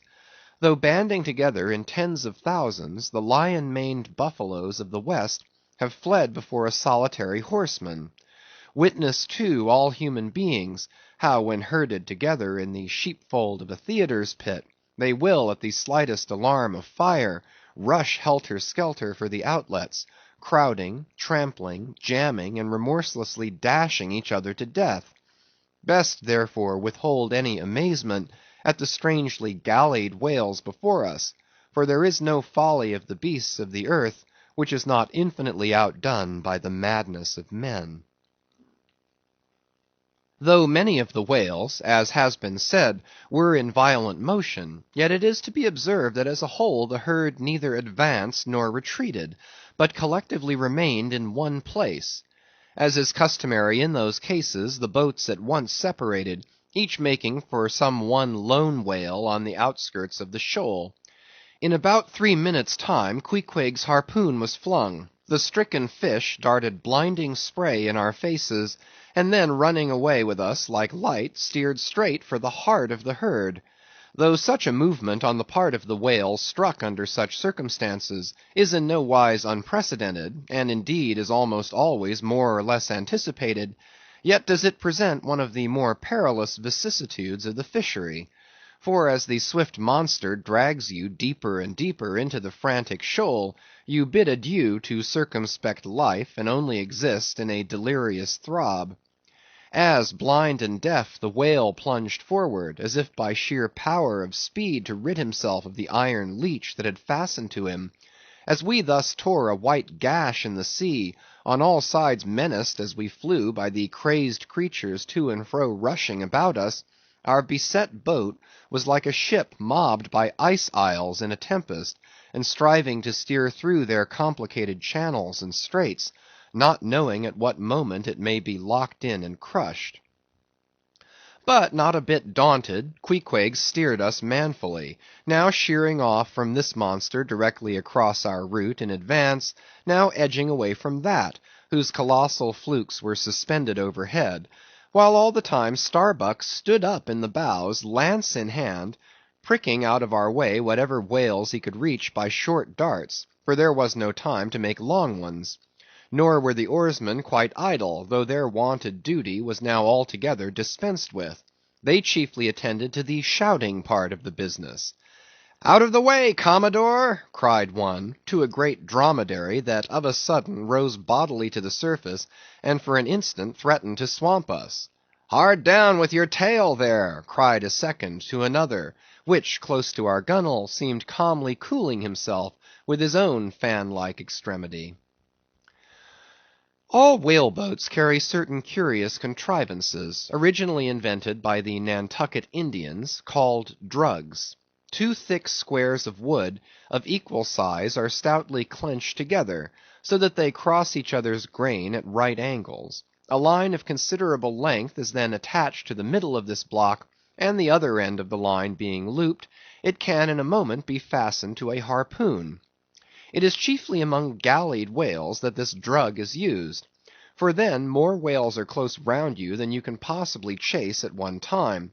But sperm whales are not every day encountered, while you may then, you must kill all you can.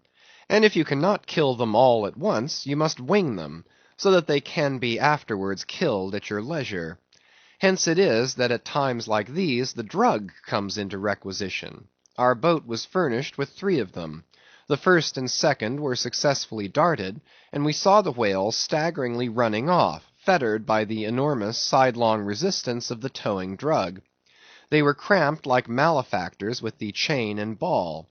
But upon flinging the third, in the act of tossing overboard the clumsy wooden block, it caught under one of the seats of the boat, and in an instant tore it out and carried it away, dropping the oarsman in the boat's bottom as the seat slid from under him. On both sides the sea came in at the wounded planks, but we stuffed 2 or 3 drawers and shirts in, and so stopped the leaks for the time. It had been next to impossible to dart these drugged harpoons, were it not that as we advanced into the herd, our whale's way greatly diminished.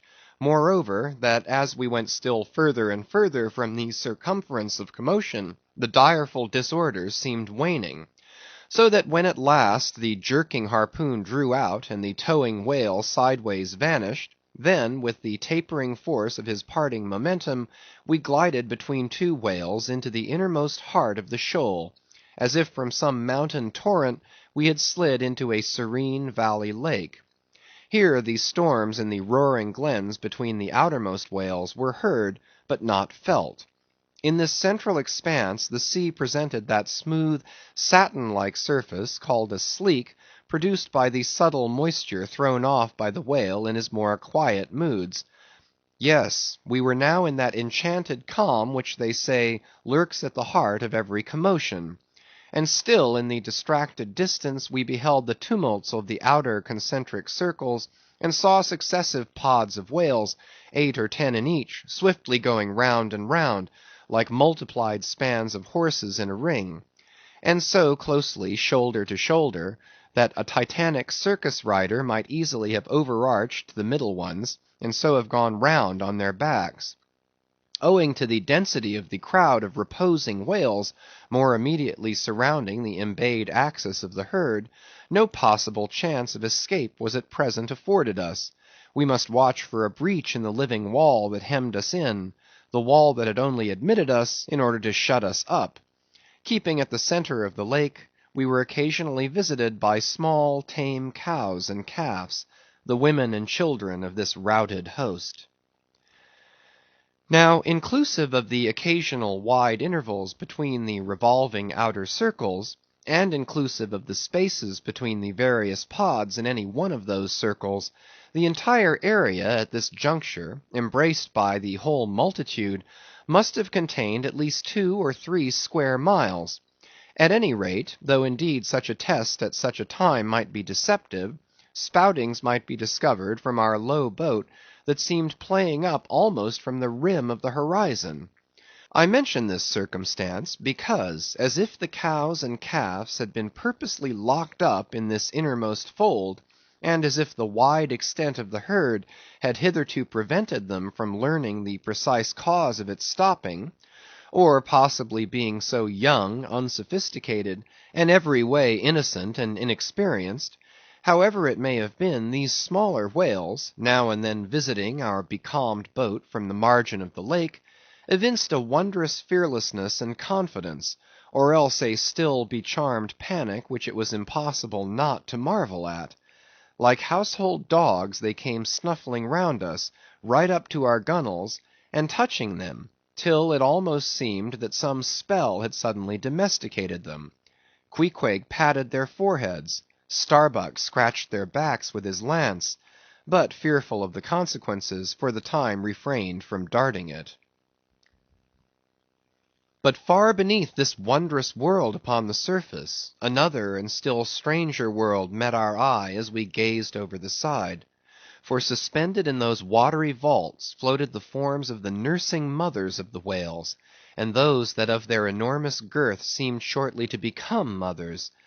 The lake, as I have hinted, was to a considerable depth exceedingly transparent, and as human infants, while suckling, will calmly and fixedly gaze away from the breast, as if leading two different lives at the time, and while yet drawing mortal nourishment, be still spiritually feasting upon some unearthly reminiscence, even so did the young of these whales seem looking up towards us, but not at us, as if we were but a bit of gulf weed in their new-born sight.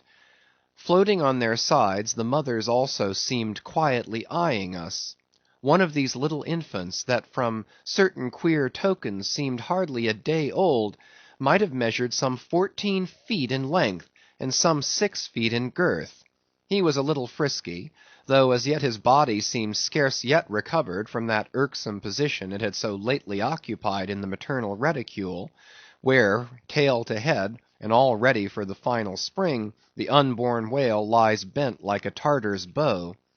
The delicate side fins and the palms of his flukes still freshly retained the pleated crumbled appearance of a baby's ears, newly arrived from foreign parts. "Line! Line!" cried Queequeg, looking over the gunwale. "Him fast! Him fast! Who line him? Who struck? Two whale, one big, one little." "What ails you, man?" cried Starbuck. "Lookee here," said Queequeg, pointing down. As when the stricken whale, that from the tub has reeled out hundreds of fathoms of rope, as after deep sounding he floats up again, and shows the slackened curling line buoyantly rising and spiraling towards the air, so now Starbuck saw long coils of the umbilical cord of Madam Leviathan, by which the young cub seems still tethered to its dam. Not seldom in the rapid vicissitudes of the chase, this natural line with the maternal end loose becomes entangled with the hempen one, so that the cub is thereby trapped. Some of the subtlest secrets of the sea seemed divulged to us in this enchanted pond. We saw young Leviathan amours in the deep. Footnote: the sperm whale, as with all other species of the Leviathan, but unlike most other fish, breeds indifferently at all seasons, after a gestation which may probably be set down at 9 months, producing but one at a time, though in some few known instances giving birth to an Esau and a Jacob; a contingency provided for in suckling by 2 teats, curiously situated, one on each side of the anus; but the breasts themselves extend upwards from that. When by chance these precious parts in a nursing whale are cut by the hunter's lance, the mother's pouring milk and blood rivalingly discolor the sea for rods. The milk is very sweet and rich; it has been tasted by man; it might do well with strawberries.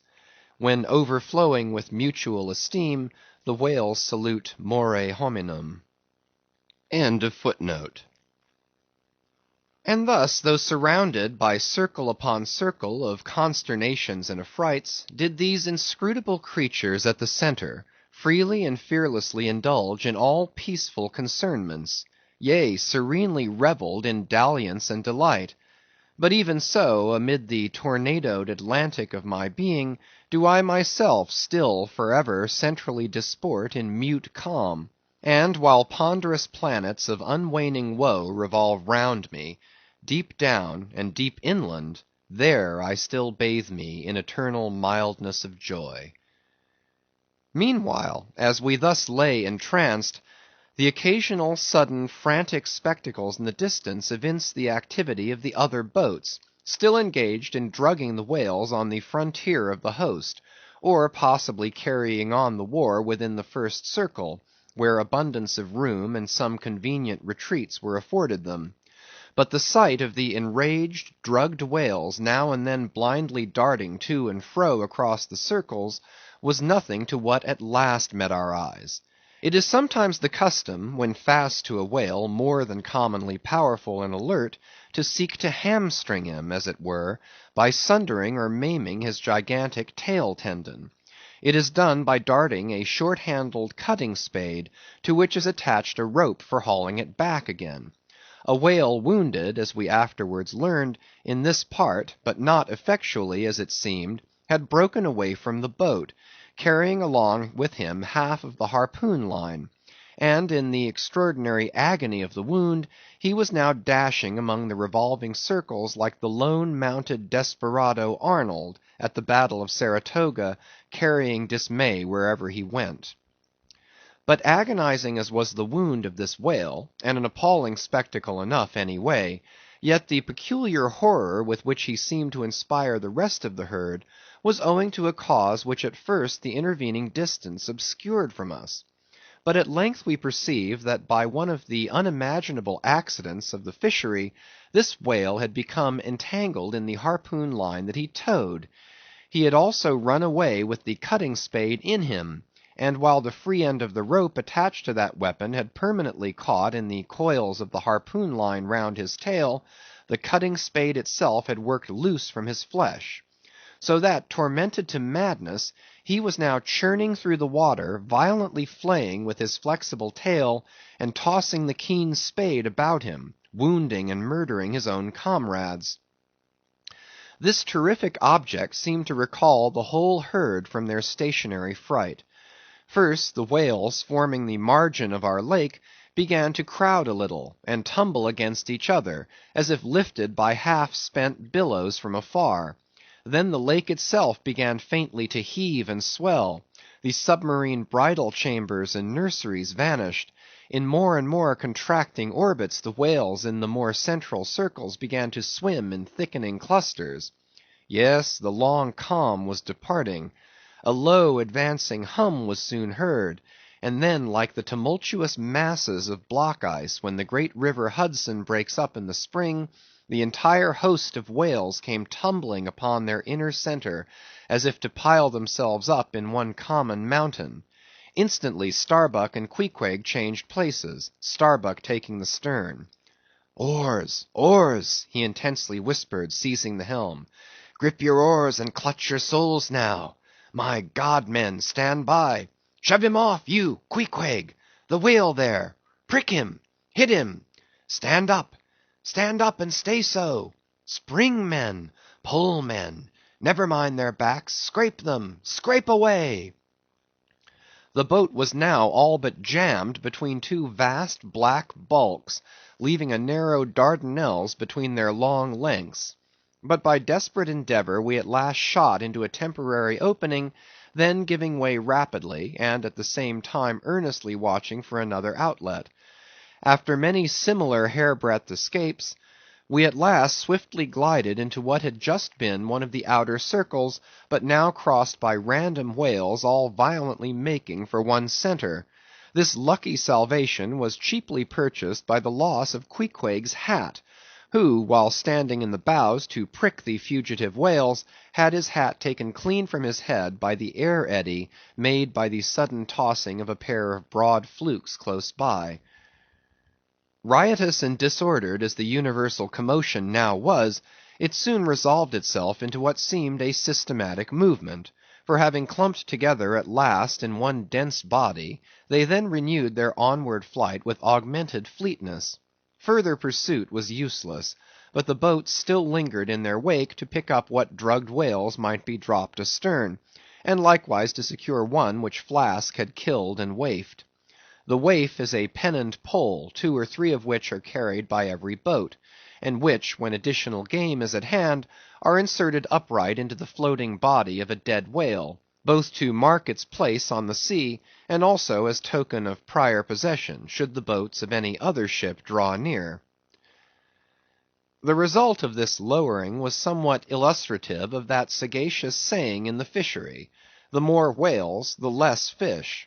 Of all the drugged whales only one was captured; the rest contrived to escape for the time, but only to be taken, as will hereafter be seen, by some other craft than the Pequod. Chapter 88. Schools and Schoolmasters. The previous chapter gave account of an immense body or herd of sperm whales, and there was also then given the probable cause inducing those vast aggregations. Now, though such great bodies are at times encountered, yet, as must have been seen, even at the present day, small detached bands are occasionally observed, embracing from 20 to 50 individuals each. Such bands are known as schools. They generally are of two sorts, those composed almost entirely of females, and those mustering none but young vigorous males, or bulls as they are familiarly designated. In cavalier attendance upon the school of females, you invariably see a male of full-grown magnitude, but not old, who, upon any alarm, evinces his gallantry by falling in the rear, and covering the flight of his ladies. In truth, this gentleman is a luxurious Ottoman, swimming about over the watery world, surroundingly accompanied by all the solaces and endearments of the harem. The contrast between this Ottoman and his concubines is striking, because while he is always of the largest leviathanic proportions, the ladies, even at full growth, are not more than 1/3 of the bulk of an average size male. They are comparatively delicate indeed, I dare say not to exceed half a dozen yards round the waist. Nevertheless, it cannot be denied that, upon the whole, they are hereditarily entitled to embonpoint. It is very curious to watch this harem and its lord in their indolent ramblings. Like fashionables, they are forever on the move in leisurely search of variety. You meet them on the line in time for the full flower of the equatorial feeding season, having just returned, perhaps, from spending the summer in the northern seas, and so cheating summer of all unpleasant weariness and warmth. By the time they have lounged up and down the promenade of the equator awhile, they start for the oriental waters in anticipation of the cool season there, and so evade the other excessive temperature of the year. When serenely advancing on one of these journeys, if any strange, suspicious sights are seen, my Lord Whale keeps a wary eye on his interesting family. Should any unwarrantably pert young leviathan coming that way presume to draw confidentially close to one of the ladies, with what prodigious fury the Bashaw assails him and chases him away. High times indeed, if unprincipled young rakes like him are to be permitted to invade the sanctity of domestic bliss. Though, do what the Bashaw will, he cannot keep the most notorious Lothario out of his bed. For, alas, all fish bed in common. As ashore, the ladies often cause the most terrible duels among their rival admirers, just so with the whales, who sometimes come to deadly battle, and all for love. They fence with their long lower jaws, sometimes locking them together, and so striving for the supremacy, like elks that warringly interweave their antlers. Not a few are captured having deep scars of these encounters, furrowed heads, broken teeth, scalloped fins, and in some instances wrenched and dislocated mouths.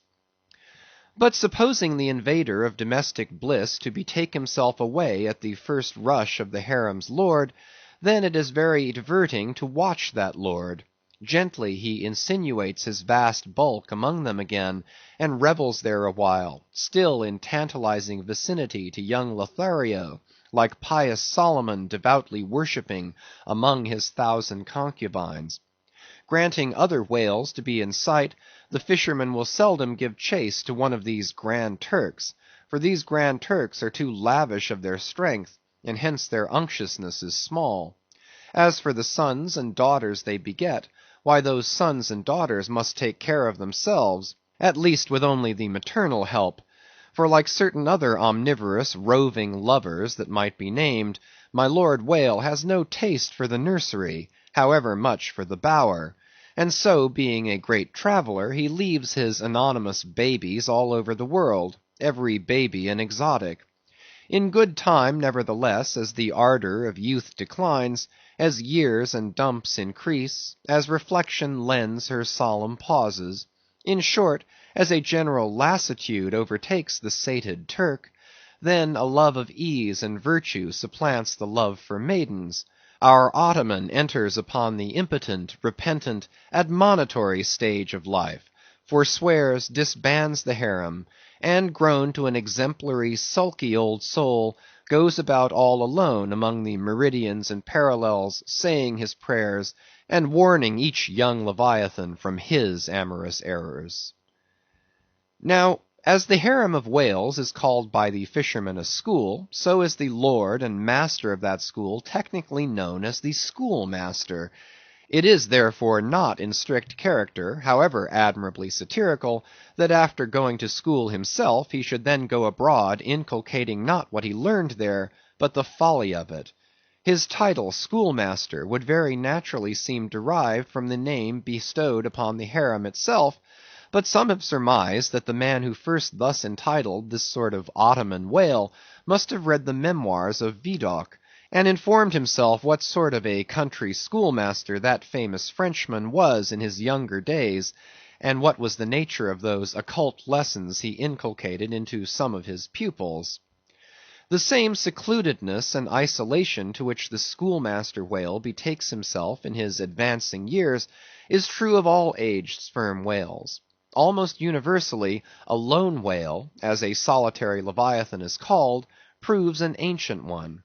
Like venerable moss-bearded Daniel Boone, he will have no one near him but Nature herself, and her he takes to wife in the wilderness of waters, and the best of wives she is, though she keeps so many moody secrets. The schools, composing none but young and vigorous males, previously mentioned, offer a strong contrast to the harem schools. For while those female whales are characteristically timid, the young males, or 40-barrel bulls, as they call them, are by far the most pugnacious of all leviathans, and proverbially the most dangerous to encounter, excepting those wondrous grey-headed, grizzled whales sometimes met, and these will fight you like grim fiends exasperated by a penal gout. The 40-barrel bull schools are larger than the harem schools. Like a mob of young collegians, they are full of fight, fun, and wickedness, tumbling round the world at such a reckless, rollicking rate, that no prudent underwriter would insure them any more than he would a riotous lad at Yale or Harvard. They soon relinquish this turbulence, though, and when about three-fourths grown, break up and separately go about in quest of settlements, that is, harems. Another point of difference between the male and female schools is still more characteristic of the sexes.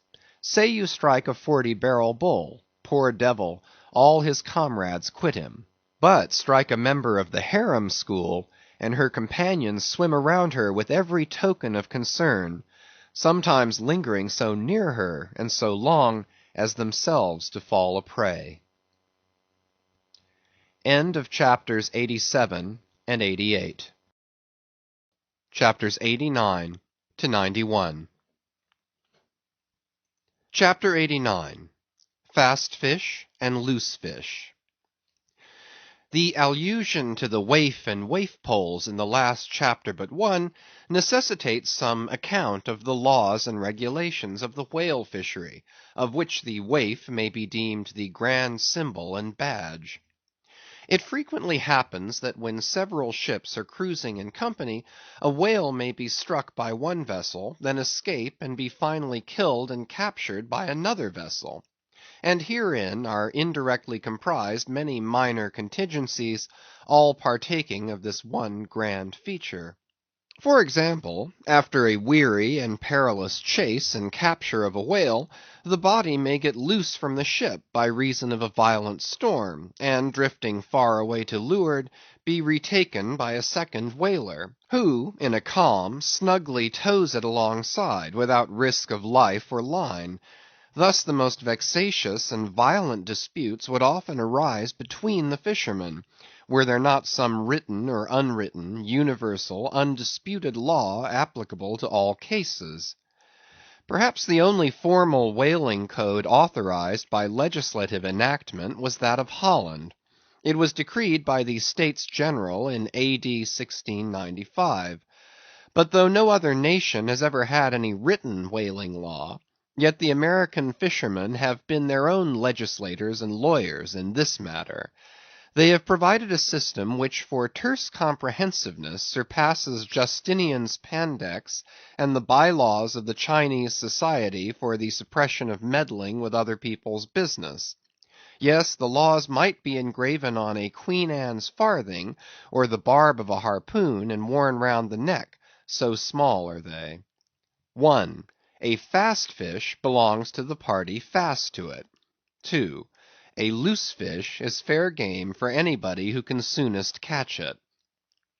But what plays the mischief with this masterly code is the admirable brevity of it, which necessitates a vast volume of commentaries to expound it. First, what is a fast fish? Alive or dead, a fish is technically fast when it is connected with an occupied ship or boat, by any medium at all controllable by the occupant or occupants. A mast, an oar, a 9-inch cable, a telegraph wire, or a strand of cobweb, it is all the same. Likewise, a fish is technically fast when it bears a waif, or any other recognized symbol of possession, so long as the party waifing it plainly evince their ability at any time to take it alongside, as well as their intention to do so. These are scientific commentaries, but the commentaries of the whalemen themselves sometimes consist in hard words and harder knocks, the Coke-upon Littleton of the fist. True, among the more upright and honorable whalemen, allowances are always made for particular cases, where it would be an outrageous moral injustice for one party to claim possession of a whale previously chased or killed by another party. But others are by no means so scrupulous. Some 50 years ago there was a curious case of a whale trover litigated in England, wherein the plaintiffs set forth that after a hard chase of a whale in the northern seas, and when indeed they, the plaintiffs, had succeeded in harpooning the fish, they were at last, through peril of their lives, obliged to forsake not only their lines but their boat itself. Ultimately the defendants, the crew of another ship, came up with the whale, struck, killed, seized, and finally appropriated it before the very eyes of the plaintiffs. And when those defendants were remonstrated with, their captain snapped his fingers in the plaintiffs' teeth, and assured them that by way of doxology to the deed he had done, he would now retain their line, harpoons, and boat, which had remained attached to the whale at the time of the seizure. Wherefore the plaintiffs now sued for the recovery of the value of their whale, line, harpoons, and boat. Mr. Erskine was counsel for the defendants, Lord Ellenborough was the judge. In the course of the defence, the witty Erskine went on to illustrate his position by alluding to a recent Crim. Con. case, wherein a gentleman, after in vain trying to bridle his wife's viciousness, had at last abandoned her upon the seas of life, but in the course of years, repenting of that step, he instituted an action to recover possession of her. Erskine was on the other side, and he then supported it by saying that though the gentleman had originally harpooned the lady, and had once had her fast, and only by reason of the great stress of her plunging viciousness had at last abandoned her, yet abandon her he did, so that she became a loose fish. And therefore, when a subsequent gentleman re-harpooned her, the lady then became that subsequent gentleman's property, along with whatever harpoon might have been found sticking in her. Now, in the present case, Erskine contended that the examples of the whale and the lady were reciprocally illustrative of each other. These pleadings and the counter-pleadings being duly heard, the very learned judge in set terms decided, to wit, that as for the boat he awarded it to the plaintiffs, because they had merely abandoned it to save their lives, but that with regard to the controverted whale, harpoons, and line, they belonged to the defendants; the whale because it was a loose fish at the time of the final capture, and the harpoons and line because when the fish made off with them, it, the fish, acquired a property in those articles, and hence anybody who afterwards took the fish had a right to them. Now the defendants afterwards took the fish, ergo the aforesaid articles were theirs. A common man, looking at this decision of the very learned judge, might possibly object to it.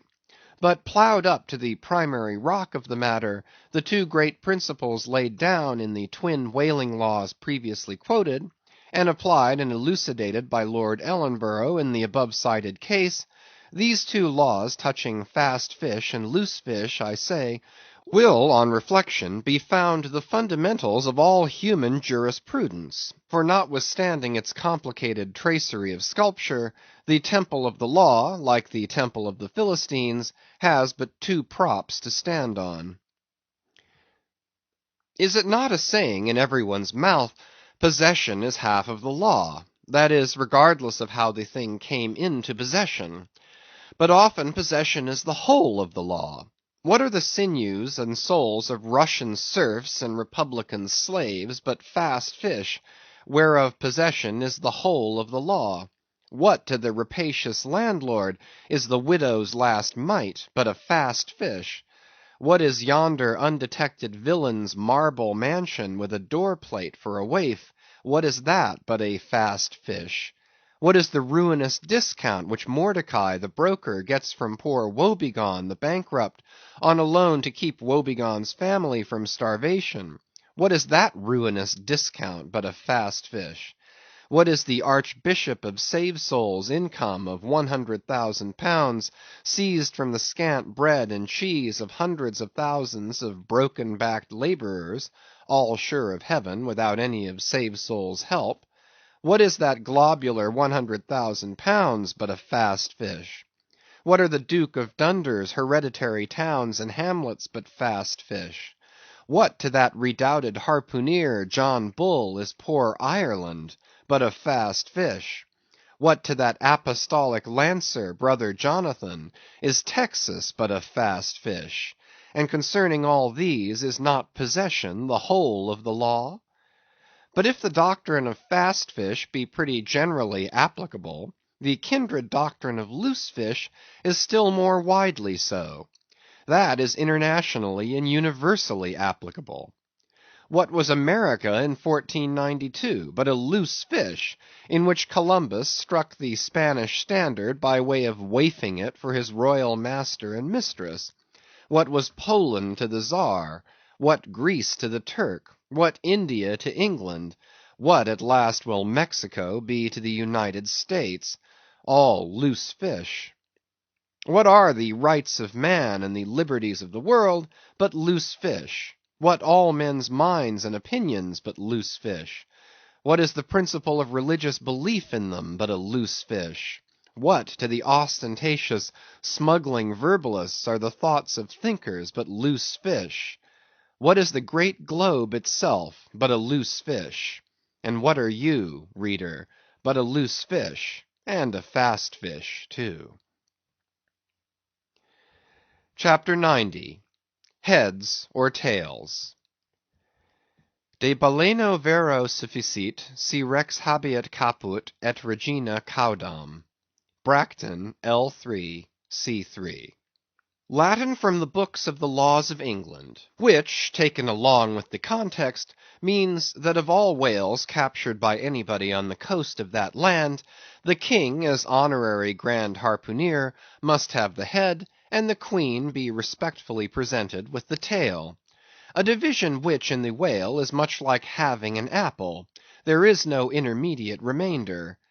Now, as this law, under a modified form, is to this day in force in England, and as it offers in various respects a strange anomaly touching the general law of fast and loosed fish, it is here treated of in a separate chapter, on the same courteous principle that prompts the English railways to be at the expense of a separate car, specially reserved for the accommodation of royalty.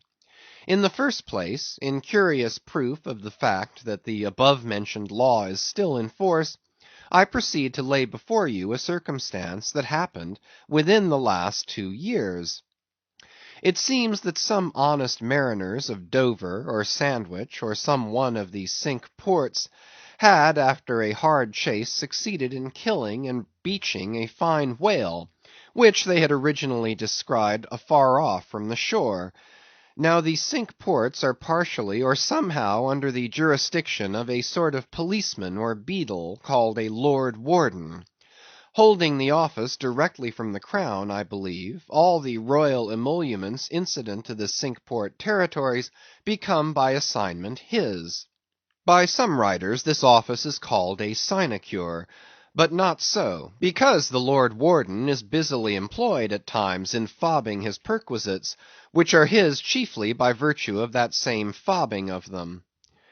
Now, when these poor sunburnt mariners, barefooted and with their trousers rolled high up on their eely legs, had wearily hauled their fat fish high and dry, promising themselves a good 150 pounds from the precious oil and bone, and in fantasy sipping rare tea with their wives and good ale with their cronies, upon the strength of their respective shares, up steps a very learned and most Christian and charitable gentleman with a copy of Blackstone under his arm, and laying it upon the whale's head, he says, "Hands off! This fish, my masters, is a fast fish.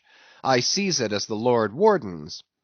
Upon this the poor mariners, in their respectful consternation, so truly English, not knowing what to say, fall to vigorously scratching their heads all round, meanwhile ruefully glancing from the whale to the stranger; but that did nowise mend the matter, or at all soften the hard heart of the learned gentleman with the copy of Blackstone. At length one of them, after long scratching about for his ideas, made bold to speak. "Please, sir, who is the Lord Warden?" "The Duke." "But the Duke had nothing to do with taking this fish." "It is his." "We have been at great trouble and peril and some expense, and is all that to go to the Duke's benefit, and we get nothing at all for our pains but our blisters?" "It is his." "Is the Duke so very poor as to be forced to this desperate mode of getting a livelihood?" "It is his." "I thought to relieve my old bedridden mother by part of my share of this whale." "It is his." "Won't the Duke be content with a quarter or a half?" "It is his." In a word, the whale was seized and sold, and his Grace the Duke of Wellington received the money. Thinking that viewed in some particular lights this case might by a bare possibility in some small degree be deemed, under the circumstances, a rather hard one, an honest clergyman of the town respectfully addressed a note to his Grace, begging him to take the case of those unfortunate mariners into full consideration; to which my Lord Duke in substance replied (both letters were published) that he had already done so, and received the money, and would be obliged to the reverend gentleman if for the future he, the reverend gentleman, would decline meddling with other people's business. Is this the still militant old man, standing at the corners of the three kingdoms, on all hands coercing alms of beggars? It will readily be seen that in this case the alleged right of the Duke to the whale was a delegated one from the sovereign. We must needs inquire then on what principle the sovereign is originally invested with that right. The law itself has already been set forth, but Plowden gives us the reason for it. Says Plowden, the whale so caught belongs to the king and queen, "because of its superior excellence," and by the soundest commentators this has ever been held a cogent argument in such matters. But why should the king have the head and the queen the tail? A reason for that, ye lawyers. In his treatise on Queen Gold, or Queen Pin Money, an old King's Bench author, one William Prynne, thus discourseth. "Ye tail is ye queen's, that ye queen's wardrobe may be supplied with ye whalebone." Now this was written at a time when the black limber bone of the Greenland or right whale was largely used in ladies' bodices; but this same bone is not in the tail, it is in the head, which is a sad mistake for a sagacious lawyer like Prynne. But is the queen a mermaid to be presented with a tail? An allegorical meaning may lurk here. There are two royal fish so styled by the English law writers, the whale and the sturgeon, both royal property under certain limitations, and nominally supplying the 10th branch of the crown's ordinary revenue. I know not that any other author has hinted of the matter, but by inference it seems to me that the sturgeon must be divided in the same way as the whale, the king receiving the highly dense and elastic head peculiar to that fish, which symbolically regarded may possibly be humorously grounded upon some presumed congeniality. And thus there seems a reason in all things, even in law. Chapter 91. The Pequod Meets the Rosebud. "In vain it was to rake for ambergris in the paunch of this Leviathan, insufferable fetter denying not inquiry." Sir T. Brown, V.E. It was a week or two after the last whaling scene recounted, and when we were slowly sailing over a sleepy, vapory, midday sea, that the many noses on the Pequod's deck proved more vigilant discoverers than the three pairs of eyes aloft. A peculiar and not very pleasant smell was smelt in the sea. "I will bet something now," said Stubb, "that somewhere hereabouts are some of those drugged whales we tickled the other day. I thought they would keel up before long." Presently the vapors in advance slid aside, and there in the distance lay a ship, whose furled sails betokened that some sort of whale must be alongside. As we glided nearer, the stranger showed French colors from his peak, and by the eddying cloud of vulture sea fowl that circled, and hovered, and swooped around him, it was plain that the whale alongside must be what the fishermen call a blasted whale; that is, a whale that has died unmolested on the sea, and so floated an unappropriated corpse. It may well be conceived what an unsavory odor such a mass must exhale, worse than an Assyrian city in the plague, when the living are incompetent to bury the departed. So intolerable indeed is it regarded by some, that no cupidity could persuade them to moor alongside of it. Yet are there those who will still do it, notwithstanding the fact that the oil obtained from such subjects is of a very inferior quality, and by no means of the nature of attar of rose. Coming still nearer with the expiring breeze, we saw that the Frenchman had a second whale alongside, and this second whale seemed even more of a nosegay than the first. In truth, it turned out to be one of those problematical whales that seem to dry up and die with a sort of prodigious dyspepsia or indigestion, leaving their defunct bodies almost entirely bankrupt of anything like oil. Nevertheless, in its proper place, we shall see that no knowing fisherman will ever turn up his nose at such a whale as this, however much he may shun blasted whales in general. The Pequod had now swept so nigh to the stranger, that Stubb vowed he recognized his cutting spade pole entangled in the lines that were knotted round the tail of one of these whales. "There's a pretty fellow now," he banteringly laughed, standing in the ship's bows. "There's a jackal for thee. I well know that these crappos of Frenchmen are but poor devils in the fishery, sometimes lowering their boats for breakers, mistaking them for sperm whale spouts. Yes, and sometimes sailing from their ports with their hold full of boxes of tallow candles, and cases of snuffers, foreseeing that all the oil they will get won't be enough to dip the captain's wick into. Aye, we all know these things. But look ye, here's a crapo that is content with our leavings; the drugged whale there, I mean. Aye, and is content too with scraping the dry bones of that other precious fish he has there. Poor devil! I say, pass round a hat, some one, and let's make him a present of a little oil for dear charity's sake. For what oil he will get from that drugged whale there, wouldn't be fit to burn in a jail; no, not in a condemned cell. And as for the other whale, why, I'll agree to get more oil by chopping up and trying out these three masts of ours than he'll get from that bundle of bones. Though now that I think of it, it may contain something worth a good deal more than oil. Yes, ambergris. I wonder now if our old man has thought of that. It's worth trying. Yes, I'm for it. and so saying he started for the quarter-deck. By this time the faint air had become a complete calm, so that whether or no, the Pequod was now fairly entrapped in the smell, with no hope of escaping except by its breezing up again. Issuing from the cabin, Stubb now called his boat's crew, and pulled off for the stranger. Drawing across her bow, he perceived that, in accordance with the fanciful French taste, the upper part of her stem-piece was carved in the likeness of a huge drooping stalk, was painted green, and for thorns had copper spikes projecting from it here and there, the whole terminating in a symmetrical folded bulb of a bright red colour.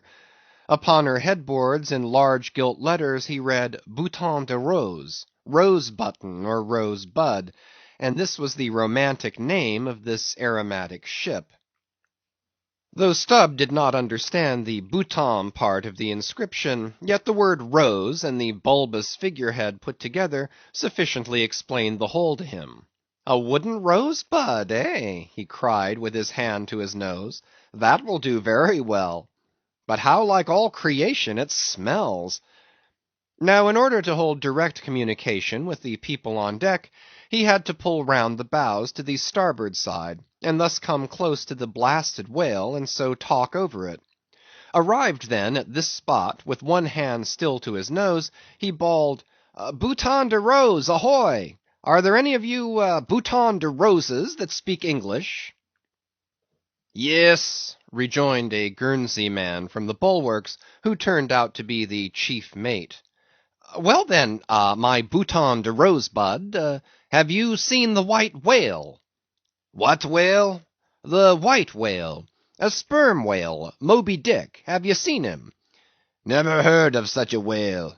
Cachalot blanche? White whale? No. Very good then. Good-bye now, and I'll call again in a minute.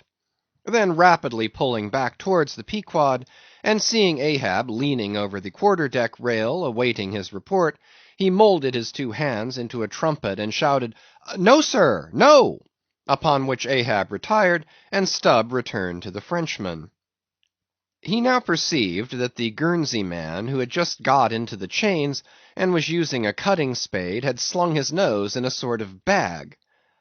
What's the matter with your nose there? Said Stubb. Broke it?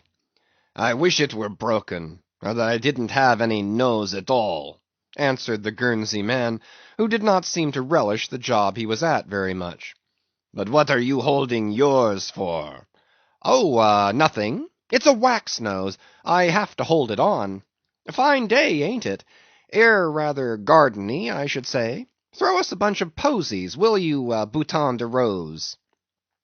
What in the devil's name do you want here? Roared the Guernseyman, flying into a sudden passion. Oh, keep cool. Cool, yes, that's the word. Why don't you pack those whales in ice while you're working at 'em? But joking aside, though, do you know, Rosebud, that it's all nonsense trying to get any oil out of such whales? As for that dried-up one, there, he hasn't a gill in his whole carcass. I know that well enough. But d'ye see, the captain here won't believe it. This is his first voyage. He was a cologne manufacturer before. But come aboard, and mayhap he'll believe you if he won't me, and so I'll get out of this dirty scrape.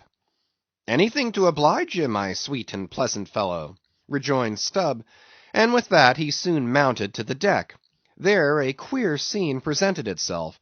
The sailors, in tasselled caps of red worsted, were getting the heavy tackles in readiness for the whales, but they worked rather slow and talked very fast, and seemed in anything but a good humour.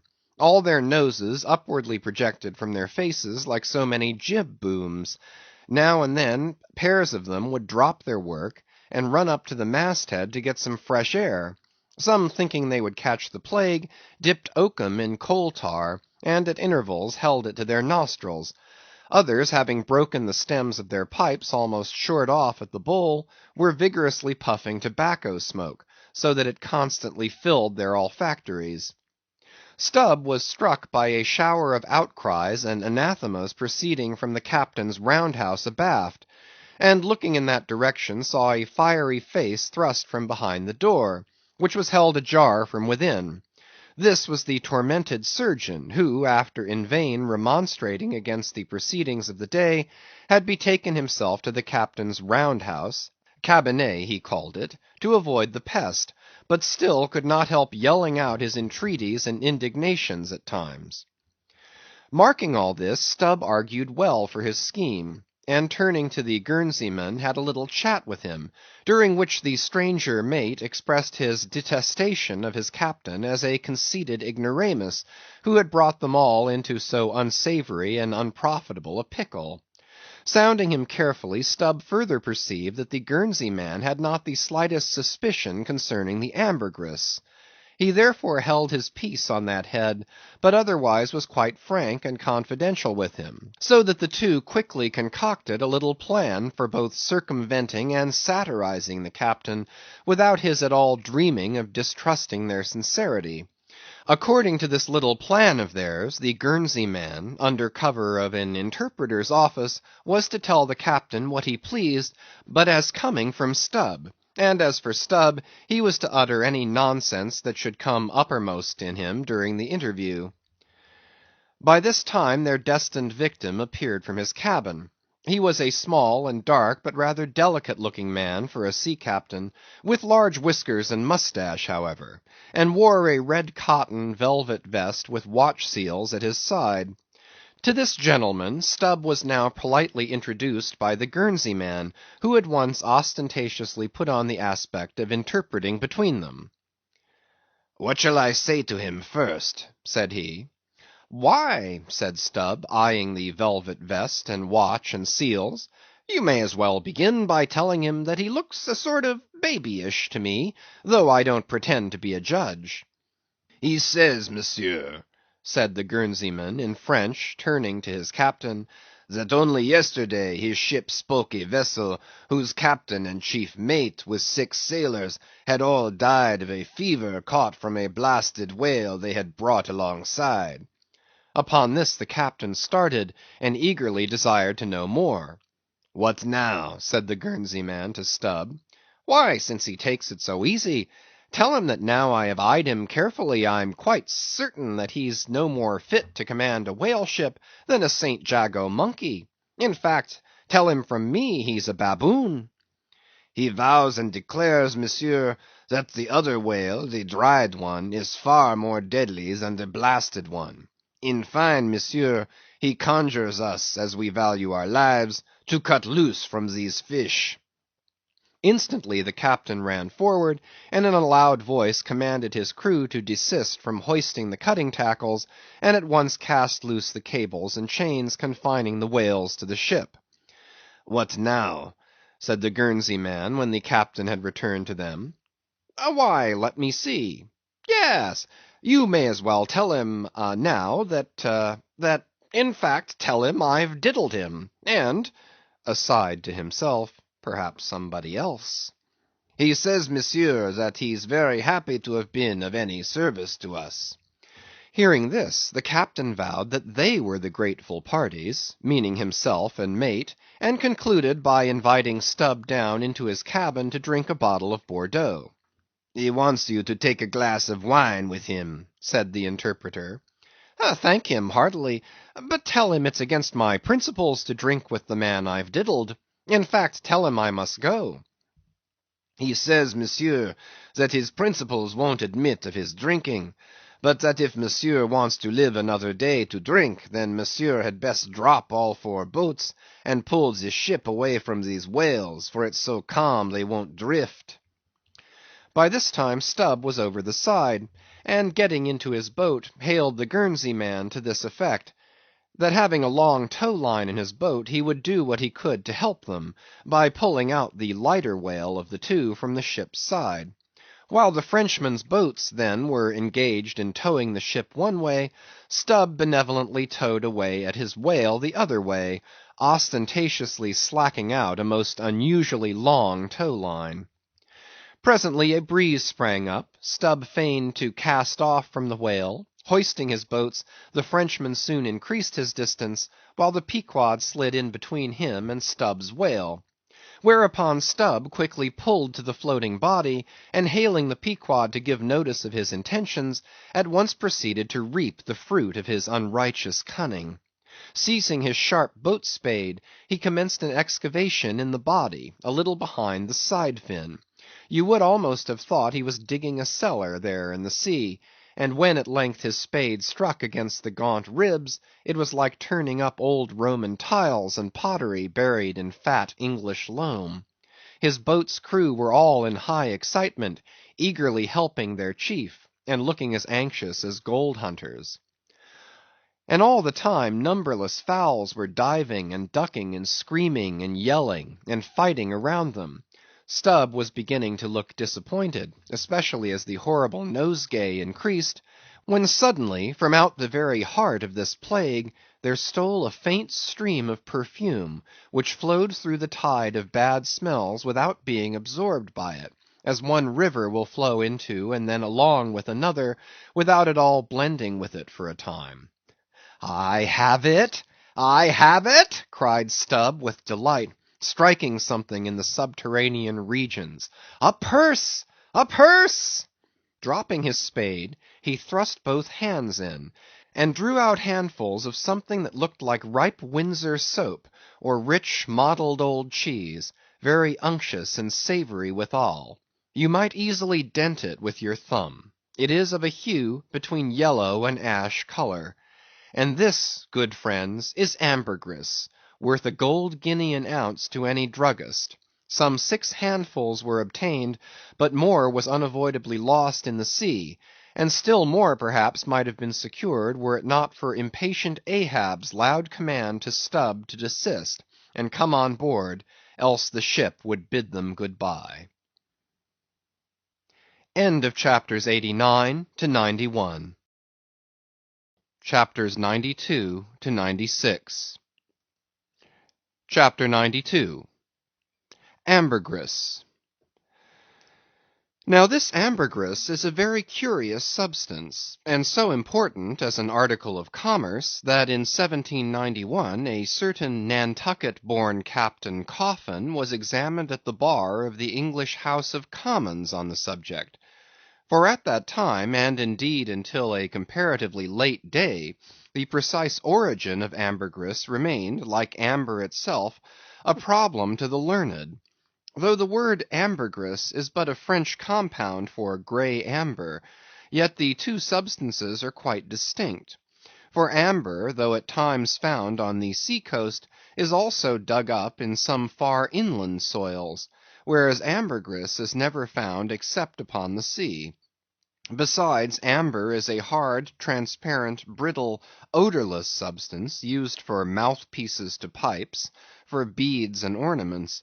But ambergris is soft, waxy, and so highly fragrant and spicy that it is largely used in perfumery, in pastilles, precious candles, hair powders, and pomatum. The Turks use it in cooking, and also carry it to Mecca for the same purpose that frankincense is carried to St. Peter's in Rome. Some wine merchants drop a few grains into claret to flavor it. Who would think then that such fine ladies and gentlemen should regale themselves with an essence found in the inglorious bowels of a sick whale? Yet so it is. By some, ambergris is supposed to be the cause, and by others the effect, of the dyspepsia in the whale. How to cure such a dyspepsia it were hard to say, unless by administering 3 or 4 boat-loads of Brandreth pills, and then running out of harm's way, as laborers do in blasting rocks. I have forgotten to say that there were found in this ambergris certain hard, round, bony plates, which at first Stubb thought might be sailors' trousers buttons, but afterwards it turned out that they were nothing more than pieces of small squid bones embalmed in that manner. Now, that the incorruption of this most fragrant ambergris should be found in the heart of such decay, is this nothing? Bethink thee of that saying of St. Paul in Corinthians about corruption and incorruption, how that we are sown in dishonor but raised in glory; and likewise call to mind that saying of Paracelsus about what it is that maketh the best musk. Also forget not the strange fact that of all things of ill savor, cologne water in its rudimental manufacturing stages is the worst. I should like to conclude the chapter with the above appeal, but cannot, owing to my anxiety to repel a charge often made against whalemen, and which, in the estimation of some already biased minds, might be considered as indirectly substantiated by what has been said of the Frenchman's 2 whales.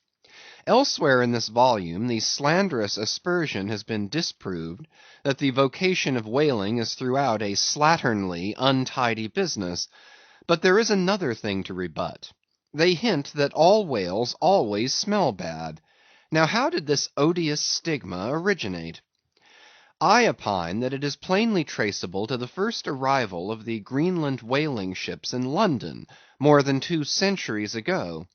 Because those whalemen did not then, and do not now, try out their oil at sea as the southern ships have always done, but cutting up the fresh blubber into small bits, thrust it through the bungholes of large casks, and carry it home in that manner, the shortness of the season in those icy seas, and the sudden and violent storms to which they are exposed, forbidding any other course. The consequence is, that upon breaking into the hold, and unloading one of these whale cemeteries in the Greenland dock, a savor is given forth somewhat similar to that arising from excavating an old city graveyard for the foundations of a lying-in hospital.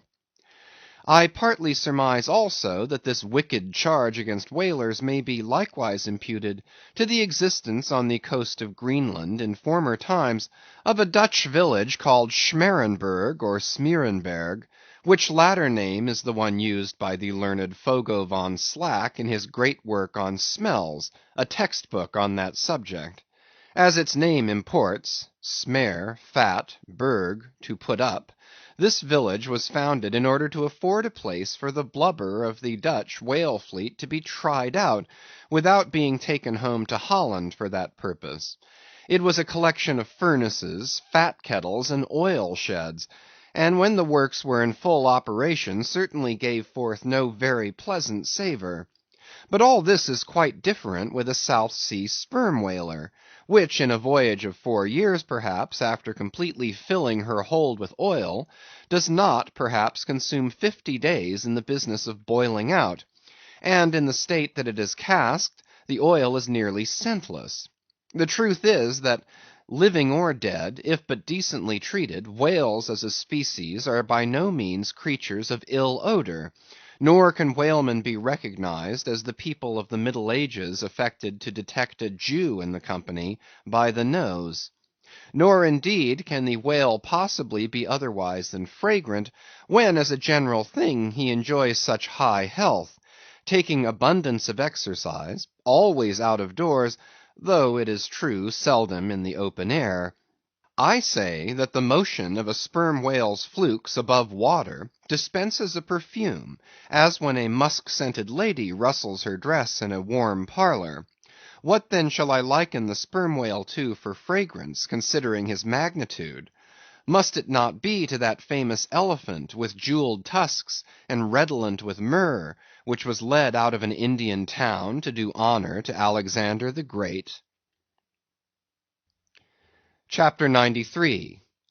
The Castaway. It was but some few days after encountering the Frenchman that a most significant event befell the most insignificant of the Pequod's crew, an event most lamentable, and which ended in providing the sometimes madly merry and predestinated craft with a living and ever accompanying prophecy of whatever shattered sequel might prove her own.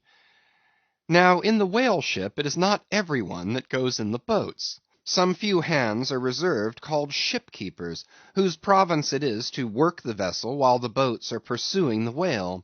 As a general thing, these ship-keepers are as hardy fellows as the men comprising the boat's crew.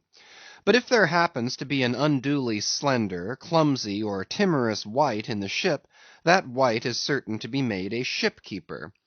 It was so in the Pequod with the little negro Pippin by nickname, Pip by abbreviation. Poor Pip! You have heard of him before. You must remember his tambourine on that dramatic midnight, so gloomy jolly. In outer aspect, Pip and Dough Boy made a match, like a black pony and a white one, of equal developments though of dissimilar colour, driven in one eccentric span. But while hapless Dough Boy was by nature dull and torpid in his intellects, Pip, though over tender-hearted, was at bottom very bright, with that pleasant, genial, jolly brightness peculiar to his tribe, a tribe which ever enjoy all holidays and festivities with finer, freer relish than any other race. For blacks the year's calendar should show naught but 365 Fourth of Julys and New Year's days. Nor smile so, while I write that this little black was brilliant, for even blackness has its brilliancy. Behold yon lustrous ebony, panelled in kings' cabinets. But Pip loved life and all life's peaceable securities, so that the panic-striking business in which he had somehow unaccountably become entrapped, had most sadly blurred his brightness; though, as ere long will be seen, what was thus temporarily subdued in him, in the end was destined to be luridly illuminated by strange wild fires, that fictitiously showed him off to 10 times the natural lustre with which in his native Tolland County in Connecticut he had once enlivened many a fiddler's frolic on the green, and at melodious eventide with his gay ha ha had turned the round horizon into one star-belled tambourine. So, though in the clear air of day, suspended against a blue-veined neck, the pure-watered diamond drop will healthful glow, yet when the cunning jeweller would show you the diamond in its most impressive lustre, he lays it against a gloomy ground, and then lights it up, not by the sun, but by some unnatural gases. Then come out those fiery effulgences, infernally superb. Then the evil blazing diamond, once the divinest symbol of the crystal skies, looks like some crown jewel stolen from the king of hell. But let us to the story. It came to pass that in the ambergris affair, Stubb's after oarsman chanced so to sprain his hand as for a time to become quite maimed, and temporarily Pip was put in his place. The first time Stubb lowered with him, Pip evinced much nervousness, but happily for that time escaped close contact with the whale, and therefore came off not altogether discreditably, though Stubb, observing him, took care afterwards to exhort him to cherish his courageousness to the utmost, for he might often find it needful.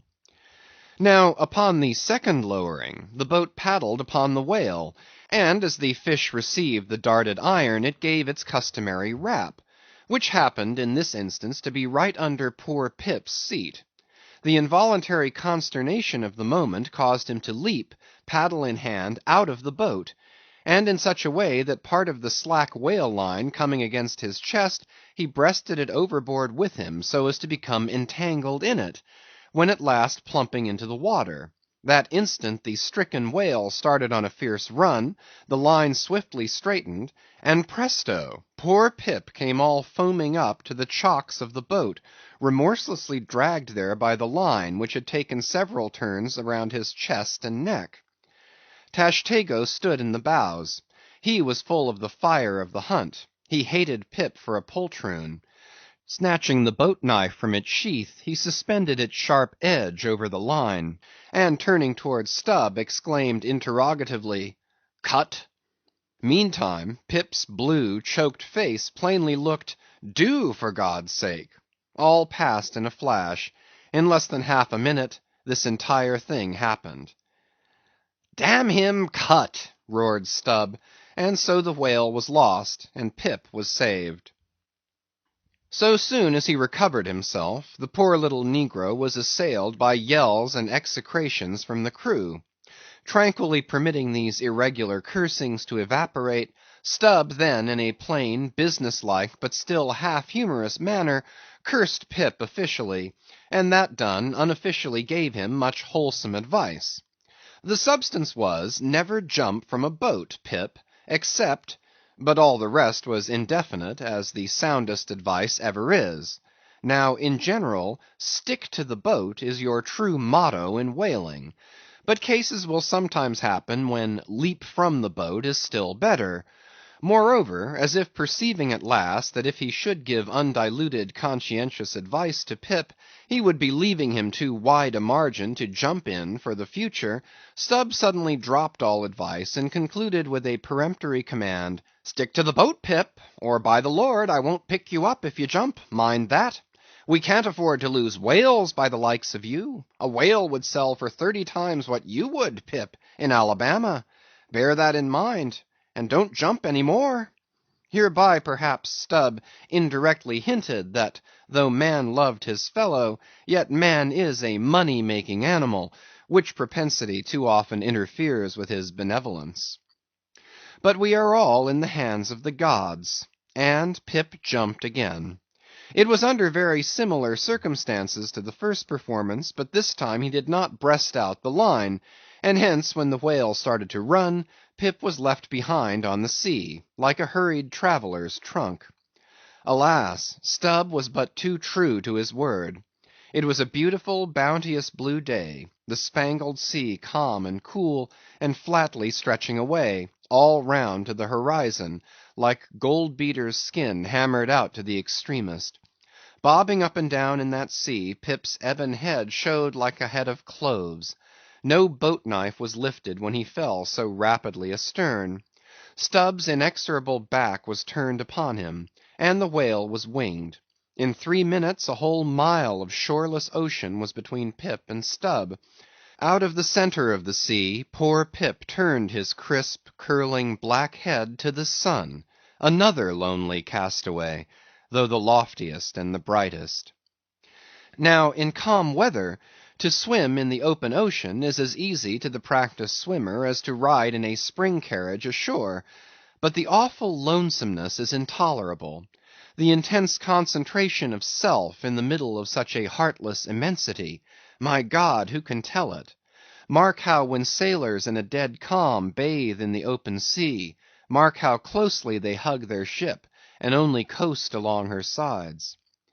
But had Stubb really abandoned the poor little negro to his fate?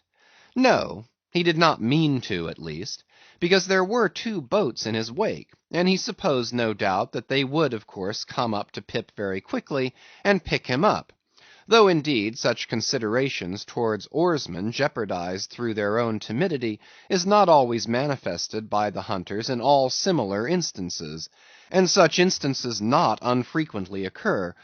Almost invariably in the fishery, a coward, so called, is marked with the same ruthless detestation peculiar to military navies and armies. But it so happened that those boats, without seeing Pip, suddenly spying whales close to them on one side, turned and gave chase; and Stubb's boat was now so far away, and he and all his crew so intent upon the fish, that Pip's ringed horizon began to expand around him miserably.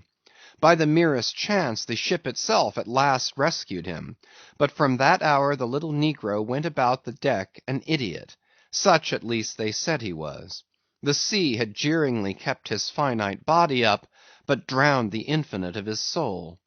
Not drowned entirely though; rather carried down alive to wondrous depths, where strange shapes of the unwarped primal world glided to and fro before his passive eyes; and the miser Merman, Wisdom, revealed his hoarded heaps; and among the joyous, heartless, ever juvenile eternities, Pip saw the multitudinous, God omnipresent, coral insects that out of the firmament of waters heaved the colossal orbs.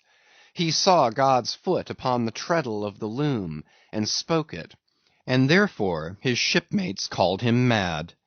So man's insanity is heaven's sense; and wandering from all mortal reason, man comes at last to that celestial thought, which to reason is absurd and frantic; and weal or woe feels then uncompromised, indifferent as his God. For the rest, blame not Stubb too hardly.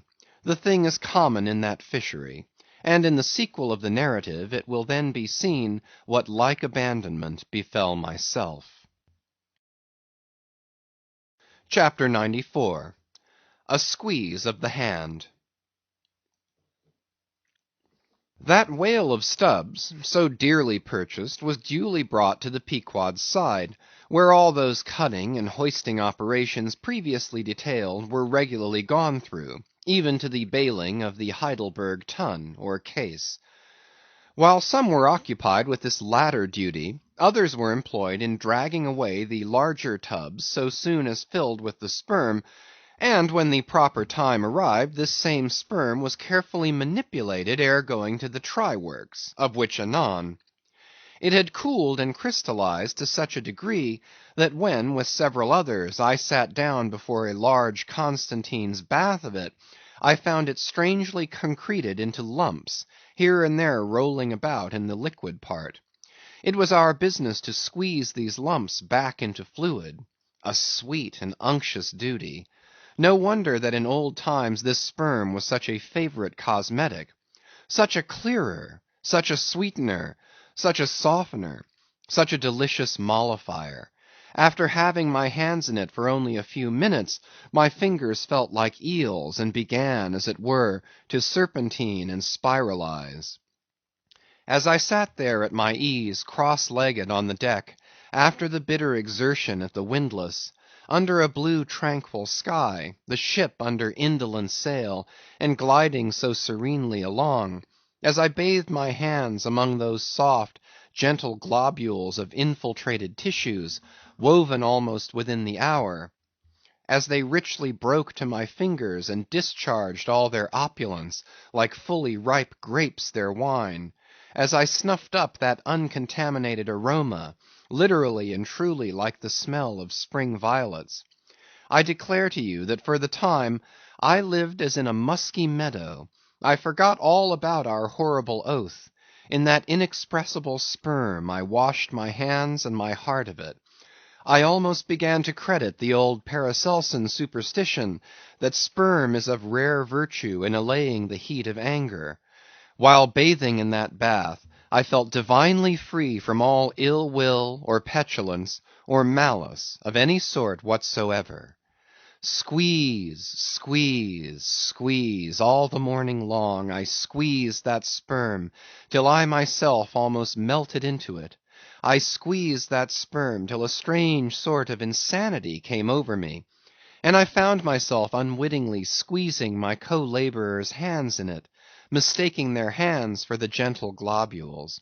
Such an abounding, affectionate, friendly, loving feeling did this avocation beget, that at last I was continually squeezing their hands, and looking up into their eyes sentimentally, as much as to say, oh, my dear fellow beings, why should we longer cherish any social acerbities, or know the slightest ill humor or envy? Come, let us squeeze hands all round; nay, let us all squeeze ourselves into each other. Let us squeeze ourselves universally into the very milk and sperm of kindness. Would that I could keep squeezing that sperm for ever. For now, since by many prolonged, repeated experiences, I have perceived that in all cases man must eventually lower, or at least shift his conceit of attainable felicity, not placing it anywhere in the intellect or the fancy, but in the wife, the heart, the bed, the table, the saddle, the fireside, the country. Now that I have perceived all this, I am ready to squeeze case eternally. In thoughts of the visions of the night, I saw long rows of angels in paradise, each with his hands in a jar of spermaceti. Now, while discoursing on sperm, it behooves to speak of other things akin to it, in the business of preparing the sperm whale for the try works. First comes white horse, so called, which is obtained from the tapering part of the fish, and also from the thicker portions of his flukes. It is tough with congealed tendons, a wad of muscle, but still contains some oil. After being severed from the whale, the white horse is first cut into portable oblongs, ere going to the mincer. They look much like blocks of Berkshire marble. Plum pudding is the term bestowed upon certain fragmentary parts of the whale's flesh, here and there adhering to the blanket of blubber, and often participating to a considerable degree in its unctuousness. It is a most refreshing, convivial, beautiful object to behold. As its name imports, it is of an exceedingly rich mottled tint, with a bestreaked snowy and golden ground, dotted with spots of the deepest crimson and purple. It is plums of rubies in pictures of citron. Spite of reason, it is hard to keep yourself from eating it. I confess that once I stole behind the foremast to try it. It tasted something as I should conceive a royal cutlet from the thigh of Louis le Gros might have tasted, supposing him to have been killed the first day after the venison season, and that particular venison season contemporary with an unusually fine vintage of the vineyards of Champagne. There is another substance, and a very singular one, which turns up in the course of this business, but which I feel it to be very puzzling adequately to describe. It is called slobgollion, an appellation original with the whalemen, and even so is the nature of the substance. It is an ineffably oozy, stringy affair, most frequently found in the tubs of sperm, after a prolonged squeezing and subsequent decanting. I hold it to be the wondrously thin, ruptured membranes of the case, coalescing. Glurry, so called, is a term properly belonging to right whalemen, but sometimes incidentally used by the sperm fishermen. It designates the dark, glutinous substance which is scraped off the back of the Greenland or right whale, and much of which covers the decks of those inferior souls who hunt that ignoble leviathan. Nippers. Strictly this word is not indigenous to the whale's vocabulary, but as applied by whalemen it becomes so. A whaleman's nipper is the short firm strip of tendinous stuff cut from the tapering part of the leviathan's tail.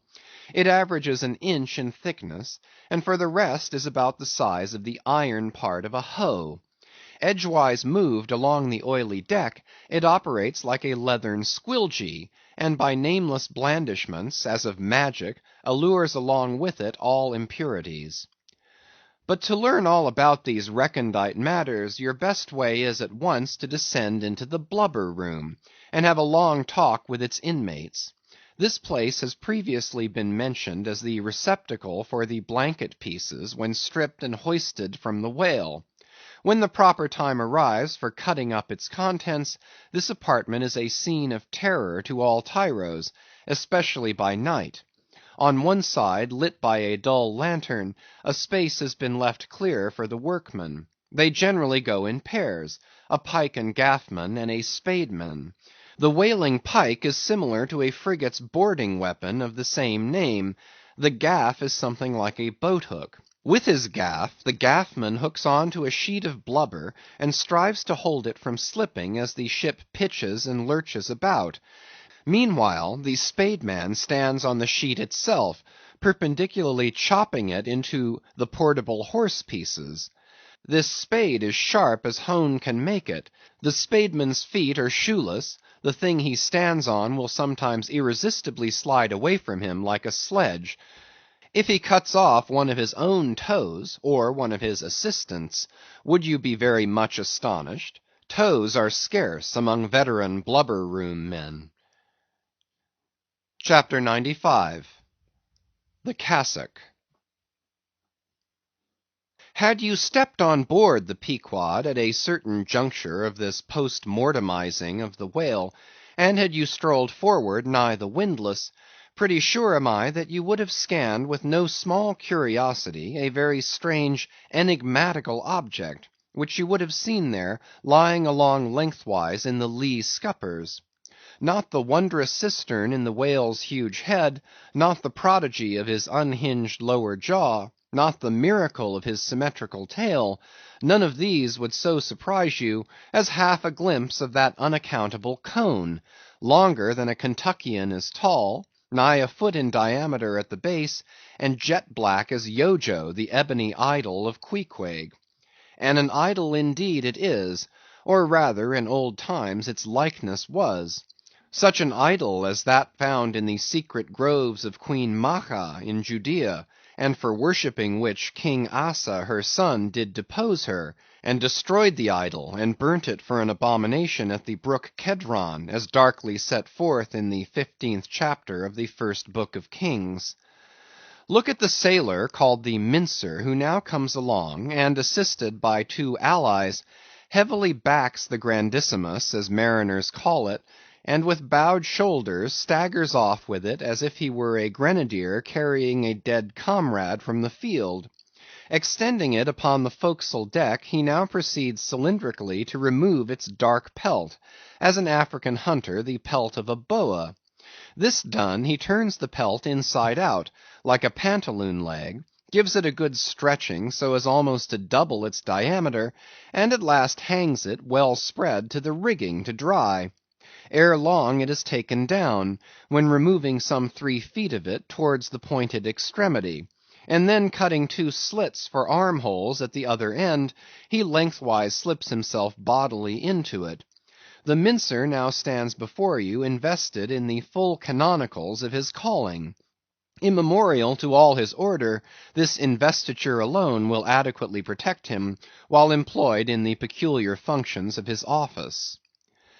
That office consists in mincing the horse pieces of blubber for the pots, an operation which is conducted at a curious wooden horse, planted endwise against the bulwarks, and with a capacious tub beneath it, into which the minced pieces drop, fast as the sheets from a rapt orator's desk.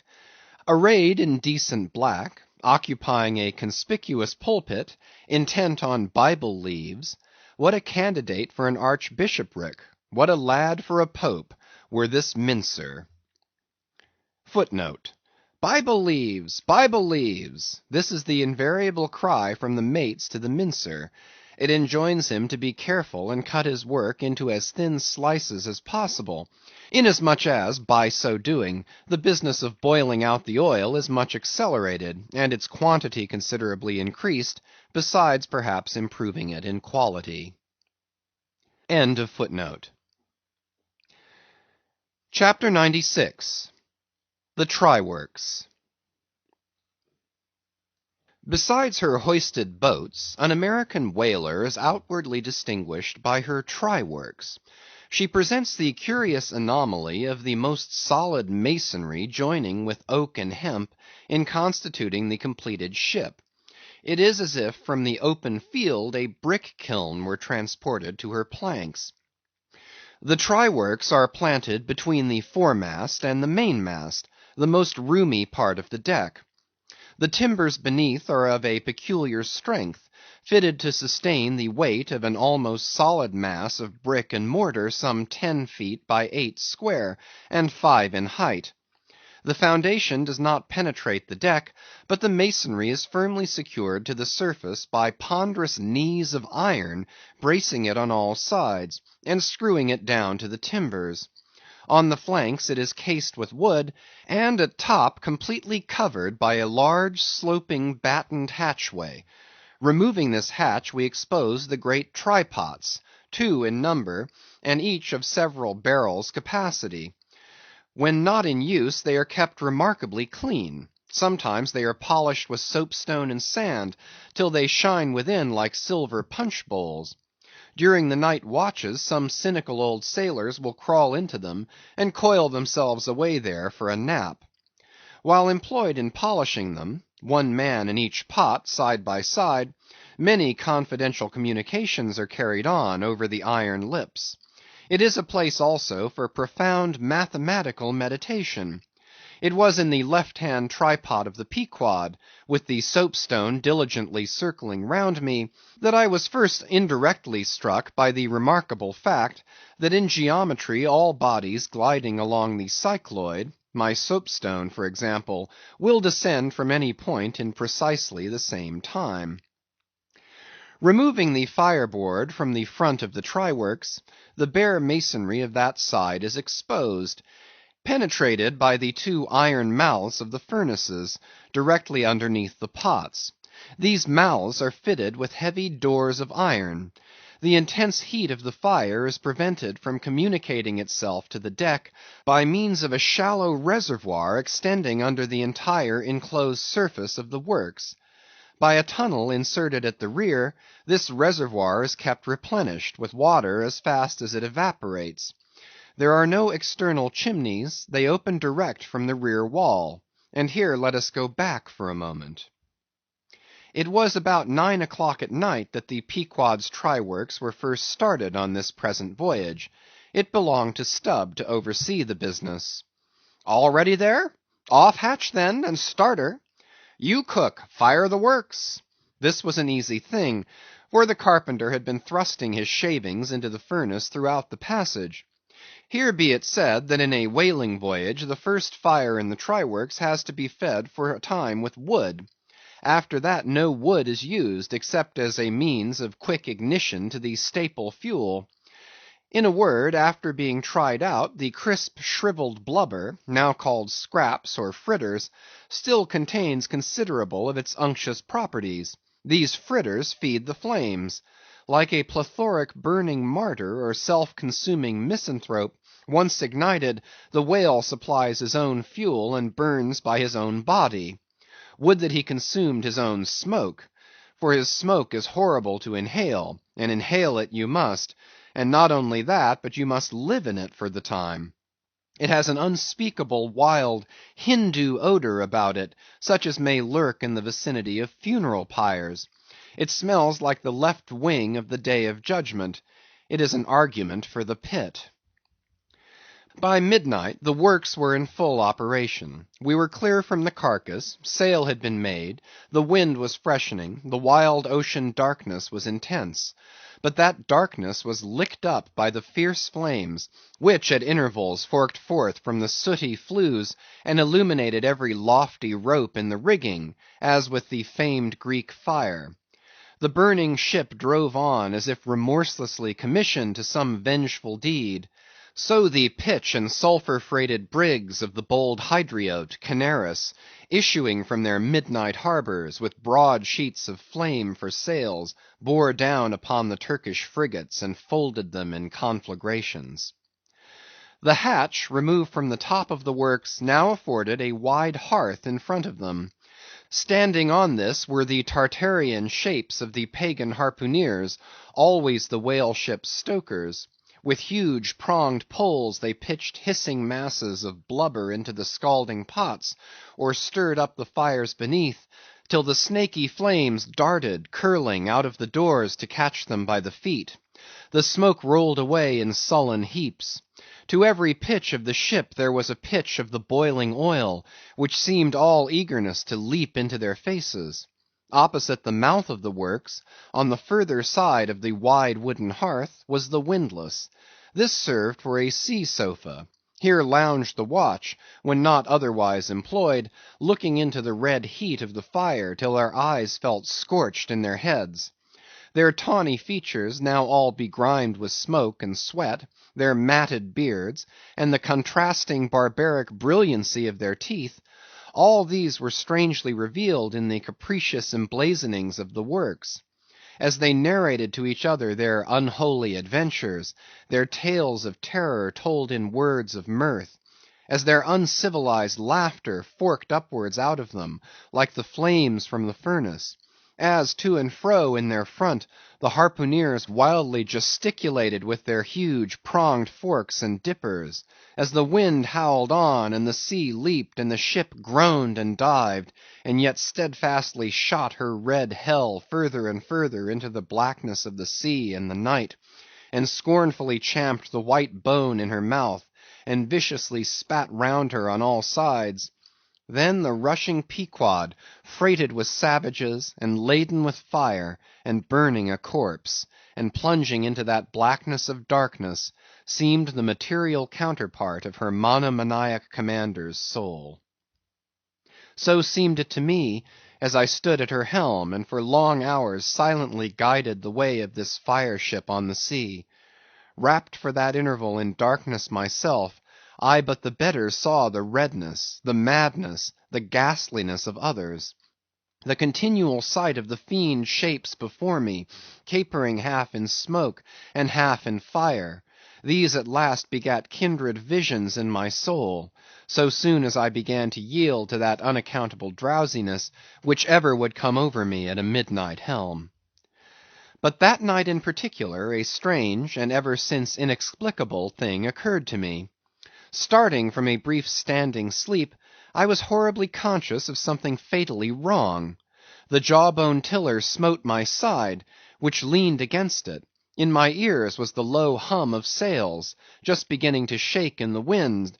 I thought my eyes were open. I was half conscious of putting my fingers to the lids, and mechanically stretching them still further apart. But spite of all this, I could see no compass before me to steer by, though it seemed but a minute since I had been watching the card, by the steady binnacle lamp illuminating it. Nothing seemed before me but a jet gloom, now and then made ghastly by flashes of redness. Uppermost was the impression that whatever swift rushing thing I stood on was not so much bound to any haven ahead, as rushing from all havens astern. A stark, bewildered feeling as of death came over me. Convulsively my hands grasped the tiller, but with the crazy conceit that the tiller was, somehow, in some enchanted way, inverted. My God, what is the matter with me? I thought. Lo, in my brief sleep I had turned myself about, and was fronting the ship's stern, with my back to her prow and the compass. In an instant I faced back, just in time to prevent the vessel from flying up into the wind, and very probably capsizing her. How glad and how grateful the relief from this unnatural hallucination of the night, and the fatal contingency of being brought by the lee. Look not too long in the face of fire, O man!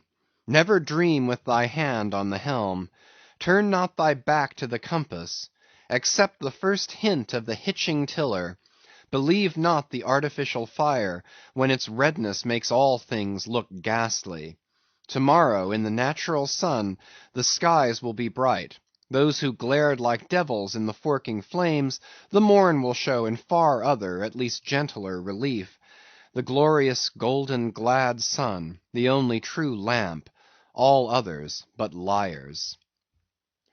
Nevertheless, the sun hides not Virginia's dismal swamp, nor Rome's accursed Campagna, nor wide Sahara, nor all the millions of miles of deserts and of griefs beneath the moon.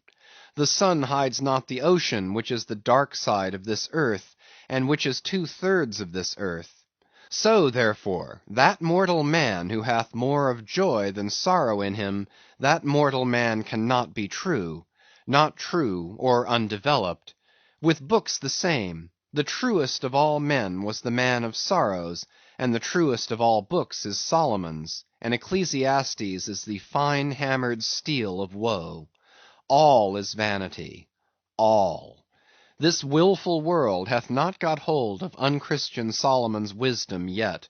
But he who dodges hospitals and jails, and walks fast crossing graveyards, and would rather talk of operas than hell, calls Cowper, Young, Pascal, Rousseau, poor devils all of sick men, and throughout a carefree lifetime swears by Rabelais as passing wise and therefore jolly, not that man is fitted to sit down on tombstones and break the green damp mould with unfathomably wondrous Solomon.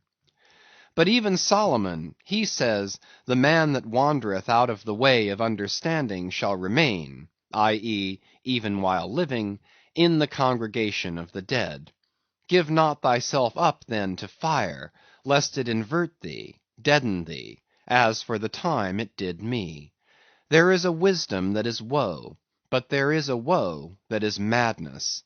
And there is a Catskill eagle in some souls that can alike dive down into the blackest gorges, and soar out of them again, and become invisible in the sunny spaces. And even if he forever flies within the gorge, that gorge is in the mountains, so that even in his lowest swoop, the mountain eagle is still higher than other birds upon the plain, even though they soar. End of chapters 92 to 96. Chapters 97 to 100. Chapter 97.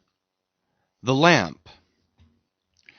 Had you descended from the Pequod's try-works to the Pequod's forecastle, where the off-duty watch were sleeping, for one single moment you would have almost thought you were standing in some illuminated shrine of canonized kings and counsellors. There they lay in their triangular oaken vaults, each mariner a chiselled muteness, a score of lamps flashing upon his hooded eyes. In merchantmen, oil for the sailor is more scarce than the milk of queens. To dress in the dark, to eat in the dark, and stumble in darkness to his palate, this is his usual lot. But the whaleman, as he seeks the food of light, so he lives in light. He makes his berth an Aladdin's lamp, and lays him down to it, so that in the pitchiest night the ship's black hull still houses an illumination. See with what entire freedom the whaleman takes his handful of lamps, often but old bottles and vials though, to the copper cooler at the try-works, and replenishes them there, as mugs of ale at a vat. He burns, too, the purest of oils, in its unmanufactured and therefore unvitiated state. A fluid unknown to solar, lunar, or astral contrivances ashore. It is as sweet as early grass butter in April. He goes and hunts for his oil, so as to be sure of its freshness and genuineness, even as the traveller on the prairie hunts up his own supper of game. Chapter 98. Stowing down and clearing up. Already it has been related how the great Leviathan is afar off descried from the masthead, how he is chased over the watery moors, and slaughtered in the valleys of the deep, how he is then towed alongside and beheaded, and how, on the principle which entitled the headsman of old to the garments in which the beheaded was killed, his great padded surtout becomes the property of his executioner, how in due time he is condemned to the pots, and like Shadrach, Meshach, and Abednego, his spermaceti, oil, and bone pass unscathed through the fire. But now it remains to conclude the last chapter of this part of the description by rehearsing, singing if I may, the romantic proceeding of decanting off his oil into the casks and striking them down into the hold, where once again Leviathan returns to his native profundities, sliding along beneath the surface as before, but alas, never more to rise and blow. While still warm, the oil, like hot punch, is received into the 6-barrel casks; and while, perhaps, the ship is pitching and rolling this way and that in the midnight sea, the enormous casks are slewed round and headed over, end for end, and sometimes perilously scoot across the slippery deck, like so many landslides, till at last, man-handled and stayed in their course, and all round the hoops rap rap go as many hammers as can play upon them, for now ex officio every sailor is a cooper. At length, when the last pint is casked, and all is cool, then the great hatchways are unsealed, the bowels of the ship are thrown open, and down go the casks to their final rest in the sea. This done, the hatches are replaced and hermetically closed, like a closet walled up. In the sperm fishery this is perhaps one of the most remarkable incidents in all the business of whaling. One day the planks stream with freshets of blood and oil. On the sacred quarter-deck enormous masses of the whale's head are profanely piled. Great rusty casks lie about as in a brewery yard. The smoke from the try-works has besooted all the bulwarks. The mariners go about suffused with unctuousness. The entire ship seems great Leviathan himself, while on all hands the din is deafening. But a day or two after, you look about you and prick your ears in this selfsame ship, and were it not for the tell-tale boats and try-works, you would all but swear you trod some silent merchant vessel with a most scrupulously neat commander. The unmanufactured sperm oil possesses a singularly cleansing virtue. This is the reason why the decks never look so white as just after what they call an affair of oil. Besides, from the ashes of the burned scraps of the whale, a potent lye is readily made, and whenever any adhesiveness from the back of the whale remains clinging to the side, that lie quickly exterminates it. Hands go diligently along the bulwarks, and with buckets of water and rags to restore them to their full tidiness. The soot is brushed from the lower rigging. All the numerous implements which have been in use are likewise faithfully cleansed and put away. The great hatch is scrubbed and placed upon the try works, completely hiding the pots. Every cask is out of sight, all tackles are coiled in unseen nooks, and when by the combined and simultaneous industry of almost the entire ship's company, the whole of this conscientious duty is at last concluded, then the crew themselves proceed to their own ablutions, shift themselves from top to toe, and finally issue to the immaculate deck, fresh and all aglow, as bridegroom new leaped from out of the daintiest Holland. Now with elated step they pace the planks in twos and threes, and humorously discourse of parlors, sofas, carpets, and fine cambrics, propose to mat the deck, think of having hanging to the top, object not to taking tea by moonlight on the piazza of the forecastle. To hint to such musked mariners of oil and bone and blubber were little short of audacity. They know not the thing you distantly allude to. Away, and bring us napkins. But mark, aloft there, at the three mastheads, stand three men intent on spying out more whales, which, if caught, infallibly will again soil the old oaken furniture, and drop at least one small grease spot somewhere. Yes, and many is the time when, after the severest uninterrupted labors which know no night, continuing straight through for 96 hours, when from the boat, where they have swelled their wrists with all day rowing on the line, they only step to the deck to carry vast chains and heave the heavy windlass, and cut and slash, yea, and in their very sweatings to be smoked and burned anew by the combined fires of the equatorial sun and the equatorial try-works. When, on the heels of all this, they have finally bestirred themselves to cleanse the ship, and make a spotless dairy room of it, many is the time the poor fellows, just buttoning the necks of their clean frocks, are startled by the cry of "There she blows!" and away they fly to fight another whale, and go through the whole weary thing again. Oh, my friends, but this is man-killing! Yet this is life, for hardly have we mortals, by long toilings, extracted from this world's vast bulk its small but valuable sperm, and then with weary patience cleansed ourselves from its defilements, and learned to live here in clean tabernacles of the soul. Hardly is this done, when, there she blows, the ghost is spouted up, and away we sail to fight some other world, and go through young life's old routine again. Oh, the metempsychosis! Oh, Pythagoras, that in bright Greece 2000 years ago did die, so good, so wise, so mild! I sailed with thee along the Peruvian coast last voyage, and, foolish as I am, taught thee, a green simple boy, how to splice a rope. CHAPTER 99. The Doubloon. Ere now it has been related how Ahab was wont to pace his quarter-deck, taking regular turns at either limit, the binnacle and mainmast, but in the multiplicity of other things requiring narration, it has not been added how that sometimes in these walks, when most plunged in his mood, he was wont to pause in turn at each spot, and stand there strangely eyeing the particular object before him. When he halted before the binnacle, with his glance fastened on the pointed needle in the compass, that glance shot like a javelin with the pointed intensity of his purpose.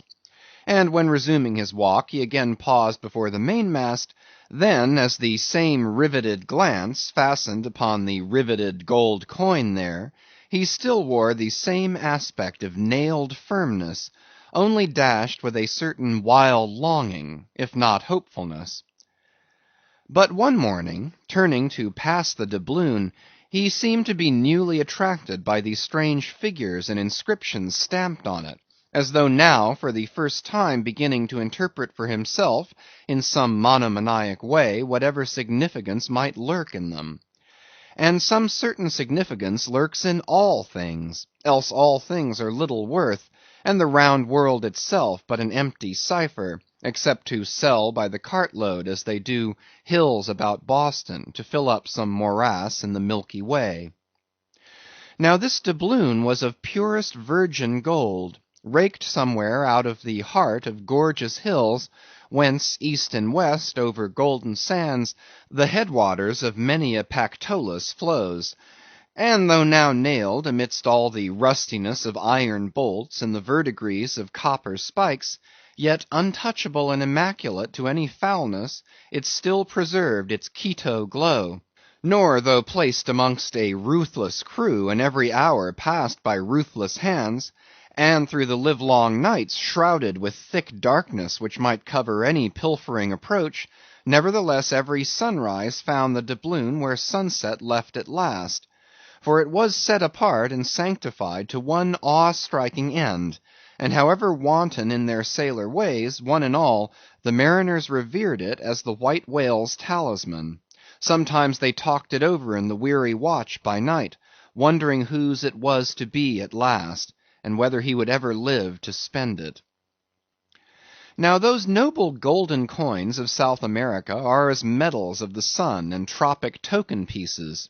Here palms, alpacas, and volcanoes, sun's disks and stars, ecliptics, horns of plenty, and rich banners waving, are in luxuriant profusion stamped, so that the precious gold seems almost to derive an added preciousness and enhancing glories by passing through those fancy mints, so Spanishly poetic. It so chanced that the doubloon of the Pequod was a most wealthy example of these things. On its round border it bore the letters Republica del Ecuador, Quito. So this bright coin came from a country planted in the middle of the world, and beneath the great equator, and named after it.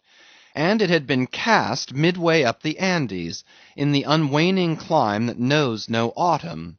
Zoned by those letters, you saw the likeness of 3 Andes summits, from one aflame, a tower on another, on the third a crowing cock, while arching over all was a segment of the partitioned zodiac, the signs all marked with their usual cabalistics, and the keystone sun entering the equinoctial point at Libra.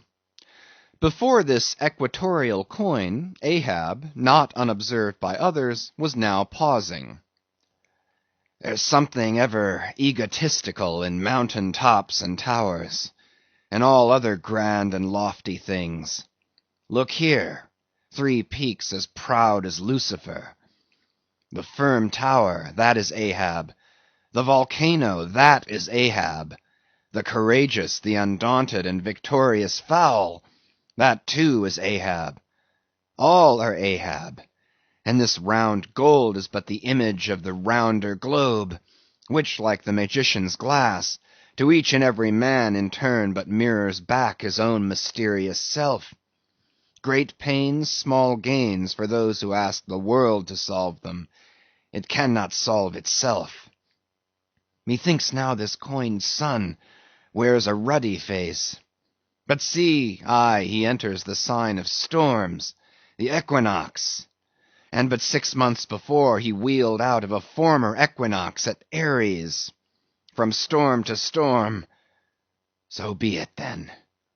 Born in throes, it is fit that man should live in pains and die in pangs. So be it then. Here's stout stuff for woe to work on. So be it then. No fairy fingers can have pressed the gold, but the devil's claws must have left their mouldings there since yesterday, murmured Starbuck to himself, leaning against the bulwarks. The old man seems to read Belshazzar's awful writing. I have never marked the coin inspectingly. He goes below. Let me read. A dark valley between 3 mighty heaven-abiding peaks, that almost seem the Trinity in some faint earthly symbol. So in this vale of death God girds us round, and over all our gloom the sun of righteousness still shines a beacon and a hope. If we bend down our eyes, the dark veil shows her mouldy soil; but if we lift them, the bright sun meets our glance half way, to cheer. Yet oh, the great sun is no fixture; and if, at midnight, we would fain snatch some sweet solace from him, we gaze for him in vain. This coin speaks wisely, mildly, truly, but still sadly to me. I will quit it, lest truth shake me falsely. "There now's the old Mogul," soliloquized Stubb by the try works. "He's been twigging it; and there goes Starbuck from the same; and both with faces which I should say might be somewhere within 9 fathoms long; and all from looking at a piece of gold, which did I have it now on Negro Hill or in Corlear's Hook, I'd not look at it very long ere spending it. Humph! In my poor insignificant opinion, I regard this as queer. I have seen doubloons before now in my voyagings; your doubloons of old Spain, your doubloons of Peru, your doubloons of Chili, your doubloons of Bolivia, your doubloons of Popayan, with plenty of gold moidores and pistoles, and joes, and half joes, and quarter joes. What should there then be in this doubloon of the equator that is so killing wonderful? By Golconda, let me read it once. Hallo! Here's signs and wonders truly. That now is what old Bowditch in his epitome calls the zodiac, and what my almanac below calls ditto. I'll get the almanac, and as I have heard devils can be raised with Daboll's arithmetic, I'll try my hand at raising a meaning out of these queer curvicues here with the Massachusetts calendar. Here's the book. Let's see now. Signs and wonders, and the sun, he's always among 'em. Hem, hem, hem. Here they are. Here they go, all alive. Aries, or the ram; Taurus, or the bull; and Jiminy, here's Gemini himself, or the twins. Well, the sun he wheels among 'em. Aye, here on the coin he's just crossing the threshold between 2 of the 12 sitting rooms all in a ring. Book, you lie there. The fact is, you books must know your places. You do to give us the bare words and facts, but we come in to supply the thoughts. That's my small experience, so far as the Massachusetts calendar, and Bowditch's navigator, and Daboll's arithmetic go. Signs and wonders, eh? Pity if there is nothing wonderful in signs and significant in wonders. There's a clue somewhere. Wait a bit. Hist! Hark! By Jove, I have it! Look you, doubloon, your zodiac here is the life of man in one round chapter, and now I'll read it off, straight out of the book. Come, almanac. To begin, there's Aries, or the ram; lecherous dog, he begets us. Then Taurus, or the bull; he bumps us the first thing. Then Gemini, or the twins; that is, virtue and vice. We try to reach virtue, when lo, comes Cancer the crab, and drags us back; and here, going from virtue, Leo, a roaring lion, lies in the path. He gives a few fierce bites and surly dabs with his paw. We escape and hail Virgo, the virgin; that's our first love. We marry and think to be happy, for aye, when pop comes Libra, or the scales, happiness weighed and found wanting. And while we are very sad about that, Lord, how we suddenly jump, as Scorpio, or the scorpion, stings us in the rear. We are curing the wound, when whang come the arrows all around. Sagittarius, or the archer, is amusing himself. As we pluck out the shafts, stand aside. Here's the battering ram, Capricornus, or the goat. Full tilt he comes rushing, and headlong we are tossed, when Aquarius, or the water bearer, pours out his whole deluge and drowns us. And to wind up with Pisces, or the fishes, we sleep. There's a sermon now, writ in high heaven, and the sun goes through it every year, and yet comes out of it all alive and hearty. Jollily he, aloft there, wheels through toil and trouble, and so, alow here, does jolly Stubb. Ah, jolly's the word for aye. Adieu, doubloon. But stop, here comes little King Post. Dodge round the try works, now, and let's hear what he'll have to say. There, he's before it. He'll out with something presently. So, he's beginning. I see nothing here but a round thing made of gold, and whoever raises a certain whale, this round thing belongs to him. So what's all this staring been about? It is worth $16, that's true, and at 2 cents the cigar, that's 960 cigars. I won't smoke dirty pipes like Stubb, but I like cigars, and here's 960 of them. So here goes Flask aloft to spy 'em out. Shall I call that wise or foolish now? If it be really wise, it has a foolish look to it. Yet if it be really foolish, then it has a sort of wise-ish look to it. But avast, here comes our old Manxman, the old hearse driver he must have been, that is, before he took to the sea. He luffs up before the doubloon, hallo, and goes round the other side of the mast. Why, there's a horseshoe nailed on that side. And now he's back again. What does that mean? Hark! He's muttering, voice like an old worn-out coffee-mill. Prick ears and listen. If the white whale be raised, it must be in a month and a day when the sun stands in some one of these signs. I've studied signs, and know their marks. They were taught me 20 years ago by an old witch in Copenhagen. Now, in what sign will the sun then be? The horseshoe sign. For there it is right opposite the gold. And what's the horseshoe sign? The lion is the horseshoe sign. The roaring and devouring lion. Ship, old ship, my old head shakes to think of thee.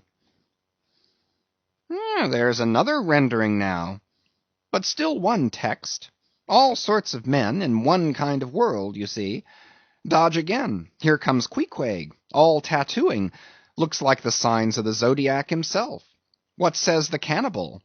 As I live, he's comparing notes. Looking at his thigh bone, thinks the sun is in the thigh, or in the calf, or in the bowels, I suppose, as the old women talk surgeon's astronomy in the back country. And by Jove, he's found something there in the vicinity of his thigh. I guess it's Sagittarius, or the Archer. No, he don't know what to make of the doubloon. He takes it for an old button off some king's trousers. But aside again, here comes that ghost devil, Fedallah, tail coiled out of sight, as usual, oakum in the toes of his pumps, as usual. What does he say with that look of his? Only makes a sign to the sign, and bows himself.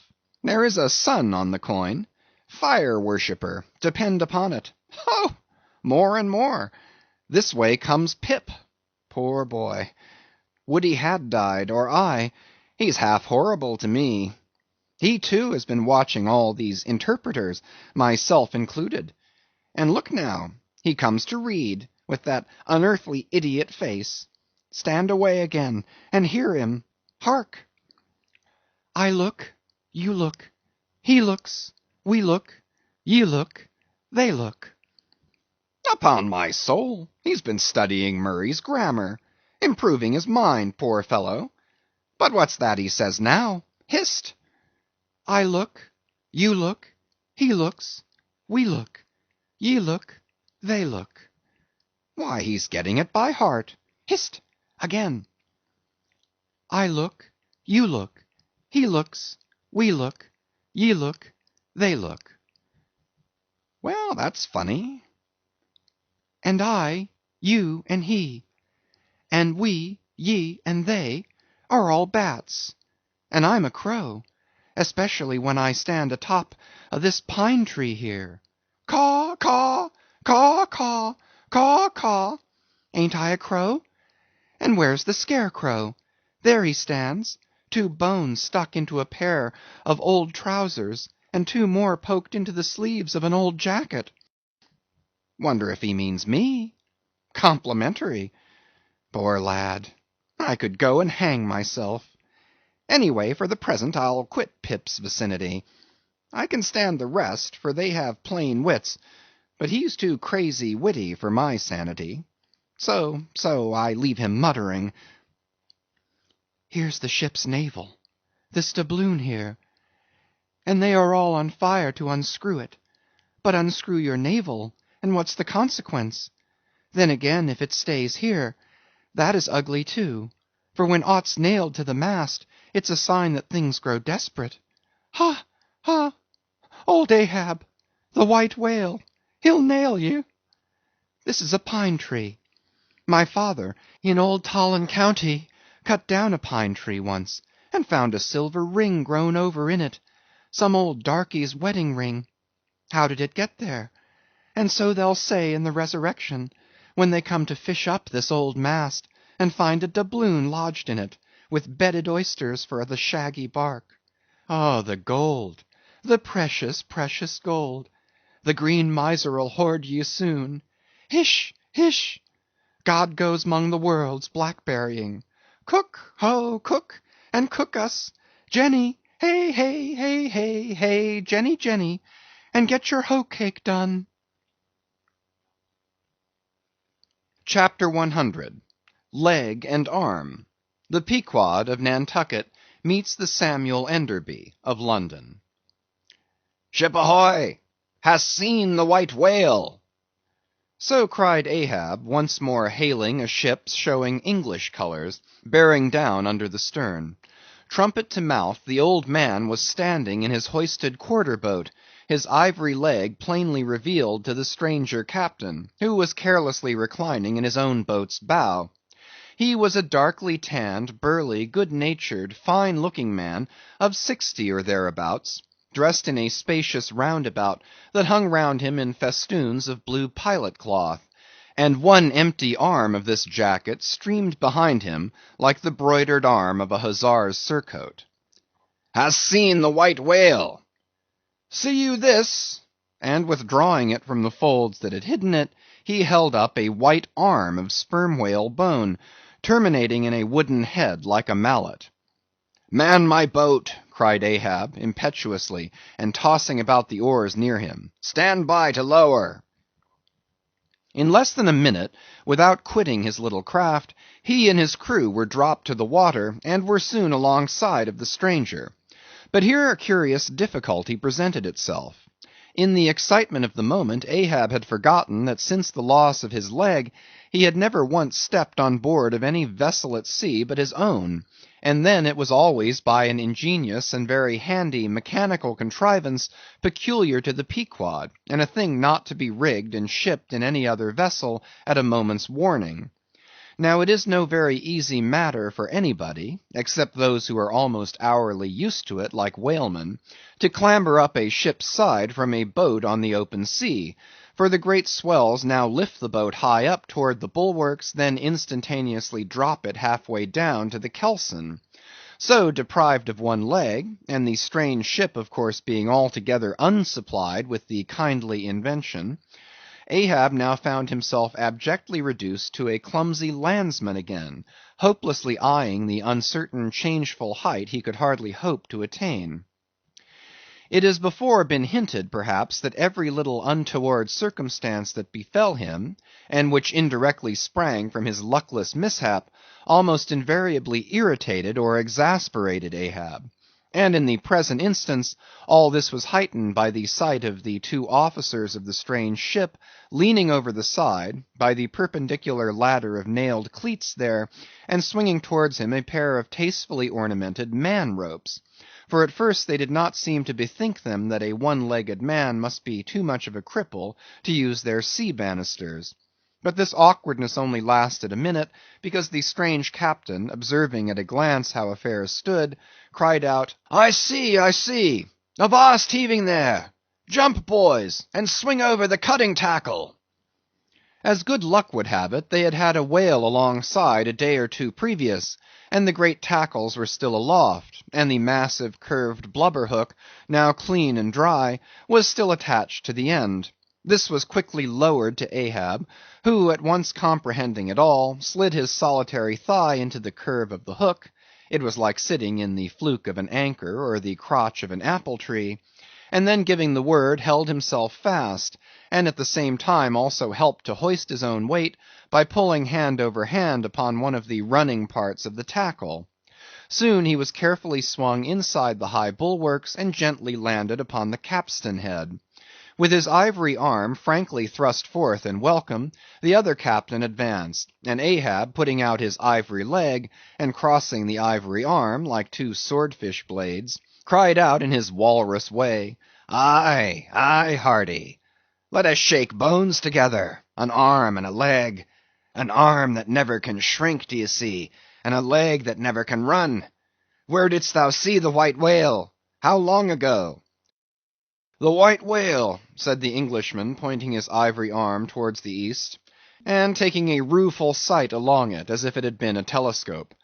"There I saw him, on the line last season." "And he took that arm off, did he?" asked Ahab, now sliding down from the capstan, and resting on the Englishman's shoulder as he did so. "Aye, he was the cause of it at least. And that leg too?" "Spin me the yarn," said Ahab. "How was it?" "It was the first time in my life that I ever cruised on the line," began the Englishman. "I was ignorant of the white whale at that time. Well, one day we lowered for a pod of 4 or 5 whales, and my boat fastened to one of them. A regular circus horse he was, too, that went milling and milling round so, that my boat's crew could only trim dish by setting all their sterns on the outer gunwale. Presently up breaches from the bottom of the sea a bouncing great whale, with a milky white head and hump, all crow's feet and wrinkles." "It was he! It was he!" cried Ahab, suddenly letting out his suspended breath. "And harpoons sticking in near his starboard fin." "Aye, aye, they were mine, my irons!" cried Ahab exultingly. "But on!" "Give me a chance, then," said the Englishman good-humouredly. "Well, this old great-grandfather, with a white head and hump, runs all afoam into the pod, and goes to snapping furiously at my fast line." "Aye, I see. Wanted to part it, free the fast fish. An old trick. I know him." "How it was exactly," continued the one-armed commander, "I do not know, but in biting the line it got foul of his teeth. Caught there somehow, but we didn't know it then, so that when we afterwards pulled on the line, bounce we came plump onto his hump, instead of the other whales, that went off to windward, all fluking. Seeing how matters stood, and what a noble great whale it was, the noblest and biggest I ever saw, sir, in my life, I resolved to capture him, in spite of the boiling rage he seemed to be in, and thinking the haphazard line would get loose, or the tooth it was tangled to might draw, for I have a devil of a boat's crew for a pull on a whale line. Seeing all this, I say, I jumped into my first mate's boat, Mr. Mounttop's here. By the way, Captain, Mounttop, the captain. As I was saying, I jumped into Mounttop's boat, which, do you see, was gunwale and gunwale with mine. Then, snatching the first harpoon, let this old great-grandfather have it. But, Lord, look you, sir, hearts and souls alive, man, the next instant, in a jiff, I was blind as a bat, both eyes out, all befogged and bedeadened with black foam, the whale's tail looming straight up out of it, perpendicular in the air like a marble steeple. No use sterning all then, but as I was groping at midday, with a blinding sun all crown jewels, as I was groping, I say, after the second iron to toss it overboard, down comes the tail like a Lima tower, cutting my boat in two, leaving each half in splinters, and flukes first the white hump backed through the wreck, as though it was all chips. We all struck out. To escape his terrible flailings, I seized hold of my harpoon pole sticking in him, and for a moment clung to that like a sucking fish. But the combing sea dashed me off, and at the same instant the fish, taking one good dart forward, went down in a flash, and the barb of that cursed second iron, towing along near me, caught me here," clapping his hand just below his shoulder. "Yes, caught me just here, I say, and bore me down to hell's flames, I was thinking, when all of a sudden, thank the good God, the barb ripped its way along the flesh, clear along the whole length of my arm, came out nigh my wrist, and up I floated. And that gentleman there will tell you the rest. By the way, Captain, Dr. Bunger, ship's surgeon. Bunger, my lad, the captain. Now, Bunger boy, spin your part of the yarn." The professional gentleman thus familiarly pointed out had been all the time standing near them, with nothing specific visible to denote his gentlemanly rank on board. His face was an exceedingly round but sober one. He was dressed in a faded blue woolen frock or shirt, and patched trousers, and had thus far been dividing his attention between a marling spike he held in one hand, and a pill-box held in the other, occasionally casting a critical glance at the ivory limbs of the two crippled captains. But at his superior's introduction of him to Ahab, he politely bowed, and straightway went on to do his captain's bidding. "It was a shocking bad wound," began the whale surgeon, "and taking my advice, Captain Boomer here stood our old Sammy—" "Samuel Enderby is the name of my ship," interrupted the one-armed captain, addressing Ahab. "Go on, my boy." "Stood our old Sammy off to the northward, to get out of the blazing hot weather there on the line. But it was no use. I did all I could, sat up with him nights, was very severe with him in the matter of diet." "Oh, very severe," chimed in the patient himself, then suddenly altering his voice, "drinking hot rum toddies with me every night, till he couldn't see to put on the bandages, and sending me to bed half seas over, about 3 o'clock in the morning. Oh, ye stars! He sat up with me, indeed, and was very severe in my diet. Oh, a great watcher, and very dietetically severe is Dr. Bunger. Bunger, you dog, laugh out, why don't you? You know you're a precious jolly rascal. But heave ahead, boy. I'd rather be killed by you than kept alive by any other man."